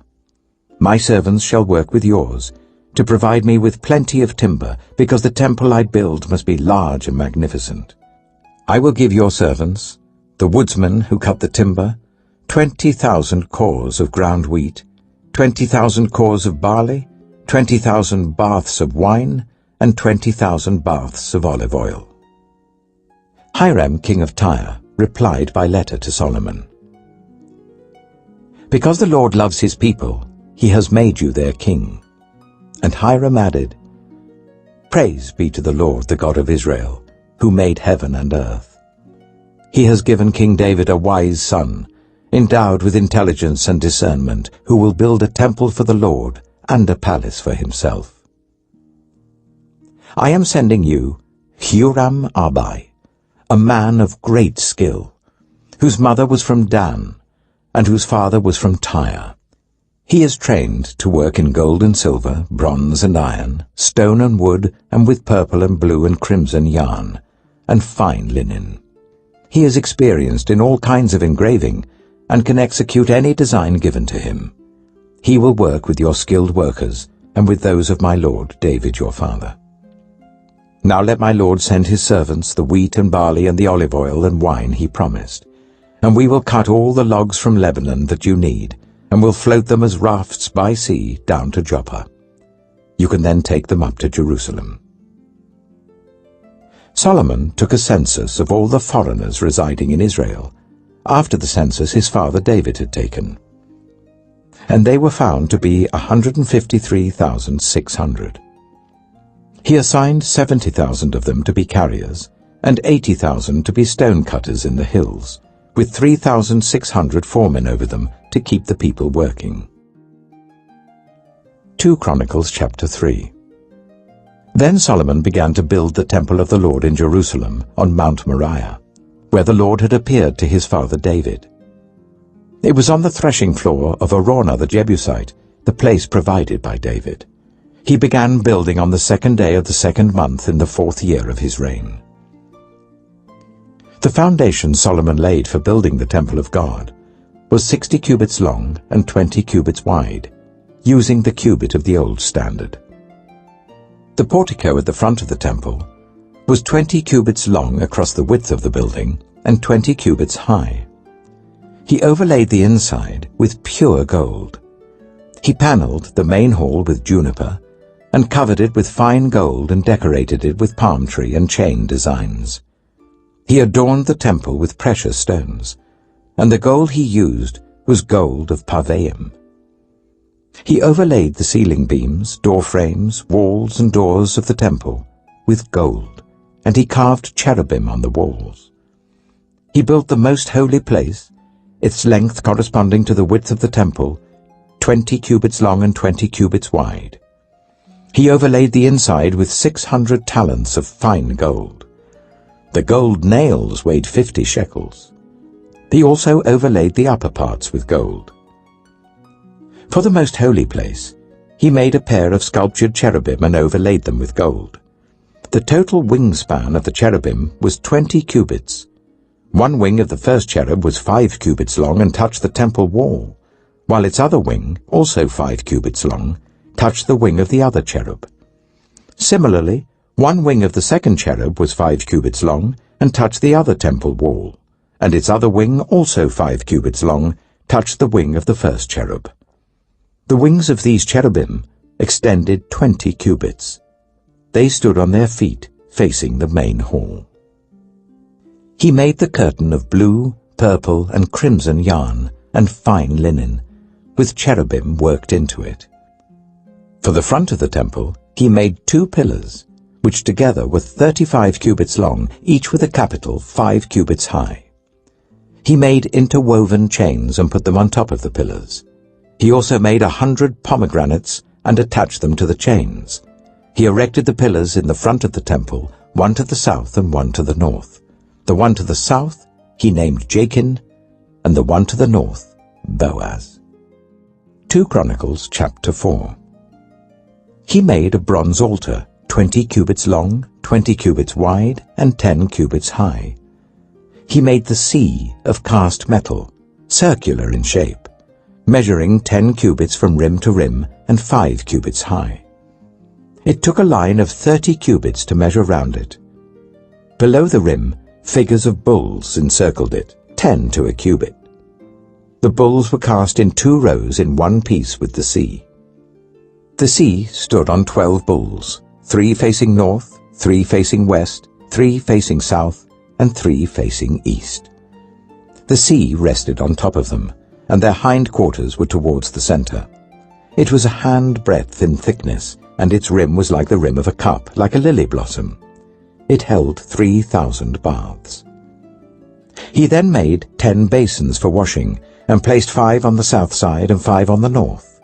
In them the things to be used for the burnt offerings were rinsed, but the sea was to be used by the priests for washing. He made 10 gold lampstands according to the specifications for them, and placed them in the temple, 5 on the south side and 5 on the north. He made 10 tables and placed them in the temple, 5 on the south side and 5 on the north. He also made 100 gold sprinkling bowls. He made the courtyard of the priests, and the large court and the doors for the court, and overlaid the doors with bronze. He placed the sea on the south side, at the southeast corner. And Huram also made the pots and shovels and sprinkling bowls. So Huram finished the work he had undertaken for King Solomon in the temple of God. The 2 pillars, the 2 bowl-shaped capitals on top of the pillars, the 2 sets of network decorating the 2 bowl-shaped capitals on top of the pillars, the 400 pomegranates for the 2 sets of network, 2 rows of pomegranates for each network, decorating the bowl-shaped capitals on top of the pillars, the stands with their basins, the sea and the 12 bulls under it, the pots, shovels, meat forks, and all related articles. All the objects that Huram-Abi made for King Solomon for the temple of the Lord were of polished bronze. The king had them cast in clay molds in the plain of the Jordan between Succoth and Zarethan. All these things that Solomon made amounted to so much that the weight of the bronze could not be calculated.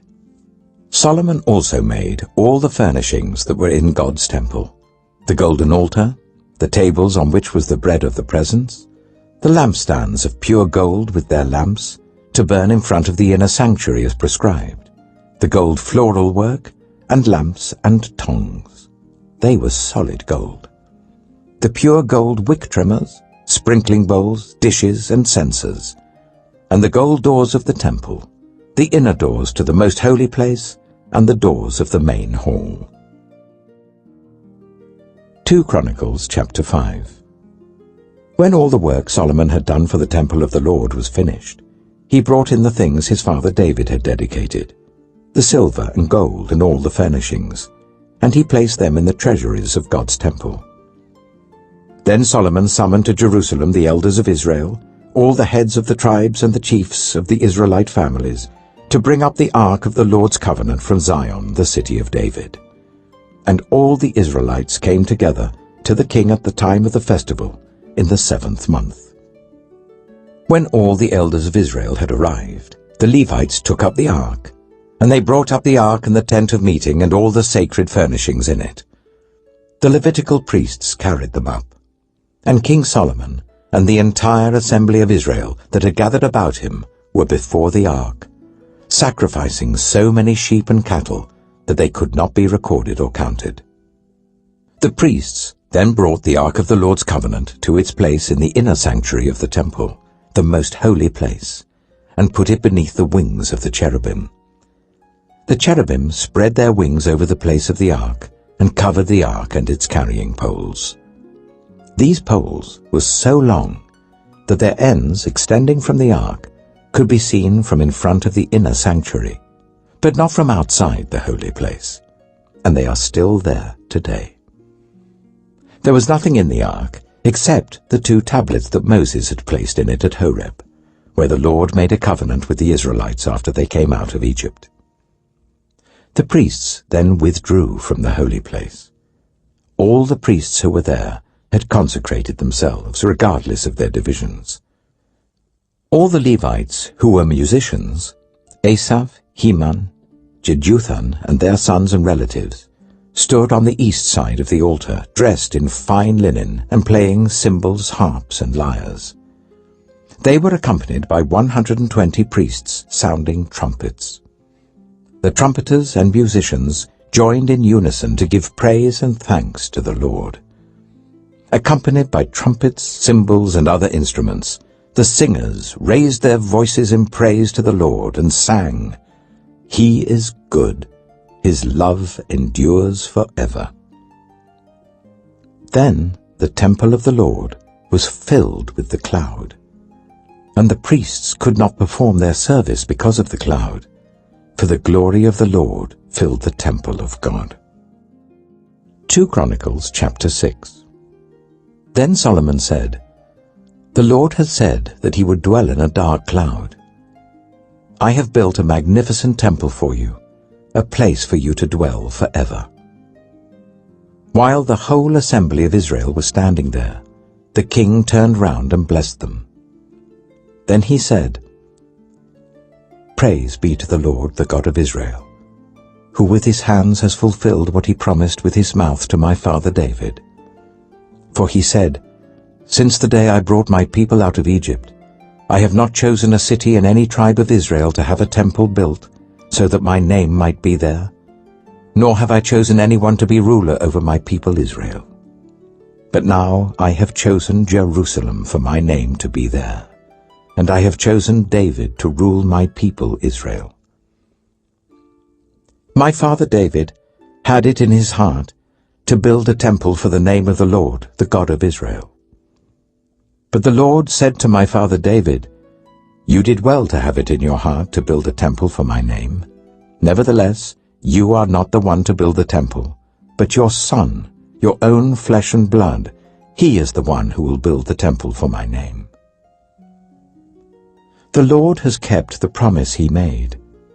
I have succeeded David my father, and now I sit on the throne of Israel just as the Lord promised, and I have built the temple for the name of the Lord, the God of Israel. There I have placed the ark, in which is the covenant of the Lord that he made with the people of Israel. Then Solomon stood before the altar of the Lord in front of the whole assembly of Israel and spread out his hands.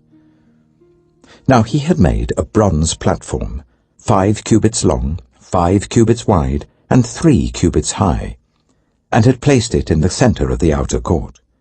He stood on the platform, and then knelt down before the whole assembly of Israel, and spread out his hands towards heaven. He said, Lord, the God of Israel, there is no God like you in heaven or on earth. You who keep your covenant of love with your servants, who continue wholeheartedly in your way. You have kept your promise to your servant David my father. With your mouth you have promised, and with your hand you have fulfilled it, as it is today. Now, Lord, the God of Israel, keep for your servant David my father the promises you made to him when you said, You shall never fail to have a successor to sit before me on the throne of Israel, if only your descendants are careful in all they do, to walk before me according to my law as you have done. And now, Lord, the God of Israel, let your word that you promised your servant David come true. But will God really dwell on earth with humans? The heavens, even the highest heavens, cannot contain you. How much less this temple that I have built? Yet, Lord my God, give attention to your servant's prayer and his plea for mercy. Hear the cry and the prayer that your servant is praying in your presence. May your eyes be open towards this temple day and night, this place of which you said you would put your name there. May you hear the prayer your servant prays towards this place. Hear the supplications of your servant and of your people Israel when they pray towards this place. Hear from heaven your dwelling place, and when you hear, forgive. When anyone wrongs their neighbor, and is required to take an oath, and they come and swear the oath before your altar in this temple, then hear from heaven and act. Judge between your servants, condemning the guilty and bringing down on their heads what they have done, and vindicating the innocent by treating them in accordance with their innocence. When your people Israel have been defeated by an enemy because they have sinned against you, and when they turn back and give praise to your name, praying and making supplication before you in this temple, then hear from heaven, and forgive the sin of your people Israel, and bring them back to the land you gave to them and their ancestors. When the heavens are shut up, and there is no rain because your people have sinned against you, and when they pray towards this place and give praise to your name, and turn from their sin because you have afflicted them, then hear from heaven, and forgive the sin of your servants, your people Israel. Teach them the right way to live, and send rain on the land that you gave your people for an inheritance. When famine or plague comes to the land, or blight or mildew, locusts or grasshoppers, or when enemies besiege them in any of their cities, whatever disaster or disease may come, and when a prayer or plea is made by anyone among your people Israel, being aware of their afflictions and pains, and spreading out their hands towards this temple, then hear from heaven, your dwelling place. Forgive and deal with everyone according to all they do, since you know their hearts, for you alone know the human heart, so that they will fear you and walk in obedience to you all the time they live in the land that you gave our ancestors. As for the foreigner, who does not belong to your people Israel, but has come from a distant land because of your great name and your mighty hand and your outstretched arm, when they come and pray towards this temple, then hear from heaven, your dwelling place. Do whatever the foreigner asks of you, so that all the peoples of the earth may know your name and fear you, as do your own people Israel, and may know that this house that I have built bears your name. When your people go to war against their enemies, wherever you send them, and when they pray to you towards this city you have chosen, and the temple I have built for your name, then hear from heaven their prayer and their plea, and uphold their cause. When they sin against you, for there is no one who does not sin, and you become angry with them and give them over to the enemy, who takes them captive to a land far away or near, and if they have a change of heart in the land where they are held captive, and repent, and plead with you in the land of their captivity, and say, We have sinned, we have done wrong, and acted wickedly. And if they turn back to you with all their heart and soul in the land of their captivity where they were taken, and pray towards the land that you gave their ancestors, towards the city you have chosen, and towards the temple that I have built for your name, then from heaven, your dwelling place, hear their prayer and their pleas, and uphold their cause, and forgive your people who have sinned against you. Now, my God, may your eyes be open and your ears attentive to the prayers offered in this place. Now arise, Lord God, and come to your resting place, you and the ark of your might. May your priests, Lord God, be clothed with salvation. May your faithful people rejoice in your goodness. Lord God, do not reject your anointed one. Remember the great love promised to David, your servant. 2 Chronicles chapter 7. When Solomon finished praying, fire came down from heaven and consumed the burnt offering and the sacrifices, and the glory of the Lord filled the temple. The priests could not enter the temple of the Lord, because the glory of the Lord filled it. When all the Israelites saw the fire coming down, and the glory of the Lord above the temple, they knelt on the pavement with their faces to the ground, and they worshipped and gave thanks to the Lord, saying, He is good. His love endures forever. Then the king and all the people offered sacrifices before the Lord. And King Solomon offered a sacrifice of 22,000 head of cattle and 120,000 sheep and goats. So the king and all the people dedicated the temple of God. The priests took up their positions, as did the Levites with the Lord's musical instruments, which King David had made for praising the Lord, and which were used when he gave thanks, saying, His love endures forever. Opposite the Levites, the priests blew their trumpets, and all the Israelites were standing. Solomon consecrated the middle part of the courtyard in front of the temple of the Lord, and there he offered burnt offerings and the fat of the fellowship offerings, because the bronze altar he had made could not hold the burnt offerings, the grain offerings, and the fat portions. So Solomon observed the festival at that time for 7 days, and all Israel with him, a vast assembly, people from Lebo-Hamath to the Wadi of Egypt. On the 8th day they held an assembly, for they had celebrated the dedication of the altar for 7 days, and the festival for 7 days more. On the 23rd day of the 7th month, he sent the people to their homes, joyful and glad in heart, for the good things the Lord had done for David and Solomon, and for his people Israel. When Solomon had finished the temple of the Lord and the royal palace, and had succeeded in carrying out all he had in mind to do in the temple of the Lord and in his own palace, the Lord appeared to him at night and said, I have heard your prayer, and have chosen this place for myself as a temple for sacrifices. When I shut up the heavens so that there is no rain, or command locusts to devour the land, or send a plague among my people, if my people, who are called by my name, will humble themselves and pray, and seek my face and turn from their wicked ways, then I will hear from heaven, and I will forgive their sin, and will heal their land. Now my eyes will be open and my ears attentive to the prayers offered in this place. I have chosen and consecrated this temple, so that my name may be there forever. My eyes and my heart will always be there.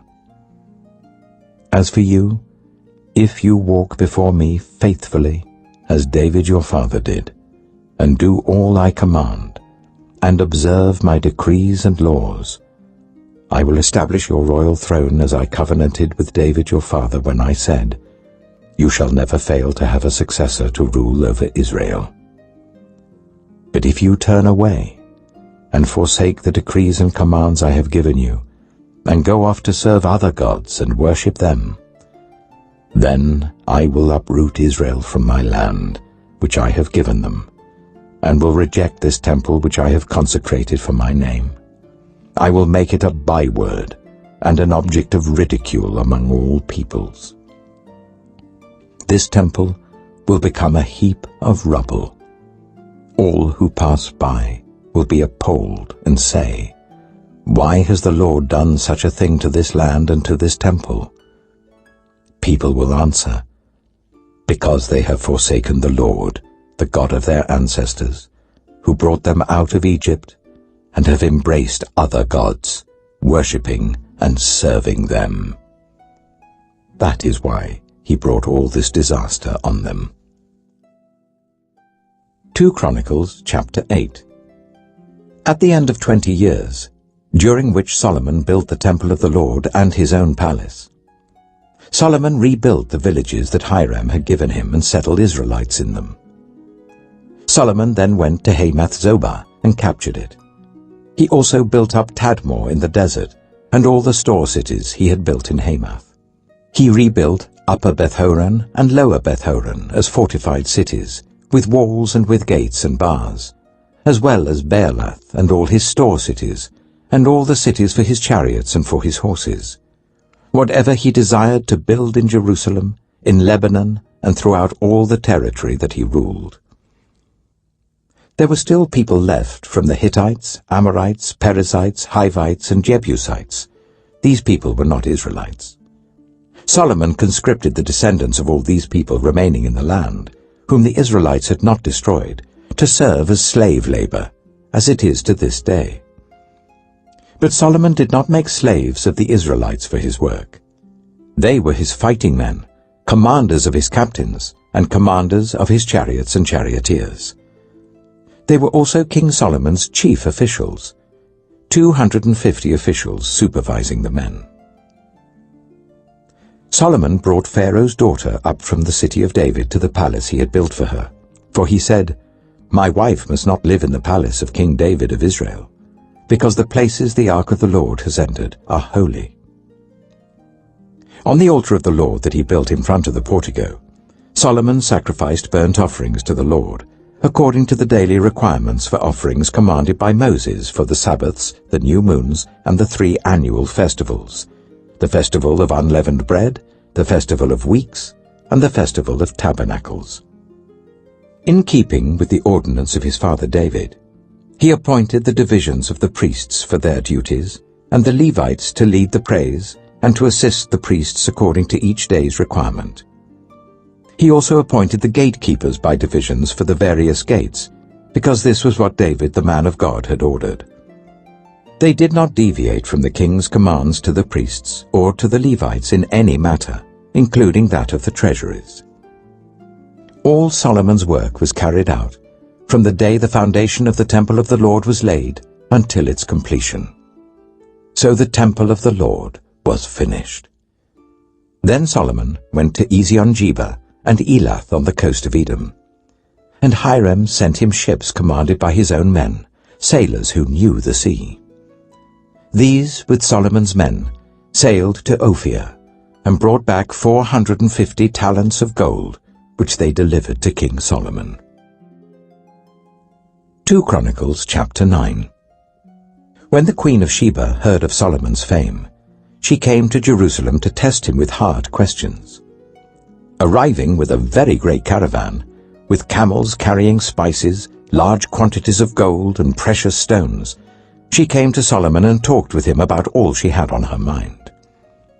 Solomon answered all her questions. Nothing was too hard for him to explain to her. When the Queen of Sheba saw the wisdom of Solomon, as well as the palace he had built, the food on his table, the seating of his officials, the attending servants in their robes, the cupbearers in their robes, and the burnt offerings he made at the temple of the Lord, she was overwhelmed. She said to the king, "The report I heard in my own country about your achievements and your wisdom is true. But I did not believe what they said until I came and saw with my own eyes. Indeed, not even half the greatness of your wisdom was told me. You have far exceeded the report I heard. How happy your people must be! How happy your officials, who continually stand before you and hear your wisdom! Praise be to the Lord your God, who has delighted in you and placed you on his throne as king to rule for the Lord your God. Because of the love of your God for Israel and his desire to uphold them forever, he has made you king over them, to maintain justice and righteousness." Then she gave the king 120 talents of gold, large quantities of spices and precious stones. There had never been such spices as those the Queen of Sheba gave to King Solomon. The servants of Hiram and the servants of Solomon brought gold from Ophir.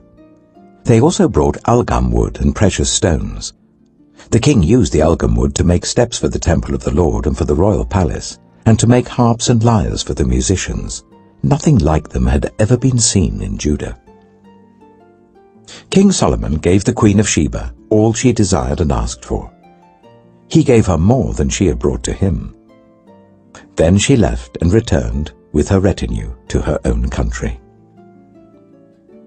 The weight of the gold that Solomon received yearly was 666 talents, not including the revenues brought in by merchants and traders. Also, all the kings of Arabia and the governors of the territories brought gold and silver to Solomon. King Solomon made 200 large shields of hammered gold. 600 shekels of hammered gold went into each shield. He also made 300 small shields of hammered gold, with 300 shekels of gold in each shield. The king put them in the palace of the forest of Lebanon. Then the king made a great throne covered with ivory and overlaid with pure gold. The throne had 6 steps, and a footstool of gold was attached to it.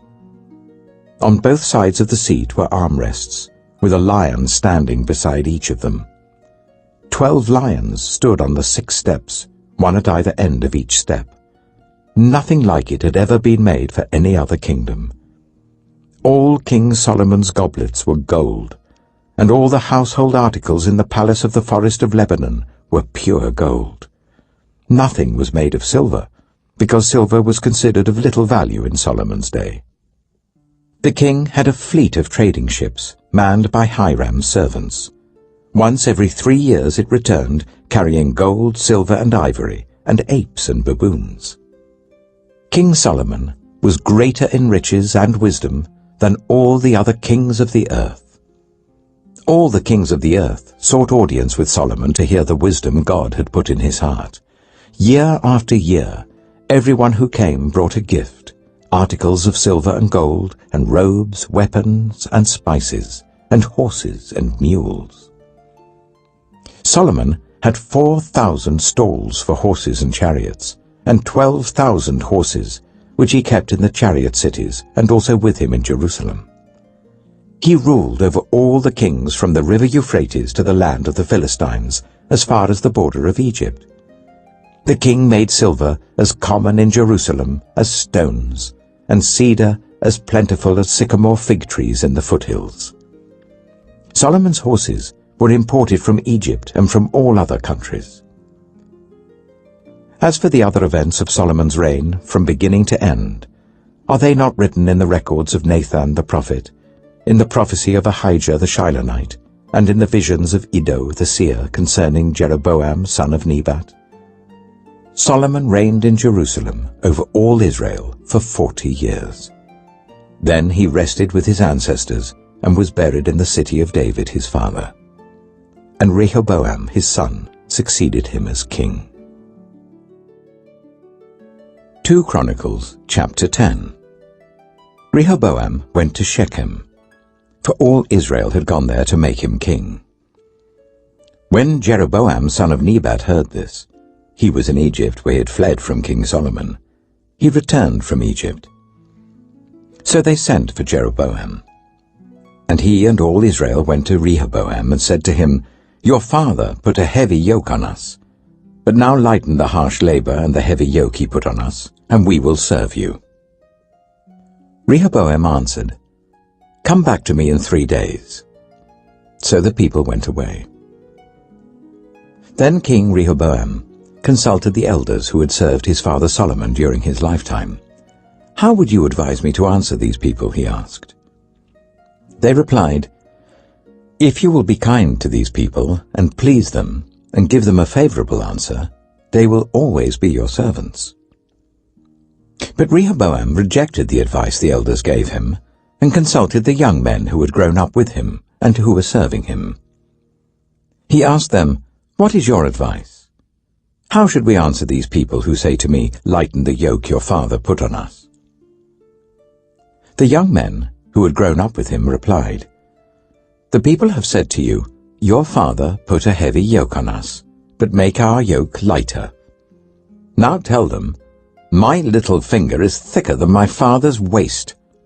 My father laid on you a heavy yoke. I will make it even heavier. My father scourged you with whips.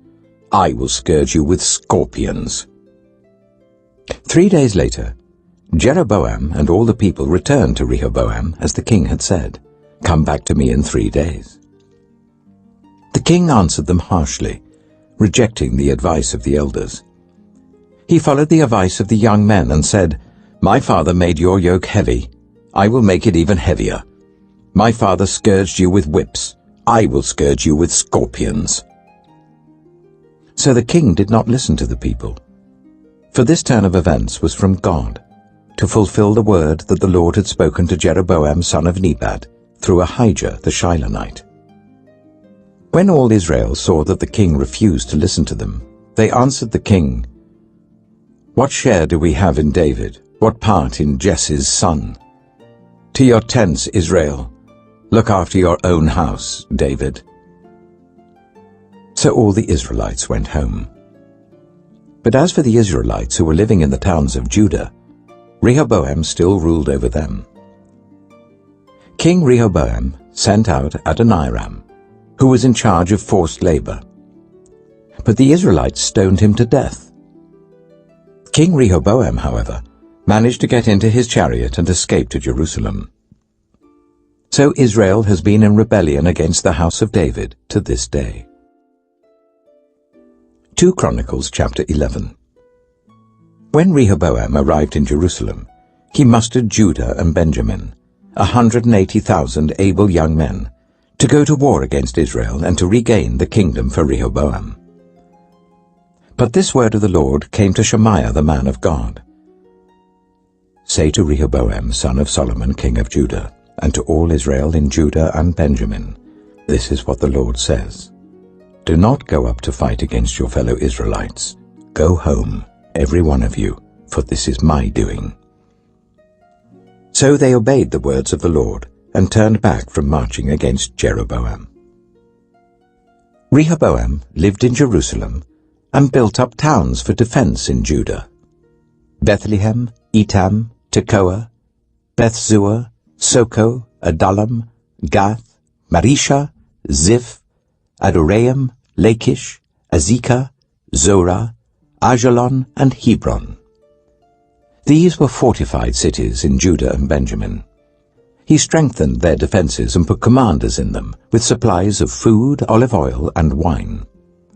He put shields and spears in all the cities and made them very strong. So Judah and Benjamin were his. The priests and Levites from all their districts throughout Israel sided with him. The Levites even abandoned their pasture lands and property and came to Judah and Jerusalem, because Jeroboam and his sons had rejected them as priests of the Lord, when he appointed his own priests for the high places and for the goat and calf idols he had made. Those from every tribe of Israel, who set their hearts on seeking the Lord, the God of Israel, followed the Levites to Jerusalem to offer sacrifices to the Lord, the God of their ancestors. They strengthened the kingdom of Judah and supported Rehoboam, son of Solomon, for 3 years, following the ways of David and Solomon during this time. Rehoboam married Mahalath, who was the daughter of David's son Jerimoth, and Abihail, the daughter of Jesse's son Eliab. She bore him sons, Jeush, Shemariah, and Zaham. Then he married Maacah, daughter of Absalom, who bore him Abijah, Attai, Ziza, and Shelomith. Rehoboam loved Maacah, daughter of Absalom, more than any of his other wives and concubines. In all, he had 18 wives and 60 concubines, 28 sons, and 60 daughters. Rehoboam appointed Abijah, son of Maacah, as crown prince among his brothers, in order to make him king. He acted wisely, dispersing some of his sons throughout the districts of Judah and Benjamin, and to all the fortified cities. He gave them abundant provisions, and took many wives for them. 2 Chronicles chapter 12. After Rehoboam's position as king was established, and he had become strong, he and all Israel with him abandoned the law of the Lord. Because they had been unfaithful to the Lord, Shishak, king of Egypt, attacked Jerusalem in the 5th year of King Rehoboam. With 1,200 chariots and 60,000 horsemen, and the innumerable troops of Libyans, Sukkites, and Cushites that came with him from Egypt, he captured the fortified cities of Judah and came as far as Jerusalem. Then the prophet Shemaiah came to Rehoboam and to the leaders of Judah who had assembled in Jerusalem for fear of Shishak, and he said to them, "This is what the Lord says, You have abandoned me, therefore I now abandon you to Shishak." The leaders of Israel and the king humbled themselves and said, "The Lord is just." When the Lord saw that they humbled themselves, this word of the Lord came to Shemaiah: "Since they have humbled themselves, I will not destroy them, but will soon give them deliverance. My wrath will not be poured out on Jerusalem through Shishak. They will, however, become subject to him, so that they may learn the difference between serving me and serving the kings of other lands." When Shishak, king of Egypt, attacked Jerusalem, he carried off the treasures of the temple of the Lord and the treasures of the royal palace. He took everything, including the gold shields that Solomon had made. So King Rehoboam made bronze shields to replace them, and assigned these to the commanders of the guard on duty at the entrance to the royal palace. Whenever the king went to the Lord's temple, the guards went with him bearing the shields, and afterwards they returned them to the guard room. Because Rehoboam humbled himself, the Lord's anger turned from him, and he was not totally destroyed. Indeed, there was some good in Judah. King Rehoboam established himself firmly in Jerusalem and continued as king. He was 41 years old when he became king, and he reigned for 17 years in Jerusalem, the city the Lord had chosen out of all the tribes of Israel in which to put his name. His mother's name was Naamah. She was an Ammonite. He did evil because he had not set his heart on seeking the Lord. As for the events of Rehoboam's reign from beginning to end, are they not written in the records of Shemaiah the prophet and of Iddo the seer that deal with the genealogies? There was continual warfare between Rehoboam and Jeroboam. Rehoboam rested with his ancestors and was buried in the city of David, and Abijah his son succeeded him as king. 2 Chronicles chapter 13. In the 18th year of the reign of Jeroboam, Abijah became king of Judah, and he reigned in Jerusalem for 3 years. His mother's name was Maacah, a daughter of Uriel of Gibeah. There was war between Abijah and Jeroboam. Abijah went into battle with an army of 400,000 able fighting men, and Jeroboam drew up a battle line against him with 800,000 able troops. Abijah stood on Mount Zemaraim, in the hill country of Ephraim, and said, "Jeroboam and all Israel, listen to me. Don't you know that the Lord, the God of Israel, has given the kingship of Israel to David and his descendants forever by a covenant of salt? Yet Jeroboam, son of Nebat, an official of Solomon, son of David, rebelled against his master. Some worthless scoundrels gathered around him and opposed Rehoboam, son of Solomon, when he was young and indecisive and not strong enough to resist them. And now you plan to resist the kingdom of the Lord, which is in the hands of David's descendants. You are indeed a vast army, and have with you the golden calves that Jeroboam made to be your gods. But didn't you drive out the priests of the Lord, the sons of Aaron and the Levites, and make priests of your own as the peoples of other lands do? Whoever comes to consecrate himself with a young bull and 7 rams may become a priest of what are not gods. As for us, the Lord is our God, and we have not forsaken him. The priests who serve the Lord are sons of Aaron, and the Levites assist them. Every morning and evening they present burnt offerings and fragrant incense to the Lord. They set out the bread on the ceremonially clean table, and light the lamps on the gold lampstand every evening. We are observing the requirements of the Lord our God. But you have forsaken him. God is with us. He is our leader. His priests with their trumpets will sound the battle cry against you. People of Israel, do not fight against the Lord, the God of your ancestors, for you will not succeed." Now Jeroboam had sent troops round to the rear, so that while he was in front of Judah, the ambush was behind them. Judah turned and saw that they were being attacked at both front and rear. Then they cried out to the Lord. The priests blew their trumpets, and the men of Judah raised the battle cry. At the sound of their battle cry, God routed Jeroboam and all Israel before Abijah and Judah. The Israelites fled before Judah, and God delivered them into their hands.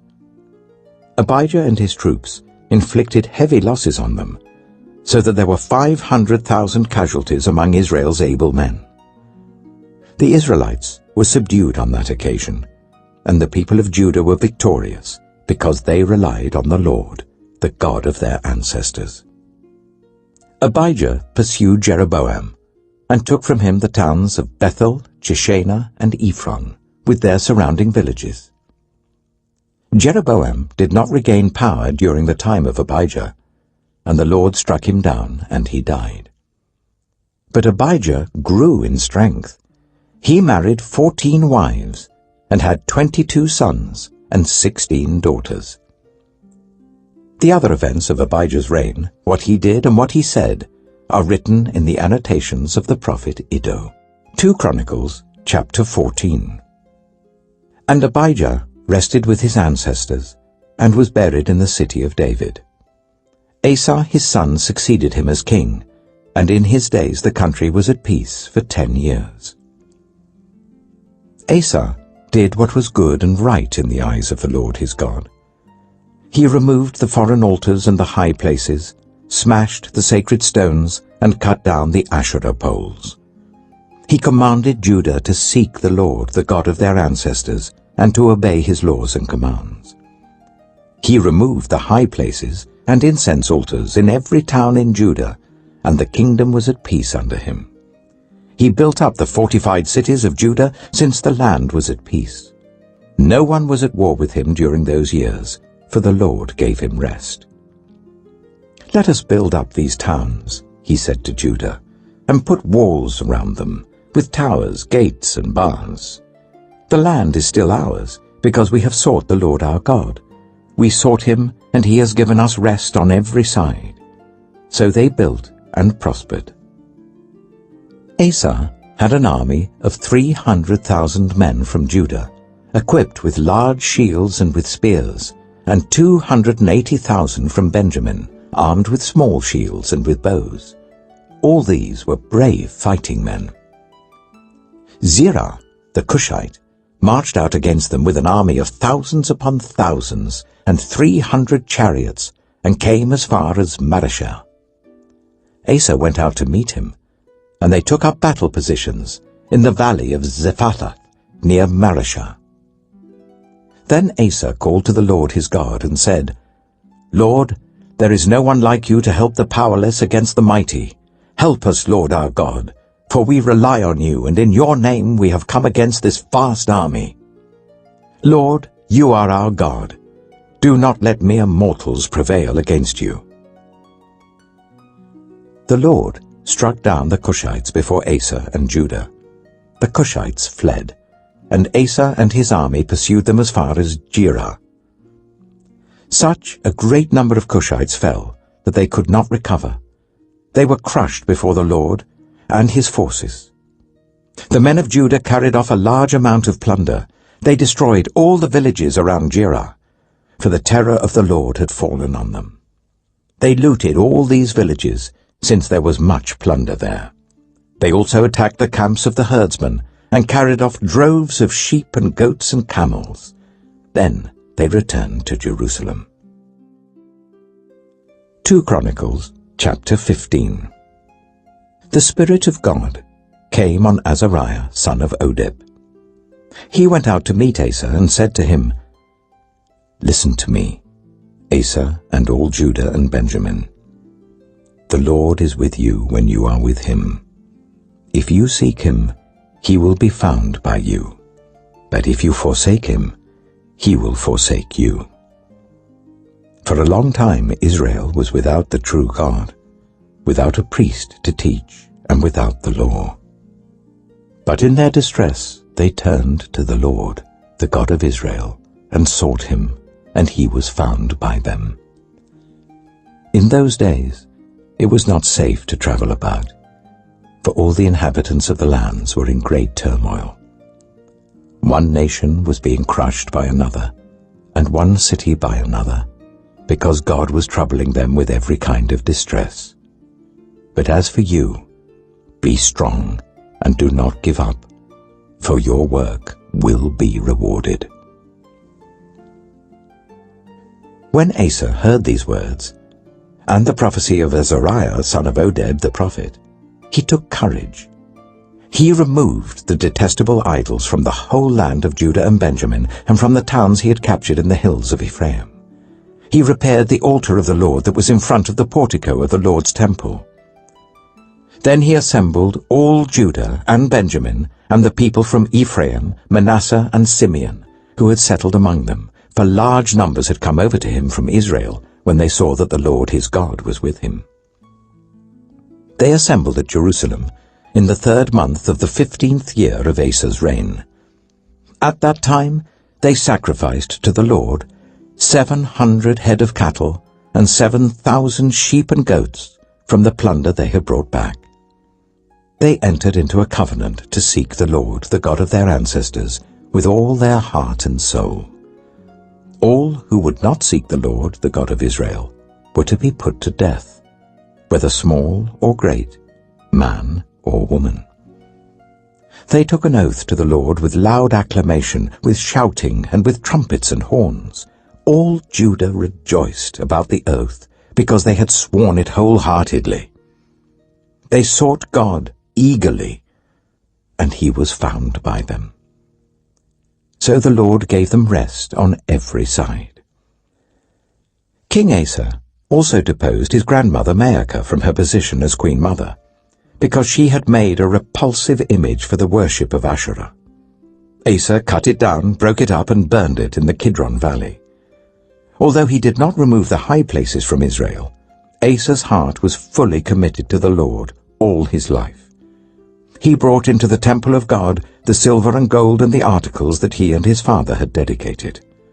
There was no more war until the 35th year of Asa's reign. 2 Chronicles chapter 16. In the 36th year of Asa's reign, Baasha, king of Israel, went up against Judah and fortified Ramah to prevent anyone from leaving or entering the territory of Asa, king of Judah. Asa then took the silver and gold out of the treasuries of the Lord's temple and of his own palace, and sent it to Ben-Hadad, king of Aram, who was ruling in Damascus. "Let there be a treaty between me and you," he said, "as there was between my father and your father. See, I am sending you silver and gold. Now break your treaty with Baasha, king of Israel, so that he will withdraw from me." Ben-Hadad agreed with King Asa, and sent the commanders of his forces against the towns of Israel. They conquered Ijon, Dan, Abel-Maim, and all the store cities of Naphtali. When Baasha heard this, he stopped building Ramah and abandoned his work. Then King Asa brought all the men of Judah, and they carried away from Ramah the stones and timber Baasha had been using. With them he built up Geba and Mizpah. At that time Hanani the seer came to Asa king of Judah and said to him, "Because you relied on the king of Aram and not on the Lord your God, the army of the king of Aram has escaped from your hand. Were not the Cushites and Libyans a mighty army with great numbers of chariots and horsemen? Yet when you relied on the Lord, he delivered them into your hand. For the eyes of the Lord range throughout the earth to strengthen those whose hearts are fully committed to him. You have done a foolish thing, and from now on you will be at war." Asa was angry with the seer because of this. He was so enraged that he put him in prison. At the same time, Asa brutally oppressed some of the people. The events of Asa's reign from beginning to end are written in the book of the kings of Judah and Israel. In the 39th year of his reign, Asa was afflicted with a disease in his feet.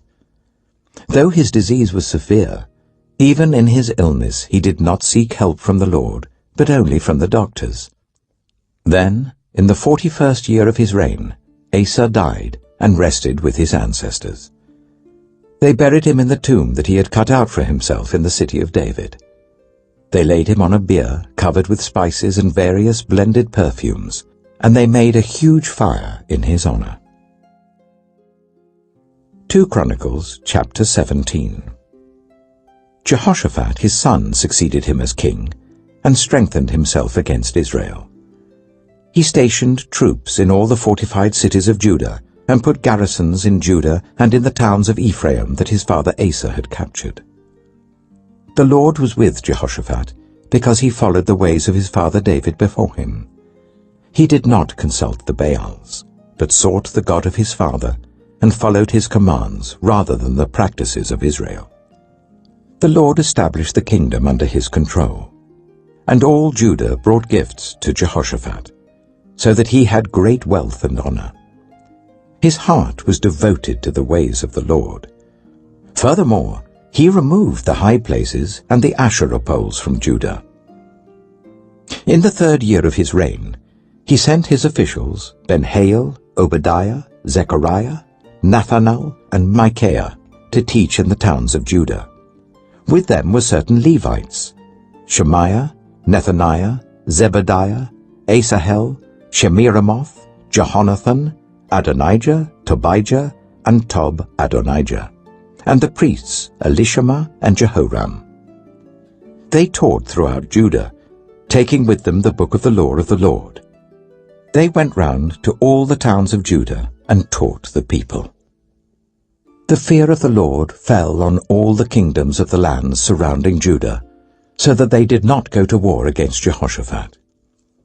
Some Philistines brought Jehoshaphat gifts and silver as tribute, and the Arabs brought him flocks, 7,700 rams and 7,700 goats. Jehoshaphat became more and more powerful. He built forts and store cities in Judah, and had large supplies in the towns of Judah. He also kept experienced fighting men in Jerusalem. Their enrollment by families was as follows. From Judah, commanders of units of 1,000, Adnah the commander with 300,000 fighting men.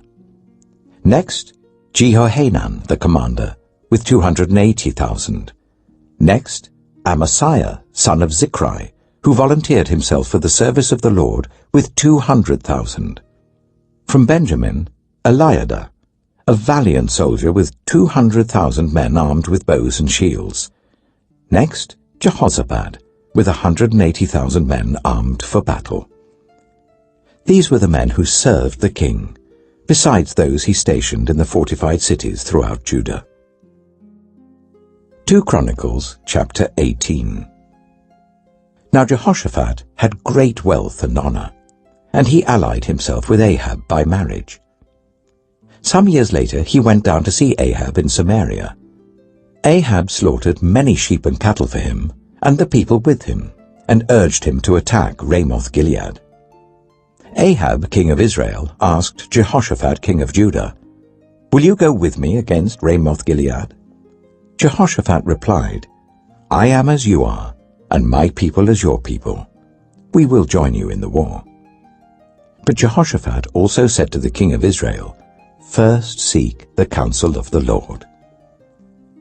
So the king of Israel brought together the prophets, 400 men, and asked them, "Shall we go to war against Ramoth-Gilead, or shall I not?" "Go," they answered, "for God will give it into the king's hand." But Jehoshaphat asked, "Is there no longer a prophet of the Lord here, whom we can inquire of?" The king of Israel answered Jehoshaphat, "There is still one prophet through whom we can inquire of the Lord, but I hate him, because he never prophesies anything good about me, but always bad. He is Micaiah, son of Imlah." "The king should not say such a thing," Jehoshaphat replied. So the king of Israel called one of his officials and said, "Bring Micaiah, son of Imlah, at once." Dressed in their royal robes, the king of Israel and Jehoshaphat, king of Judah, were sitting on their thrones at the threshing floor by the entrance of the gate of Samaria, with all the prophets prophesying before them. Now Zedekiah, son of Kenaniah, had made iron horns, and he declared, "This is what the Lord says. With these you will gore the Arameans until they are destroyed." All the other prophets were prophesying the same thing. "Attack Ramoth-Gilead and be victorious," they said, "for the Lord will give it into the king's hand." The messenger who had gone to summon Micaiah said to him, "Look, the other prophets without exception are predicting success for the king. Let your word agree with theirs and speak favorably." But Micaiah said, "As surely as the Lord lives, I can tell him only what my God says." When he arrived, the king asked him, "Micaiah, shall we go to war against Ramoth-Gilead, or shall I not?" "Attack and be victorious," he answered, "for they will be given into your hand." The king said to him, "How many times must I make you swear to tell me nothing but the truth in the name of the Lord?" Then Micaiah answered, "I saw all Israel scattered on the hills like sheep without a shepherd. And the Lord said, 'These people have no master. Let each one go home in peace.'" The king of Israel said to Jehoshaphat, "Didn't I tell you that he never prophesies anything good about me, but only bad?" Micaiah continued, "Therefore hear the word of the Lord. I saw the Lord sitting on his throne, with all the multitudes of heaven standing on his right and on his left. And the Lord said, 'Who will entice Ahab, king of Israel, into attacking Ramoth-Gilead and going to his death there?'" One suggested this, and another that. Finally, a spirit came forward, stood before the Lord, and said, "I will entice him." "By what means?" the Lord asked. "I will go and be a deceiving spirit in the mouths of all his prophets," he said. "You will succeed in enticing him," said the Lord. "Go and do it." So now the Lord has put a deceiving spirit in the mouths of these prophets of yours. The Lord has decreed disaster for you. Then Zedekiah, son of Kenaniah, went up and slapped Micaiah in the face. "Which way did the Spirit from the Lord go when he went from me to speak to you?" he asked. Micaiah replied, "You will find out on the day you go to hide in an inner room." The king of Israel then ordered, "Take Micaiah, and send him back to Ammon, the ruler of the city, and to Joash, the king's son, and say, 'This is what the king says. Put this fellow in prison, and give him nothing but bread and water until I return safely.'" Micaiah declared, "If you ever return safely, the Lord has not spoken through me." Then he added, "Mark my words, all you people." So the king of Israel and Jehoshaphat, king of Judah, went up to Ramoth-Gilead. The king of Israel said to Jehoshaphat, "I will enter the battle in disguise, but you wear your royal robes." So the king of Israel disguised himself and went into battle. Now the king of Aram had ordered his chariot commanders, "Do not fight with anyone, small or great, except the king of Israel." When the chariot commanders saw Jehoshaphat, they thought, "This is the king of Israel." So they turned to attack him, but Jehoshaphat cried out, and the Lord helped him. God drew them away from him. For when the chariot commanders saw that he was not the king of Israel, they stopped pursuing him. But someone drew his bow at random and hit the king of Israel between the breastplate and the scale armor.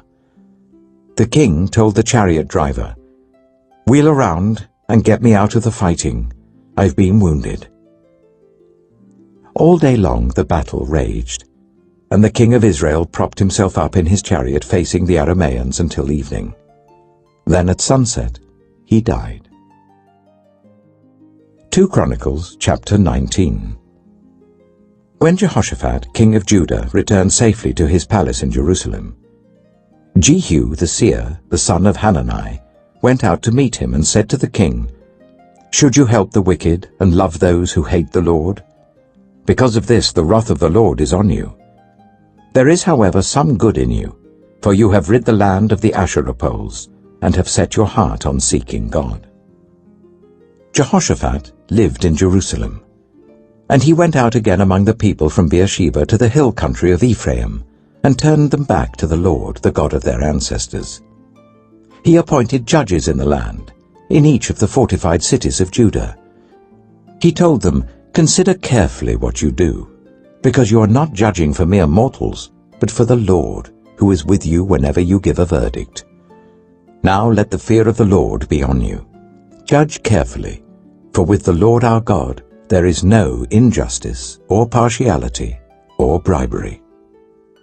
In Jerusalem also, Jehoshaphat appointed some of the Levites, priests, and heads of Israelite families to administer the law of the Lord and to settle disputes. And they lived in Jerusalem. He gave them these orders: "You must serve faithfully and wholeheartedly in the fear of the Lord. In every case that comes before you from your people who live in the cities, whether bloodshed or other concerns of the law, commands, decrees, or regulations, you are to warn them not to sin against the Lord. Otherwise his wrath will come on you and your people. Do this, and you will not sin." Amariah, the chief priest, will be over you in any matter concerning the Lord, and Zebadiah son of Ishmael, the leader of the tribe of Judah, will be over you in any matter concerning the king, and the Levites will serve as officials before you. Act with courage, and may the Lord be with those who do well. 2 Chronicles chapter 20. After this, the Moabites and Ammonites, with some of the Meunites, came to wage war against Jehoshaphat. some people came and told Jehoshaphat, "A vast army is coming against you from Edom, from the other side of the Dead Sea. It is already in Hazazon Tamar," that is, En-gedi.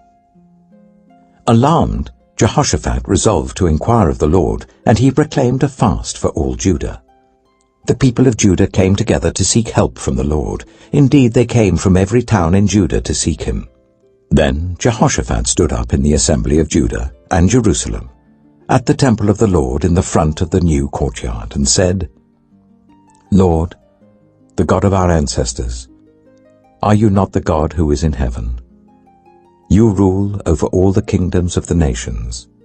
Power and might are in your hand, and no one can withstand you. Our God, did you not drive out the inhabitants of this land before your people Israel, and give it forever to the descendants of Abraham your friend? They have lived in it, and have built in it a sanctuary for your name, saying, 'If calamity comes upon us, whether the sword of judgment, or plague, or famine, we will stand in your presence before this temple that bears your name, and will cry out to you in our distress, and you will hear us and save us.' But now here are men from Ammon, Moab, and Mount Seir, whose territory you would not allow Israel to invade when they came from Egypt. So they turned away from them and did not destroy them. See how they are repaying us by coming to drive us out of the possession you gave us as an inheritance. Our God, will you not judge them? For we have no power to face this vast army that is attacking us. We do not know what to do, but our eyes are on you." All the men of Judah, with their wives and children and little ones, stood there before the Lord.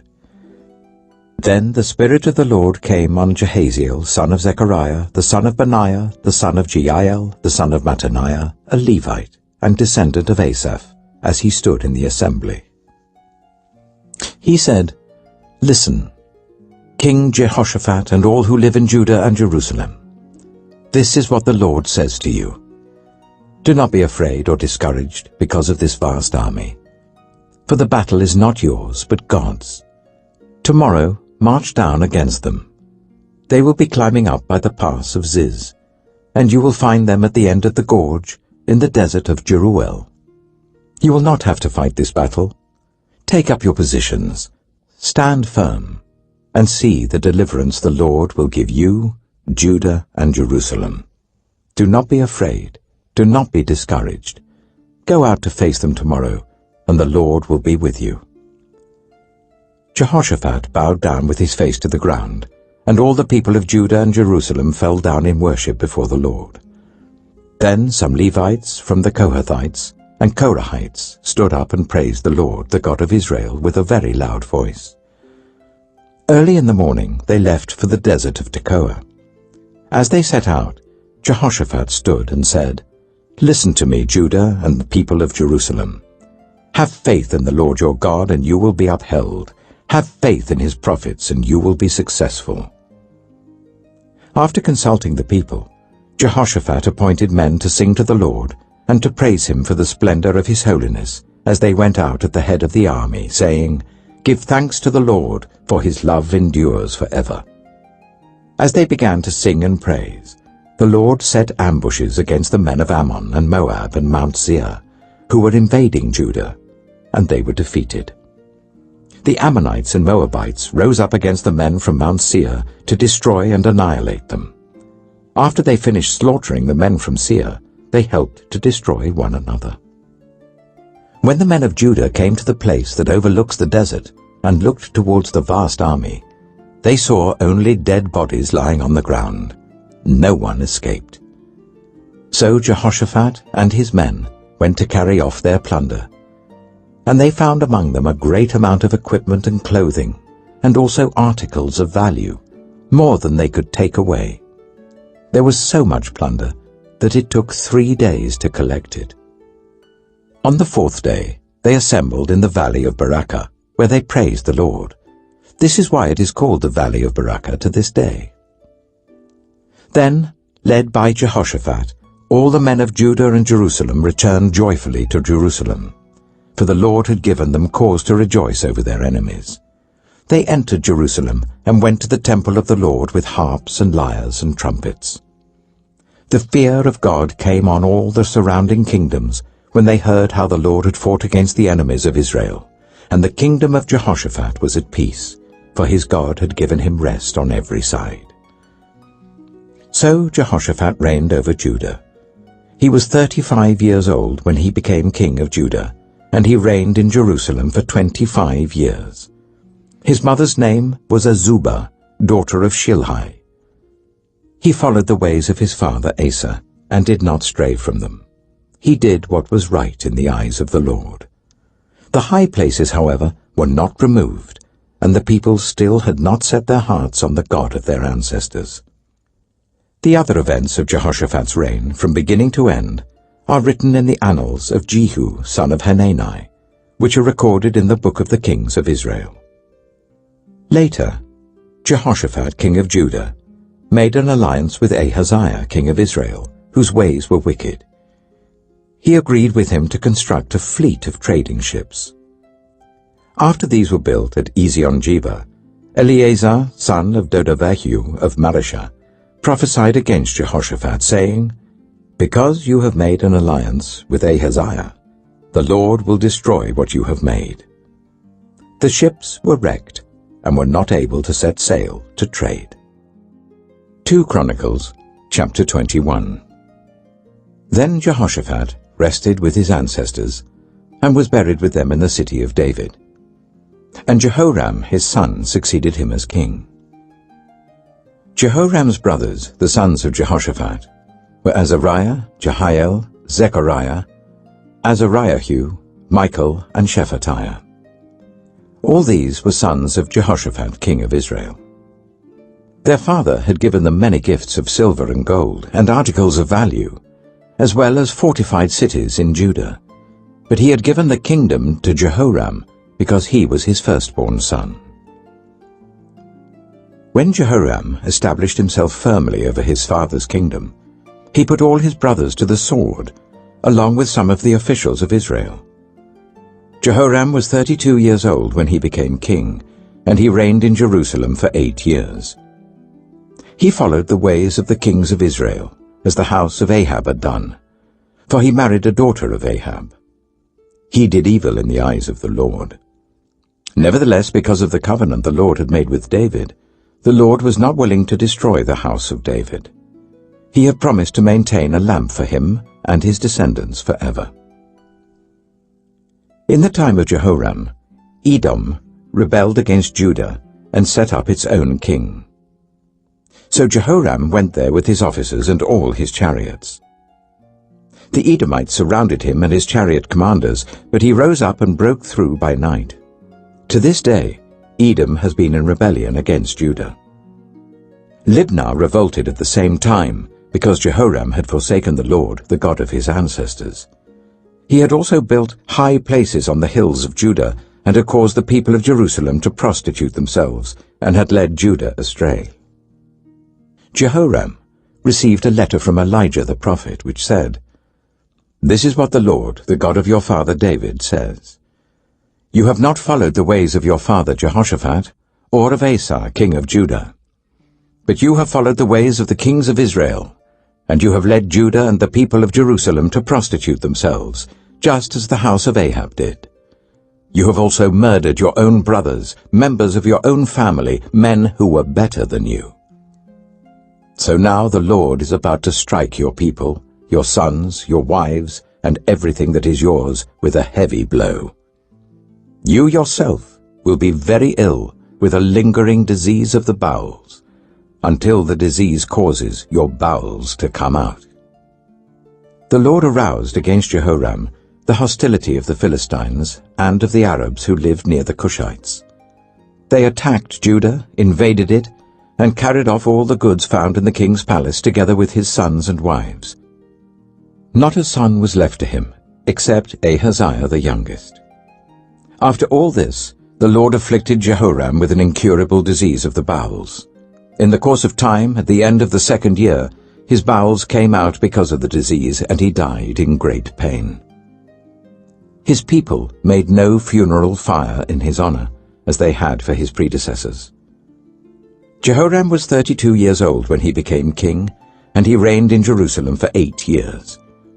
He passed away to no one's regret, and was buried in the city of David, but not in the tombs of the kings. 2 Chronicles chapter 22. The people of Jerusalem made Ahaziah, Jehoram's youngest son, king in his place, since the raiders who came with the Arabs into the camp had killed all the older sons. So Ahaziah, son of Jehoram, king of Judah, began to reign. Ahaziah was 22 years old when he became king, and he reigned in Jerusalem for 1 year. His mother's name was Athaliah, a granddaughter of Omri. He too followed the ways of the house of Ahab, for his mother encouraged him to act wickedly. He did evil in the eyes of the Lord, as the house of Ahab had done, for after his father's death they became his advisers, to his undoing. He also followed their counsel when he went with Joram, son of Ahab, king of Israel, to wage war against Hazael, king of Aram, at Ramoth-Gilead. The Arameans wounded Joram, so he returned to Jezreel to recover from the wounds they had inflicted on him at Ramoth in his battle with Hazael, king of Aram. Then Ahaziah, son of Jehoram, king of Judah, went down to Jezreel to see Joram, son of Ahab, because he had been wounded. Through Ahaziah's visit to Joram, God brought about Ahaziah's downfall. When Ahaziah arrived, he went out with Joram to meet Jehu, son of Nimshi, whom the Lord had anointed to destroy the house of Ahab. While Jehu was executing judgment on the house of Ahab, he found the officials of Judah and the sons of Ahaziah's relatives, who had been attending Ahaziah, and he killed them. He then went in search of Ahaziah, and his men captured him while he was hiding in Samaria. He was brought to Jehu and put to death. They buried him, for they said he was a son of Jehoshaphat, who sought the Lord with all his heart. So there was no one in the house of Ahaziah powerful enough to retain the kingdom. When Athaliah, the mother of Ahaziah, saw that her son was dead, she proceeded to destroy the whole royal family of the house of Judah. But Jehosheba, the daughter of King Jehoram, took Joash, son of Ahaziah, and stole him away from among the royal princes who were about to be murdered, and put him and his nurse in a bedroom. Because Jehosheba, the daughter of King Jehoram, and wife of the priest Jehoiada, was Ahaziah's sister, she hid the child from Athaliah so that she could not kill him. He remained hidden with them at the temple of God for 6 years, while Athaliah ruled the land. 2 Chronicles chapter 23. In the 7th year, Jehoiada showed his strength. He made a covenant with the commanders of units of 100. Azariah, son of Jeroham, Ishmael, son of Jehohanan, Azariah, son of Obed, Maaseiah, son of Adiah, and Elishaphat, son of Zichri. They went throughout Judah and gathered the Levites and the heads of Israelite families from all the towns. When they came to Jerusalem, the whole assembly made a covenant with the king at the temple of God. Jehoiada said to them, "The king's son shall reign, as the Lord promised concerning the descendants of David. Now this is what you are to do. A third of you priests and Levites, who are going on duty on the Sabbath, are to keep watch at the doors. A third of you at the royal palace, a third at the foundation gate, and all the others are to be in the courtyards of the temple of the Lord. No one is to enter the temple of the Lord, except the priests and Levites on duty. They may enter because they are consecrated, but all the others are to observe the Lord's command not to enter. The Levites are to station themselves round the king, each with weapon in hand. Anyone who enters the temple is to be put to death. Stay close to the king wherever he goes." The Levites and all the men of Judah did just as Jehoiada the priest ordered. Each one took his men, those who were going on duty on the Sabbath and those who were going off duty, for Jehoiada the priest had not released any of the divisions. Then he gave the commanders of units of 100 the spears and the large and small shields that had belonged to King David and that were in the temple of God. he stationed all the men, each with his weapon in his hand, round the king, near the altar and the temple, from the south side to the north side of the temple. Jehoiada and his sons brought out the king's son and put the crown on him. They presented him with a copy of the covenant and proclaimed him king. They anointed him and shouted, "Long live the king!" When Athaliah heard the noise of the people, running and cheering the king, she went to them at the temple of the Lord. She looked, and there was the king, standing by his pillar at the entrance. The officers and the trumpeters were beside the king, and all the people of the land were rejoicing and blowing trumpets, and musicians with their instruments were leading the praises. Then Athaliah tore her robes and shouted, "Treason! Treason!" Jehoiada the priest sent out the commanders of units of 100, who were in charge of the troops, and said to them, "Bring her out between the ranks, and put to the sword anyone who follows her." For the priest had said, "Do not put her to death at the temple of the Lord." So they seized her as she reached the entrance of the horse gate on the palace grounds, and there they put her to death. Jehoiada then made a covenant that he, the people and the king, would be the Lord's people. All the people went to the temple of Baal and tore it down. They smashed the altars and idols and killed Mattan the priest of Baal in front of the altars. Then Jehoiada placed the oversight of the temple of the Lord in the hands of the Levitical priests, to whom David had made assignments in the temple, to present the burnt offerings of the Lord as written in the law of Moses, with rejoicing and singing, as David had ordered. He also stationed gatekeepers at the gates of the Lord's temple, so that no one who was in any way unclean might enter. He took with him the commanders of hundreds, the nobles, the rulers of the people, and all the people of the land, and brought the king down from the temple of the Lord. They went into the palace through the upper gate, and seated the king on the royal throne. All the people of the land rejoiced, and the city was calm, because Athaliah had been slain with the sword. 2 Chronicles chapter 24. Joash was 7 years old when he became king, and he reigned in Jerusalem for 40 years. His mother's name was Zibiah. She was from Beersheba. Joash did what was right in the eyes of the Lord all the years of Jehoiada the priest. Jehoiada chose 2 wives for him, and he had sons and daughters. Sometime later, Joash decided to restore the temple of the Lord.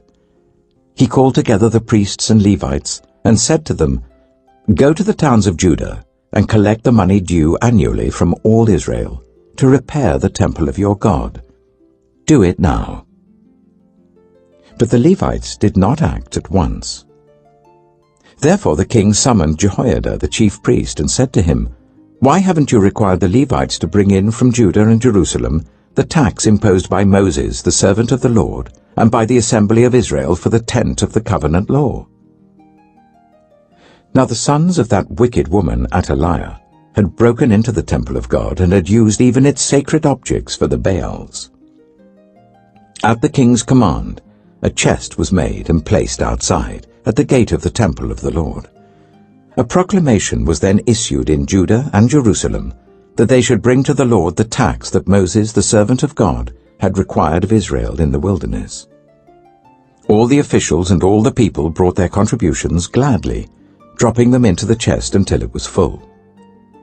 Whenever the chest was brought in by the Levites to the king's officials, and they saw that there was a large amount of money, the royal secretary and the officer of the chief priest would come and empty the chest and carry it back to its place.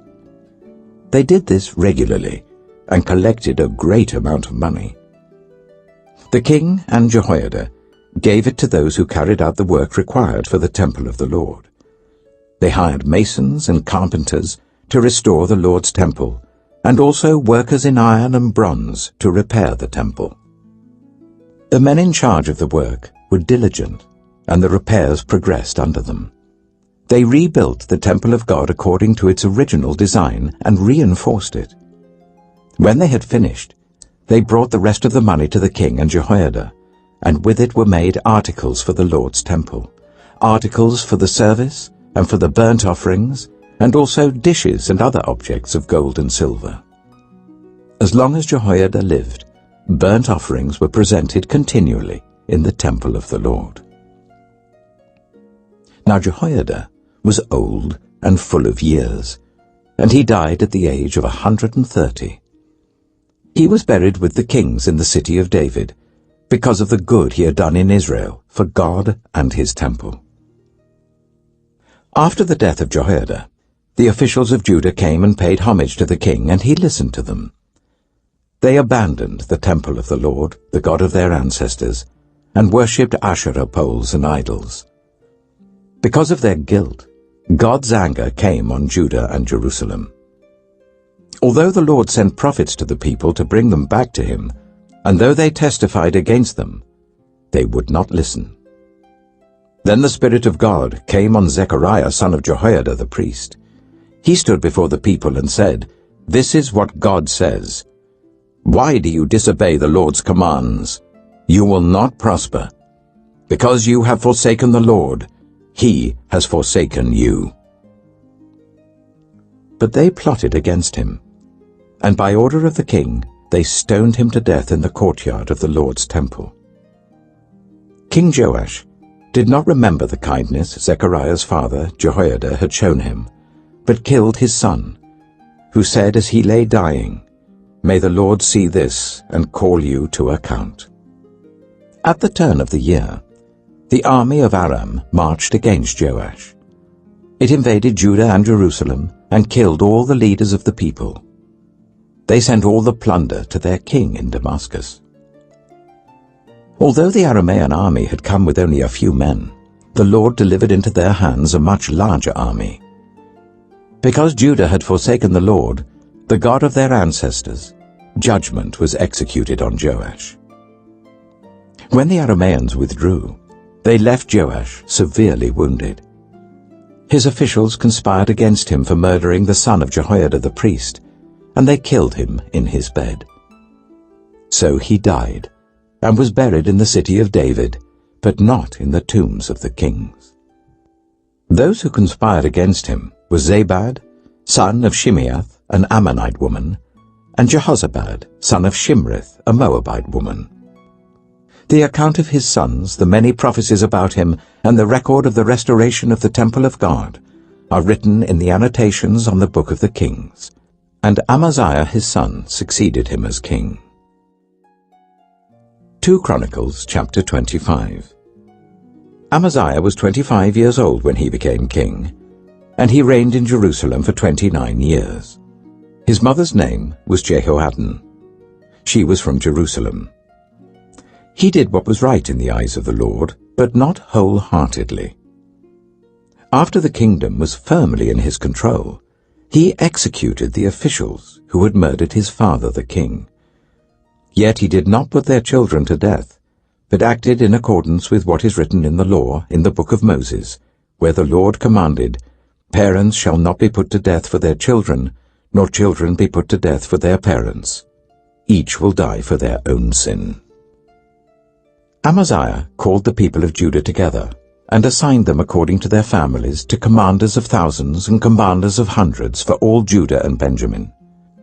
He then mustered those 20 years old or more, and found that there were 300,000 men fit for military service, able to handle the spear and shield. He also hired 100,000 fighting men from Israel for 100 talents of silver.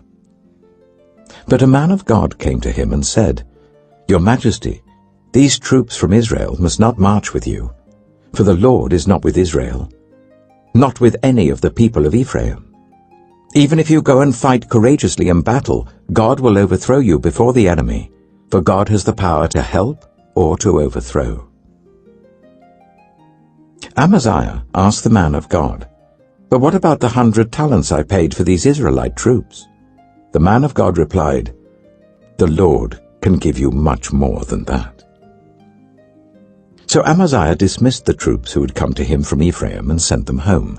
They were furious with Judah and left for home in a great rage. Amaziah then marshaled his strength and led his army to the valley of Salt, where he killed 10,000 men of Seir. The army of Judah also captured 10,000 men alive, took them to the top of a cliff, and threw them down, so that all were dashed to pieces. Meanwhile, the troops that Amaziah had sent back and had not allowed to take part in the war raided towns belonging to Judah, from Samaria to Beth-horon. They killed 3,000 people and carried off great quantities of plunder. When Amaziah returned from slaughtering the Edomites, he brought back the gods of the people of Seir. He set them up as his own gods, bowed down to them and burned sacrifices to them. The anger of the Lord burned against Amaziah, and he sent a prophet to him who said, "Why do you consult this people's gods, who could not save their own people from your hand?" While he was still speaking, the king said to him, "Have we appointed you an adviser to the king? Stop! Why be struck down?" So the prophet stopped but said, "I know that God is determined to destroy you, because you have done this and have not listened to my counsel." After Amaziah, king of Judah, consulted his advisers, he sent this challenge to Jehoash, son of Jehoahaz, the son of Jehu, king of Israel. "Come, let us face each other in battle." But Jehoash, king of Israel, replied to Amaziah, king of Judah, "A thistle in Lebanon sent a message to a cedar in Lebanon. Give your daughter to my son in marriage." Then a wild beast in Lebanon came along and trampled the thistle underfoot. You say to yourself that you have defeated Edom, and now you are arrogant and proud. But stay home. Why ask for trouble, and cause your own downfall and that of Judah also? Amaziah, however, would not listen, for God so worked that he might deliver them into the hands of Jehoash, because they sought the gods of Edom. So Jehoash, king of Israel, attacked. He and Amaziah, king of Judah, faced each other at Beth-shemesh in Judah. Judah was routed by Israel, and every man fled to his home.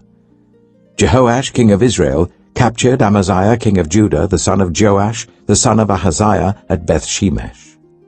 Then Jehoash brought him to Jerusalem, and broke down the wall of Jerusalem from the Ephraim gate to the corner gate, a section about 400 cubits long.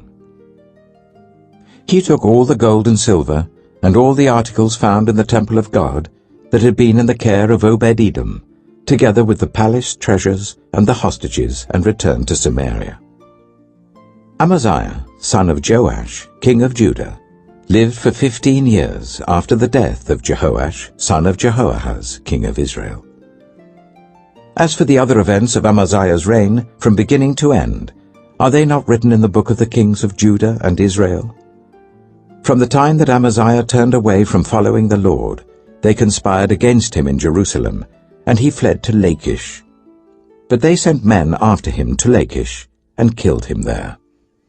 He was brought back by horse, and was buried with his ancestors in the city of Judah. 2 Chronicles, chapter 26. Then all the people of Judah took Uzziah, who was 16 years old, and made him king in place of his father Amaziah.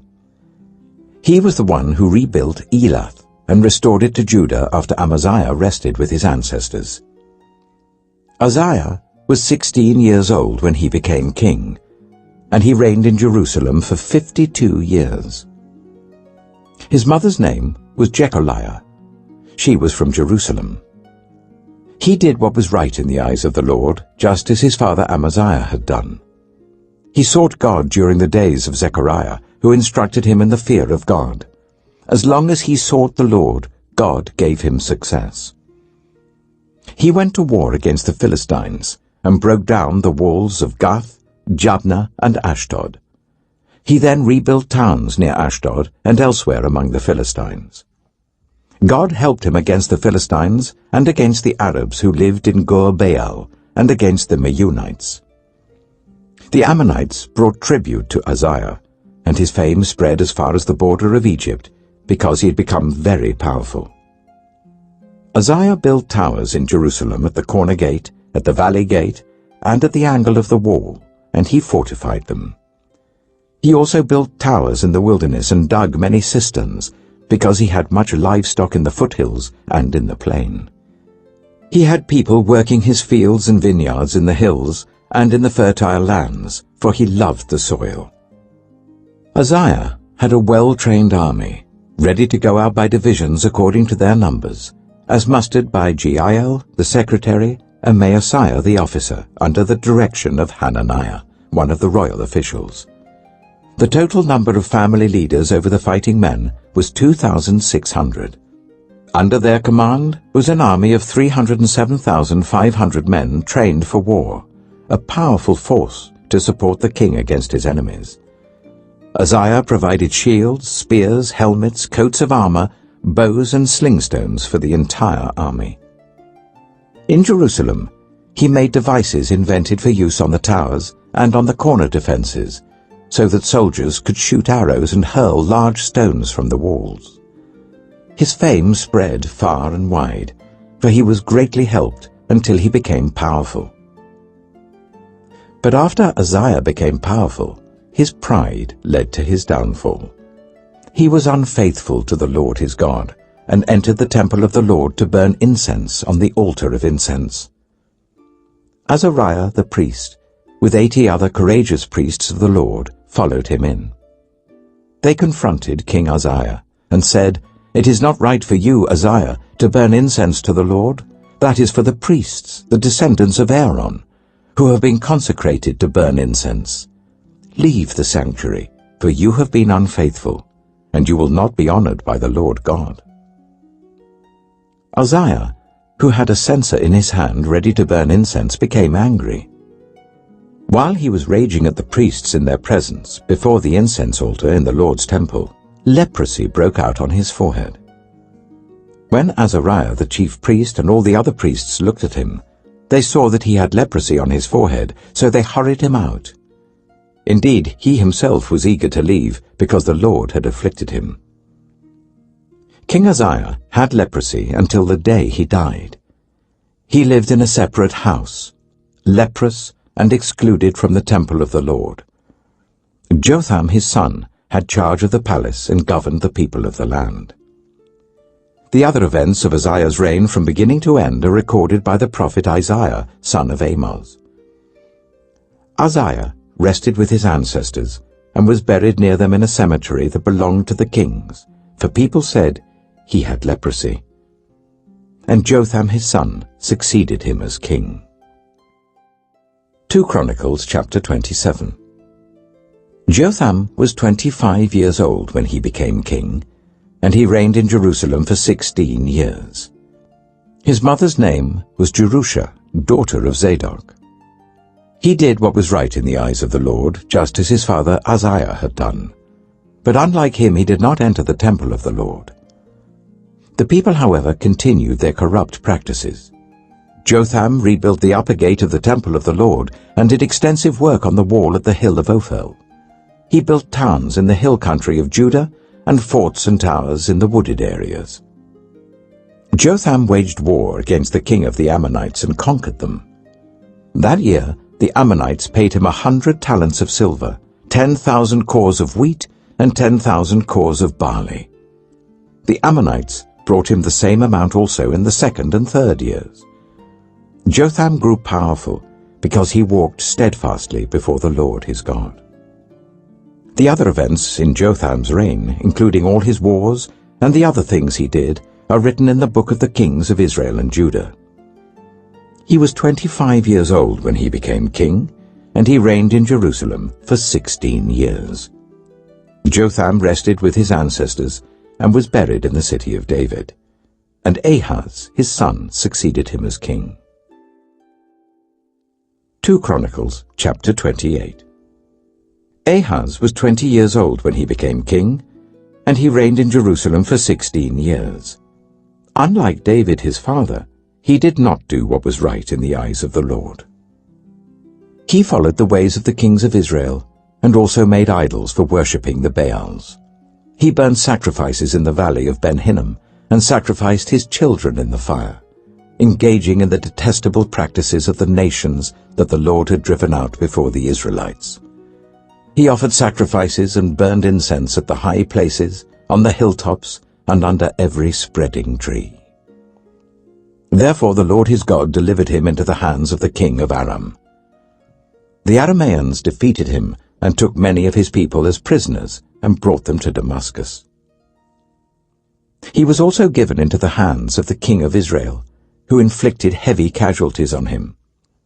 In one day, Pekah, son of Remaliah, killed 120,000 soldiers in Judah, because Judah had forsaken the Lord, the God of their ancestors.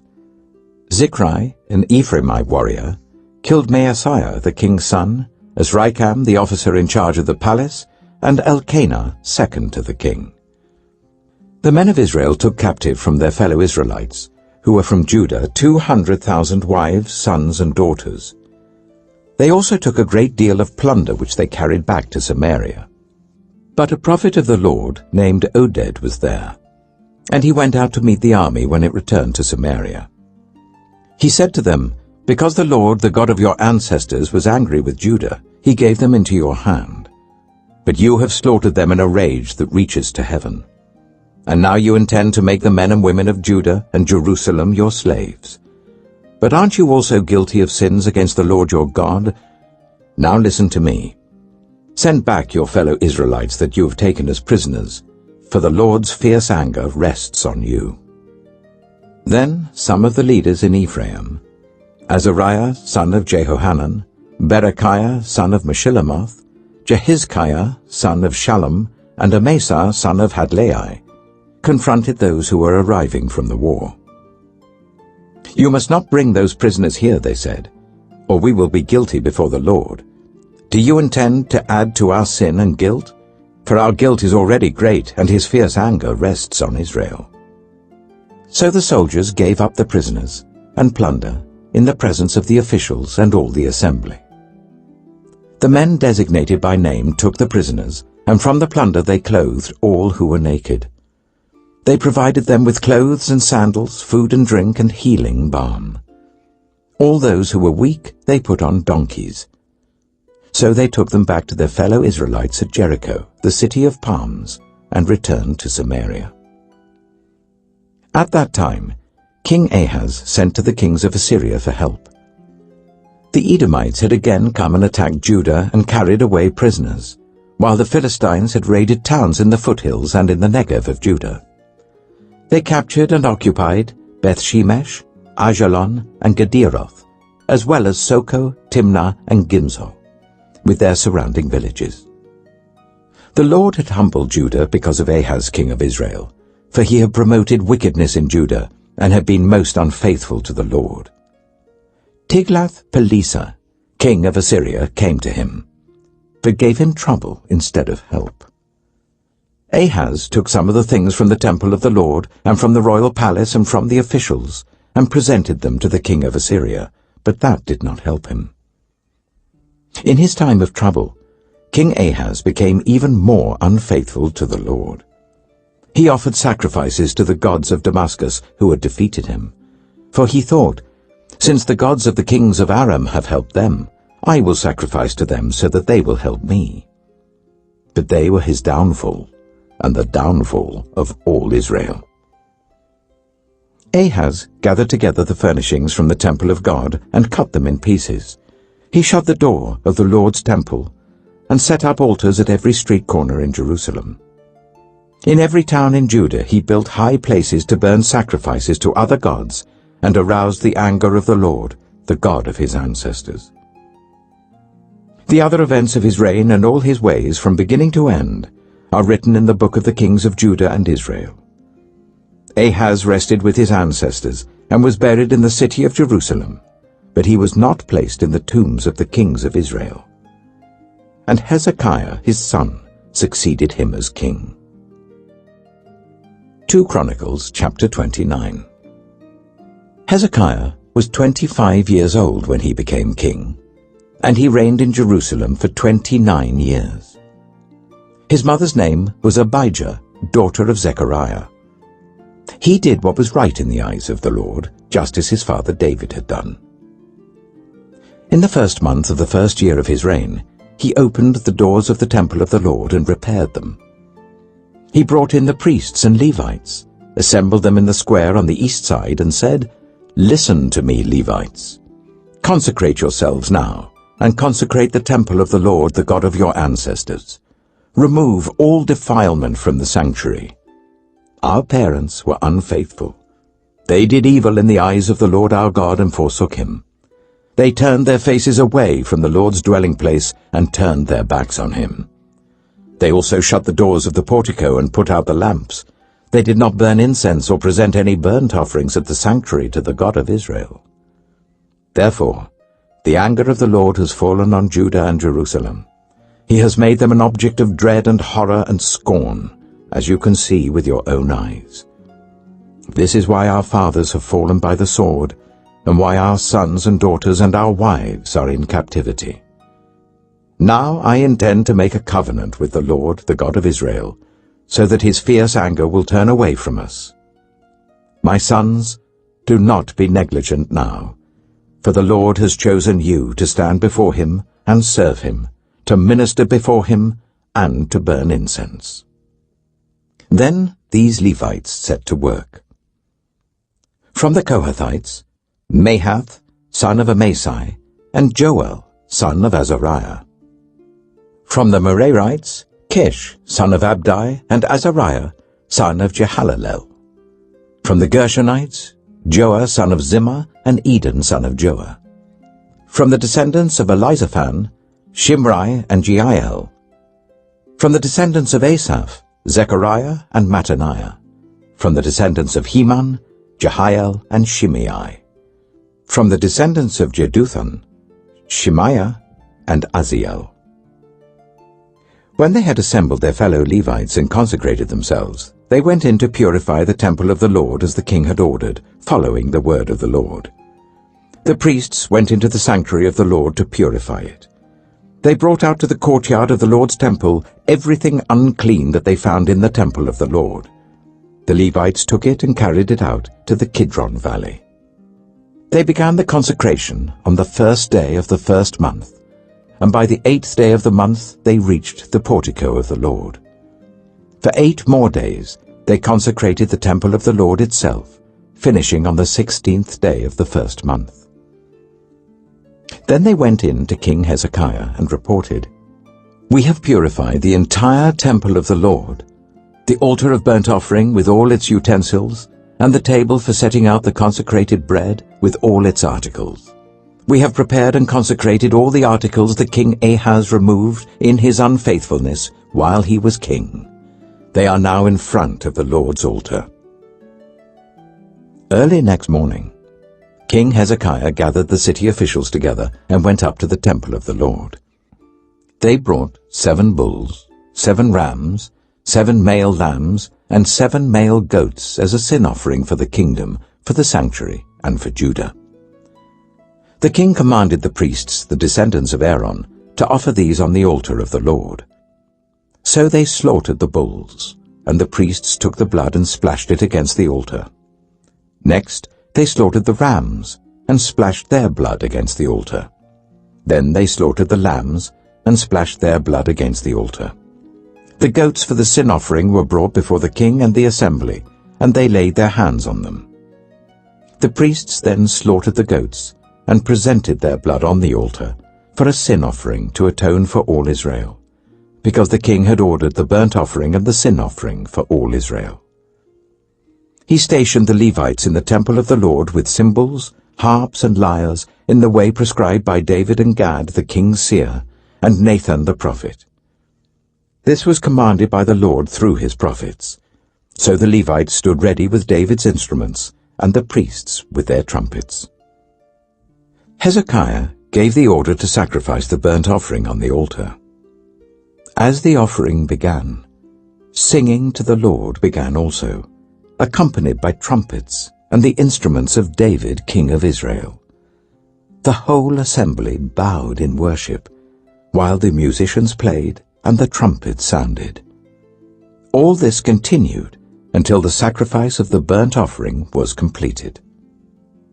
When the offerings were finished, the king and everyone present with him knelt down and worshipped. King Hezekiah and his officials ordered the Levites to praise the Lord with the words of David and of Asaph the seer. So they sang praises with gladness, and bowed down and worshipped. Then Hezekiah said, "You have now dedicated yourselves to the Lord. Come and bring sacrifices and thank offerings to the temple of the Lord." So the assembly brought sacrifices and thank offerings, and all whose hearts were willing brought burnt offerings. The number of burnt offerings the assembly brought was 70 bulls, 100 rams, and 200 male lambs, all of them for burnt offerings to the Lord. The animals consecrated as sacrifices amounted to 600 bulls and 3,000 sheep and goats. The priests, however, were too few to skin all the burnt offerings, so their relatives the Levites helped them until the task was finished, and until other priests had been consecrated, for the Levites had been more conscientious in consecrating themselves than the priests had been. There were burnt offerings in abundance, together with the fat of the fellowship offerings and the drink offerings that accompanied the burnt offerings. So the service of the temple of the Lord was re-established. Hezekiah and all the people rejoiced at what God had brought about for his people, because it was done so quickly. 2 Chronicles chapter 30. Hezekiah sent word to all Israel and Judah, and also wrote letters to Ephraim and Manasseh, inviting them to come to the temple of the Lord in Jerusalem and celebrate the Passover to the Lord, the God of Israel. The king and his officials and the whole assembly in Jerusalem decided to celebrate the Passover in the 2nd month. They had not been able to celebrate it at the regular time, because not enough priests had consecrated themselves and the people had not assembled in Jerusalem. The plan seemed right, both to the king and to the whole assembly. They decided to send a proclamation throughout Israel from Beersheba to Dan, calling the people to come to Jerusalem and celebrate the Passover to the Lord, the God of Israel. It had not been celebrated in large numbers according to what was written. At the king's command, couriers went throughout Israel and Judah with letters from the king and from his officials, which read, "People of Israel, return to the Lord, the God of Abraham, Isaac, and Israel, that he may return to you who are left, who have escaped from the hand of the kings of Assyria. Do not be like your parents and your fellow Israelites, who were unfaithful to the Lord, the God of their ancestors, so that he made them an object of horror, as you see. Do not be stiff-necked as your ancestors were. Submit to the Lord. Come to his sanctuary, which he has consecrated forever. Serve the Lord your God, so that his fierce anger will turn away from you. If you return to the Lord, then your fellow Israelites and your children will be shown compassion by their captors and will return to this land. For the Lord your God is gracious and compassionate. He will not turn his face from you if you return to him." The couriers went from town to town in Ephraim and Manasseh, as far as Zebulun, but people scorned and ridiculed them. Nevertheless, some from Asher, Manasseh, and Zebulun humbled themselves and went to Jerusalem. Also in Judah the hand of God was on the people to give them unity of mind, to carry out what the king and his officials had ordered, following the word of the Lord. A very large crowd of people assembled in Jerusalem to celebrate the festival of unleavened bread in the 2nd month. They removed the altars in Jerusalem and cleared away the incense altars and threw them into the Kidron Valley. They slaughtered the Passover lamb on the 14th day of the 2nd month. The priests and the Levites were ashamed and consecrated themselves and brought burnt offerings to the temple of the Lord. Then they took up their usual positions, as prescribed in the law of Moses, the man of God. The priests splashed against the altar the blood handed to them by the Levites. Since many in the crowd had not consecrated themselves, the Levites had to kill the Passover lambs for all those who were not ceremonially clean and could not consecrate their lambs to the Lord. Although most of the many people who came from Ephraim, Manasseh, Issachar, and Zebulun had not purified themselves, yet they ate the Passover contrary to what was written. But Hezekiah prayed for them, saying, "May the Lord who is good pardon everyone who sets their heart on seeking God, the Lord, the God of their ancestors, even if they are not clean according to the rules of the sanctuary. And the Lord heard Hezekiah and healed the people. The Israelites, who were present in Jerusalem, celebrated the festival of unleavened bread for 7 days with great rejoicing, while the Levites and priests praised the Lord every day with resounding instruments dedicated to the Lord.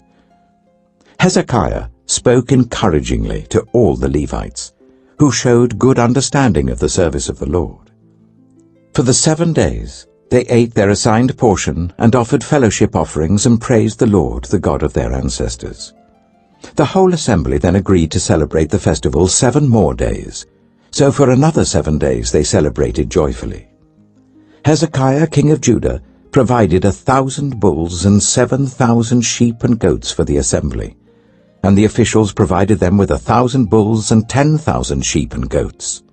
A great number of priests consecrated themselves. The entire assembly of Judah rejoiced, along with the priests and Levites and all who had assembled from Israel, including the foreigners who had come from Israel and also those who resided in Judah. There was great joy in Jerusalem, for since the days of Solomon son of David, king of Israel, there had been nothing like this in Jerusalem.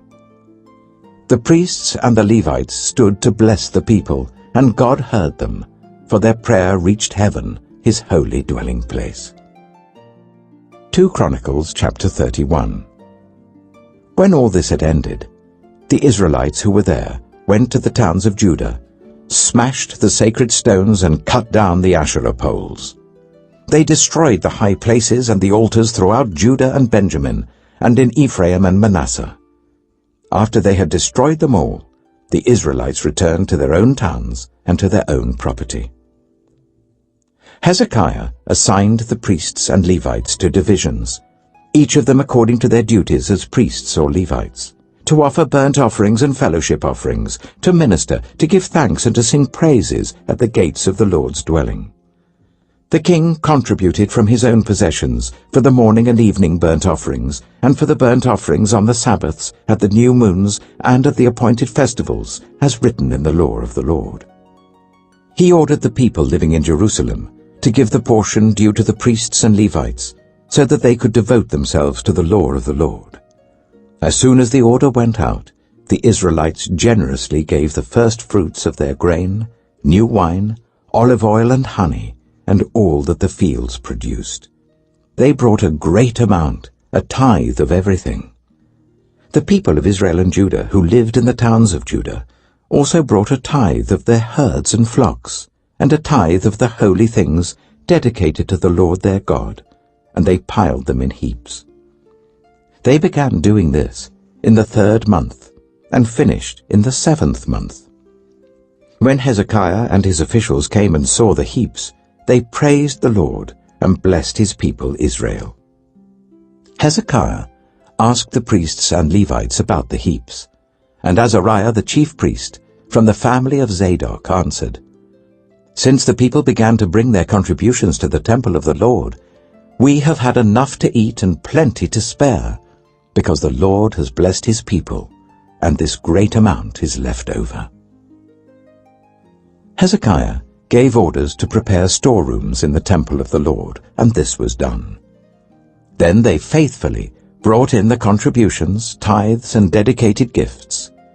Conaniah, a Levite, was the overseer in charge of these things, and his brother Shimei was next in rank.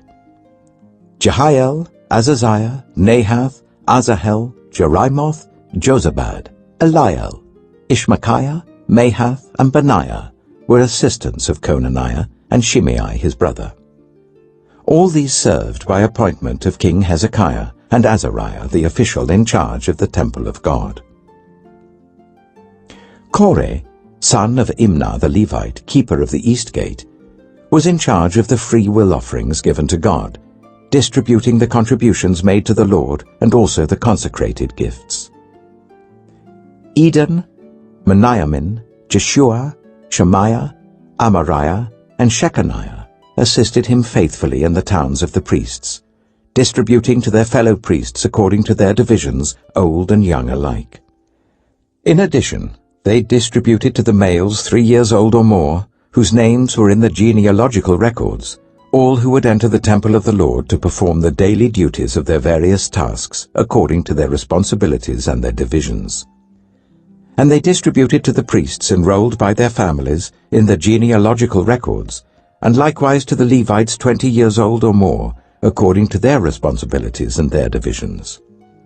They included all the little ones, the wives and the sons and daughters of the whole community listed in these genealogical records, for they were faithful in consecrating themselves. As for the priests, the descendants of Aaron, who lived on the farmlands around their towns or in any other towns, men were designated by name to distribute portions to every male among them, and to all who were recorded in the genealogies of the Levites. This is what Hezekiah did throughout Judah, doing what was good and right and faithful before the Lord his God. In everything that he undertook in the service of God's temple, and in obedience to the law and the commands, he sought his God and worked wholeheartedly, and so he prospered. 2 Chronicles chapter 32. After all that Hezekiah had so faithfully done, Sennacherib king of Assyria came and invaded Judah. He laid siege to the fortified cities, thinking to conquer them for himself. When Hezekiah saw that Sennacherib had come, and that he intended to wage war against Jerusalem, he consulted with his officials and military staff about blocking off the water from the springs outside the city, and they helped him. They gathered a large group of people who blocked all the springs and the stream that flowed through the land. "Why should the kings of Assyria come and find plenty of water?" they said. Then he worked hard, repairing all the broken sections of the wall and building towers on it. He built another wall outside that one and reinforced the terraces of the city of David. He also made large numbers of weapons and shields. He appointed military officers over the people and assembled them before him in the square at the city gate and encouraged them with these words, "Be strong and courageous. Do not be afraid or discouraged because of the king of Assyria and the vast army with him, for there is a greater power with us than with him. With him is only the arm of flesh, but with us is the Lord our God to help us and to fight our battles." And the people gained confidence from what Hezekiah, the king of Judah, said. Later, when Sennacherib, king of Assyria, and all his forces were laying siege to Lachish, he sent officers to Jerusalem with this message for Hezekiah, king of Judah, and for all the people of Judah who were there. "This is what Sennacherib, king of Assyria, says. On what are you basing your confidence that you remain in Jerusalem under siege? When Hezekiah says, 'The Lord our God will save us from the hand of the king of Assyria,' he is misleading you to let you die of hunger and thirst. Did not Hezekiah himself remove this God's high places and altars, saying to Judah and Jerusalem, 'You must worship before one altar and burn sacrifices on it'? Do you not know what I and my predecessors have done to all the peoples of the other lands? Were the gods of those nations ever able to deliver their land from my hand? Who of all the gods of these nations that my predecessors destroyed has been able to save his people from me? How then can your God deliver you from my hand? Now do not let Hezekiah deceive you and mislead you like this. Do not believe him, for no God of any nation or kingdom has been able to deliver his people from my hand or the hand of my predecessors. How much less will your God deliver you from my hand?" Sennacherib's officers spoke further against the Lord God and against his servant Hezekiah.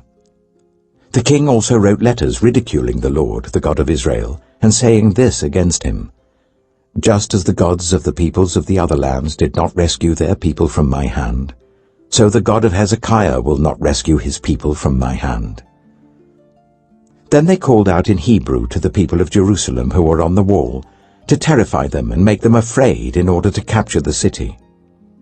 They spoke about the God of Jerusalem as they did about the gods of the other peoples of the world, the work of human hands. King Hezekiah and the prophet Isaiah, son of Amoz, cried out in prayer to heaven about this. And the Lord sent an angel who annihilated all the fighting men and the commanders and officers in the camp of the Assyrian king. So he withdrew to his own land in disgrace. And when he went into the temple of his God, some of his sons, his own flesh and blood, cut him down with the sword. So the Lord saved Hezekiah and the people of Jerusalem from the hand of Sennacherib king of Assyria, and from the hand of all others. He took care of them on every side. Many brought offerings to Jerusalem for the Lord, and valuable gifts for Hezekiah king of Judah. From then on, he was highly regarded by all the nations. In those days, Hezekiah became ill and was at the point of death. He prayed to the Lord, who answered him and gave him a miraculous sign. But Hezekiah's heart was proud, and he did not respond to the kindness shown to him. Therefore the Lord's wrath was on him, and on Judah and Jerusalem. Then Hezekiah repented of the pride of his heart, as did the people of Jerusalem. Therefore the Lord's wrath did not come on them during the days of Hezekiah. Hezekiah had very great wealth and honor, and he made treasuries for his silver and gold and for his precious stones, spices, shields, and all kinds of valuables. He also made buildings to store the harvest of grain, new wine, and olive oil. And he made stalls for various kinds of cattle and pens for the flocks. He built villages and acquired great numbers of flocks and herds, for God had given him very great riches. It was Hezekiah who blocked the upper outlet of the Gihon spring and channeled the water down to the west side of the city of David. He succeeded in everything he undertook. But when envoys were sent by the rulers of Babylon to ask him about the miraculous sign that had occurred in the land, God left him to test him and to know everything that was in his heart. The other events of Hezekiah's reign and his acts of devotion are written in the vision of the prophet Isaiah son of Amoz, in the book of the kings of Judah and Israel. Hezekiah rested with his ancestors and was buried on the hill where the tombs of David's descendants are. All Judah and the people of Jerusalem honored him when he died, and Manasseh, his son, succeeded him as king. 2 Chronicles, chapter 33. Manasseh was 12 years old when he became king, and he reigned in Jerusalem for 55 years. He did evil in the eyes of the Lord, following the detestable practices of the nations the Lord had driven out before the Israelites. He rebuilt the high places his father Hezekiah had demolished. He also erected altars to the Baals and made Asherah poles. He bowed down to all the starry hosts and worshipped them. He built altars in the temple of the Lord, of which the Lord had said, "My name will remain in Jerusalem forever." In both courts of the temple of the Lord, he built altars to all the starry hosts. He sacrificed his children in the fire in the valley of Ben-Hinnom, practiced divination and witchcraft, sought omens, and consulted mediums and spiritists. He did much evil in the eyes of the Lord, arousing his anger. He took the image he had made and put it in God's temple, of which God had said to David and to his son Solomon, "In this temple and in Jerusalem, which I have chosen out of all the tribes of Israel, I will put my name forever.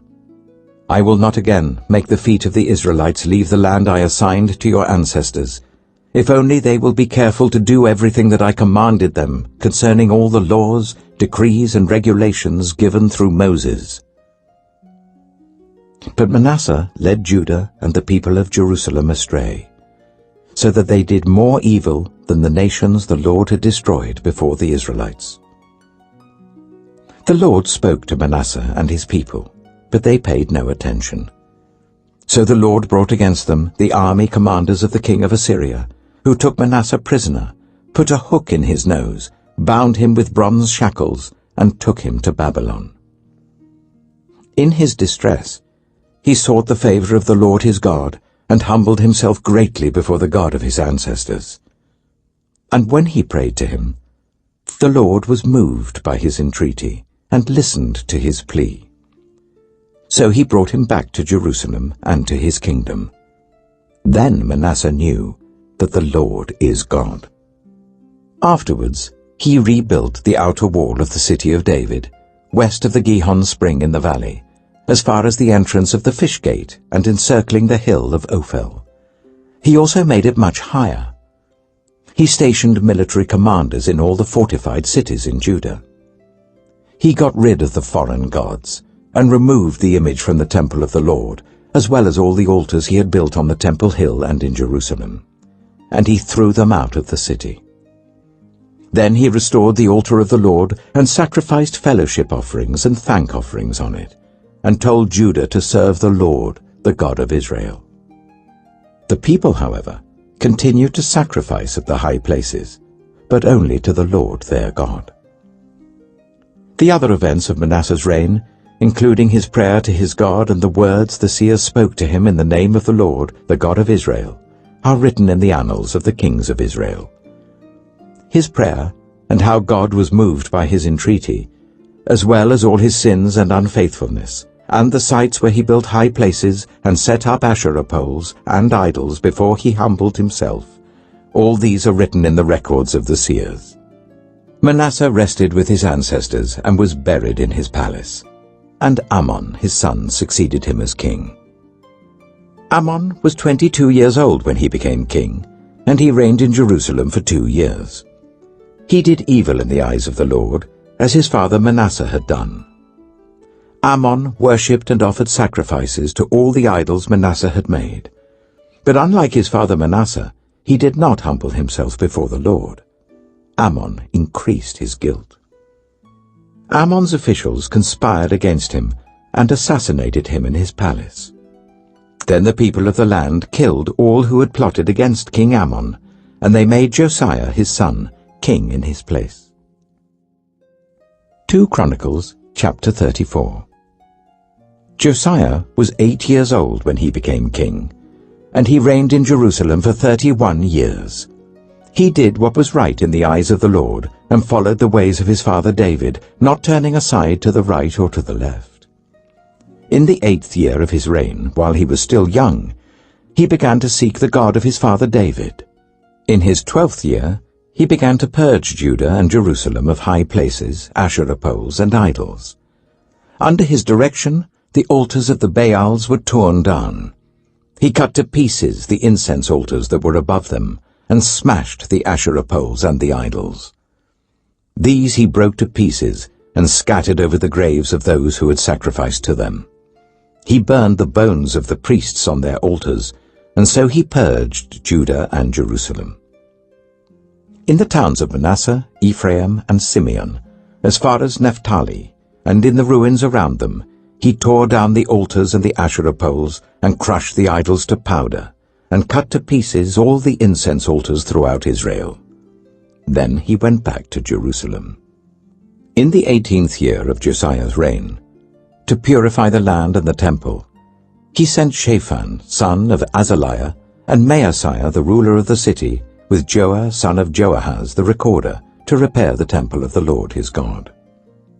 They went to Hilkiah, the high priest, and gave him the money that had been brought into the temple of God, which the Levites who were the gatekeepers had collected from the people of Manasseh, Ephraim, and the entire remnant of Israel, and from all the people of Judah and Benjamin and the inhabitants of Jerusalem.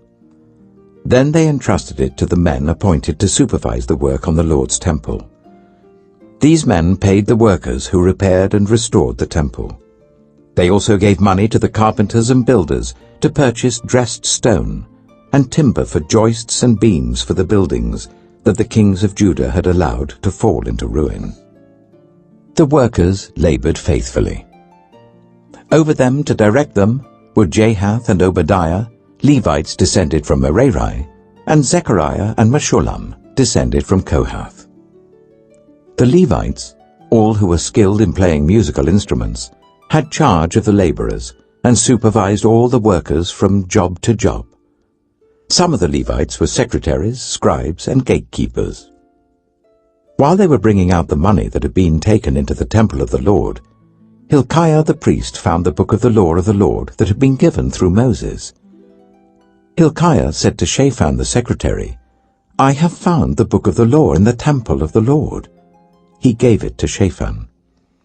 Then Shaphan took the book to the king and reported to him, "Your officials are doing everything that has been committed to them. They have paid out the money that was in the temple of the Lord and have entrusted it to the supervisors and workers." Then Shaphan the secretary informed the king, "Hilkiah the priest has given me a book."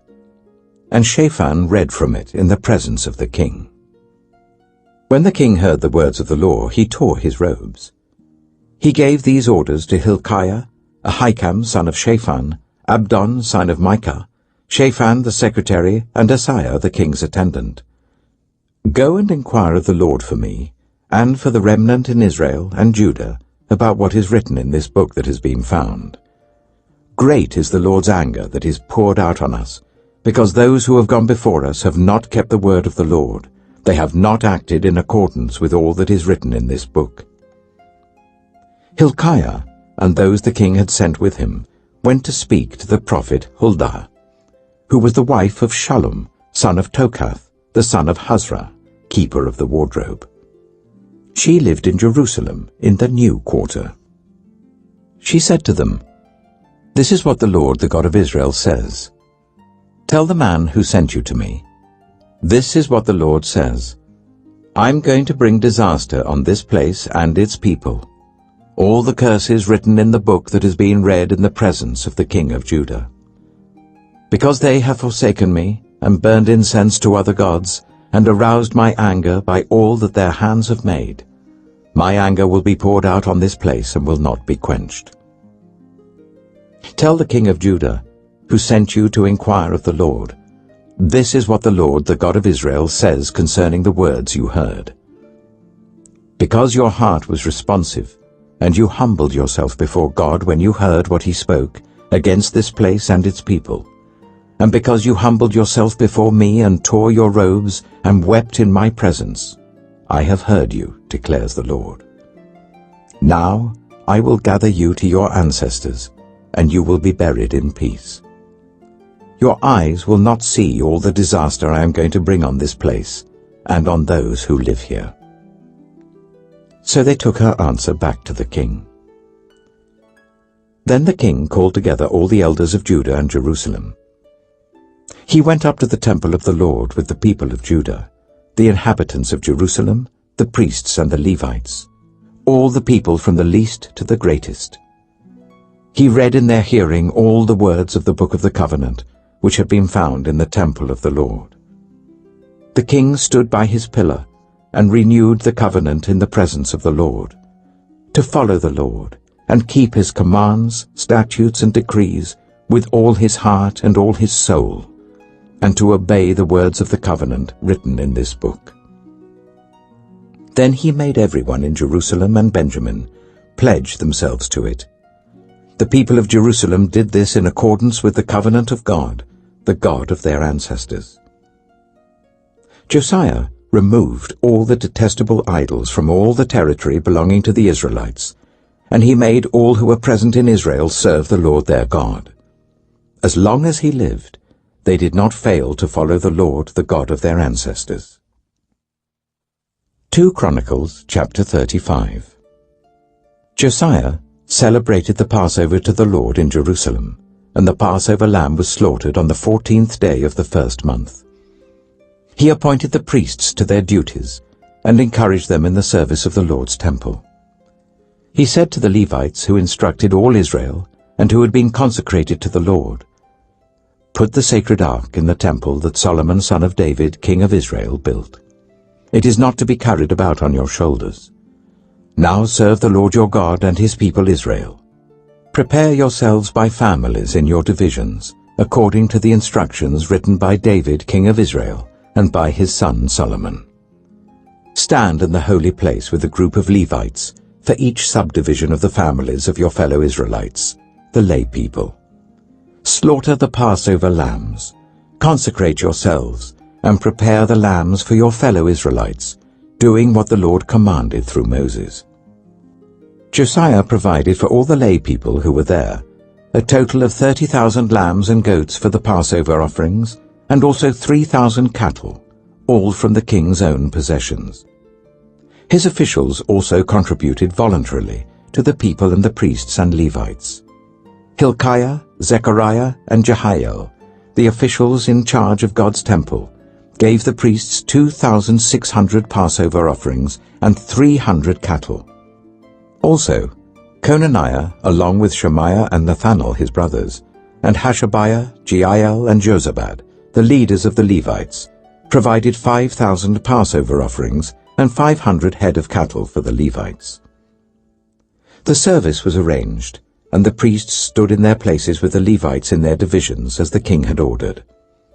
The Passover lambs were slaughtered, and the priests splashed against the altar the blood handed to them, while the Levites skinned the animals. They set aside the burnt offerings to give them to the subdivisions of the families of the people to offer to the Lord, as it is written in the book of Moses. They did the same with the cattle. They roasted the Passover animals over the fire as prescribed, and boiled the holy offerings in pots, cauldrons, and pans, and served them quickly to all the people.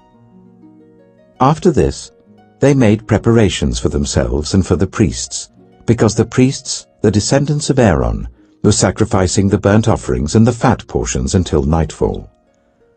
So the Levites made preparations for themselves and for the Aaronic priests.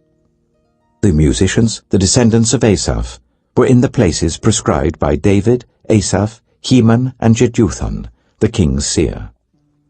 The gatekeepers at each gate did not need to leave their posts, because their fellow Levites made the preparations for them. So at that time, the entire service of the Lord was carried out for the celebration of the Passover, and the offering of burnt offerings on the altar of the Lord, as King Josiah had ordered. The Israelites who were present celebrated the Passover at that time, and observed the festival of unleavened bread for 7 days. The Passover had not been observed like this in Israel since the days of the prophet Samuel, and none of the kings of Israel had ever celebrated such a Passover as did Josiah, with the priests, the Levites, and all Judah and Israel, who were there with the people of Jerusalem. This Passover was celebrated in the 18th year of Josiah's reign.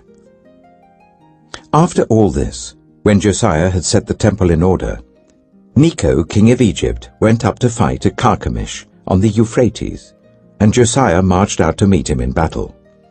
But Necho sent messengers to him, saying, "What quarrel is there, king of Judah, between you and me? It is not you I am attacking at this time, but the house with which I am at war. God has told me to hurry, so stop opposing God who is with me, or he will destroy you." Josiah, however, would not turn away from him, but disguised himself to engage him in battle. He would not listen to what Necho had said at God's command, but went to fight him on the plain of Megiddo. Archers shot King Josiah, and he told his officers, "Take me away, I am badly wounded." So they took him out of his chariot, put him in his other chariot, and brought him to Jerusalem, where he died. He was buried in the tombs of his ancestors, and all Judah and Jerusalem mourned for him. Jeremiah composed laments for Josiah, and to this day all the male and female singers commemorate Josiah in the laments. These became a tradition in Israel, and are written in the laments. The other events of Josiah's reign, and his acts of devotion in accordance with what is written in the law of the Lord, all the events from beginning to end, are written in the book of the kings of Israel and Judah. 2 Chronicles chapter 36.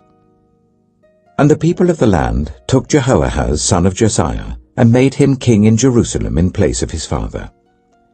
Jehoahaz was 23 years old when he became king, and he reigned in Jerusalem for 3 months.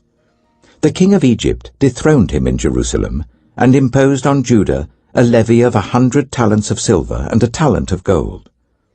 The king of Egypt made Eliakim, a brother of Jehoahaz, king over Judah and Jerusalem, and changed Eliakim's name to Jehoiakim. But Necho took Eliakim's brother Jehoahaz and carried him off to Egypt. Jehoiakim was 25 years old when he became king, and he reigned in Jerusalem for 11 years. He did evil in the eyes of the Lord his God. Nebuchadnezzar, king of Babylon, attacked him and bound him with bronze shackles to take him to Babylon. Nebuchadnezzar also took to Babylon articles from the temple of the Lord and put them in his temple there. The other events of Jehoiakim's reign, the detestable things he did, and all that was found against him, are written in the book of the kings of Israel and Judah. And Jehoiakim, his son, succeeded him as king. Jehoiakim was 18 years old when he became king, and he reigned in Jerusalem for 3 months and 10 days. He did evil in the eyes of the Lord. In the spring, King Nebuchadnezzar sent for him and brought him to Babylon, together with articles of value from the temple of the Lord.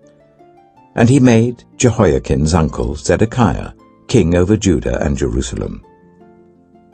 Zedekiah was 21 years old when he became king, and he reigned in Jerusalem for 11 years.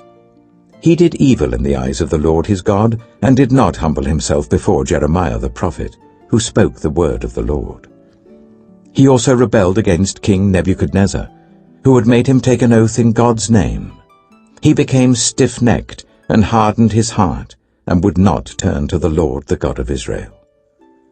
Furthermore, all the leaders of the priests and the people became more and more unfaithful, following all the detestable practices of the nations and defiling the temple of the Lord, which he had consecrated in Jerusalem. The Lord, the God of their ancestors, sent word to them through his messengers again and again, because he had pity on his people and on his dwelling place. But they mocked God's messengers, despised his words, and scoffed at his prophets until the wrath of the Lord was aroused against his people, and there was no remedy. He brought up against them the king of the Babylonians, who killed their young men with the sword in the sanctuary, and did not spare young men or young women, the elderly or the infirm.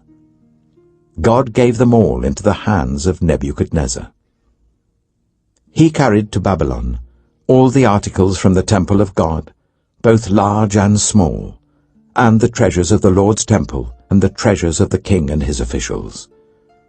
They set fire to God's temple and broke down the wall of Jerusalem.